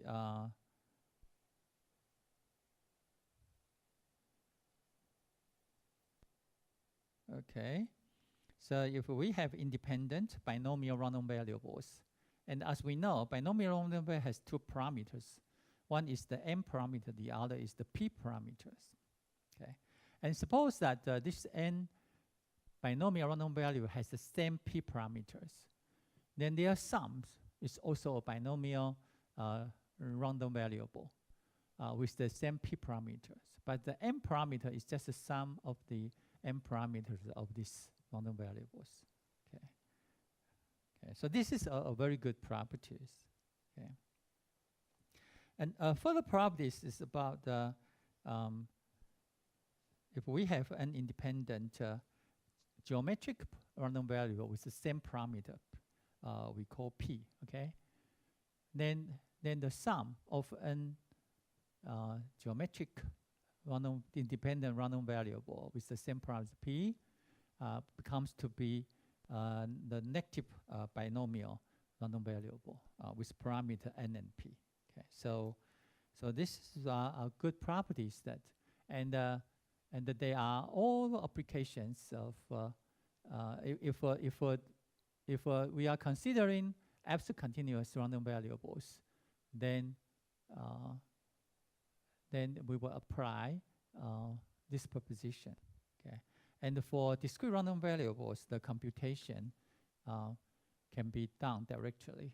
Okay, so that because of the time limitation, all these results has been contained in section 6.3. So I hope you to self-study this section.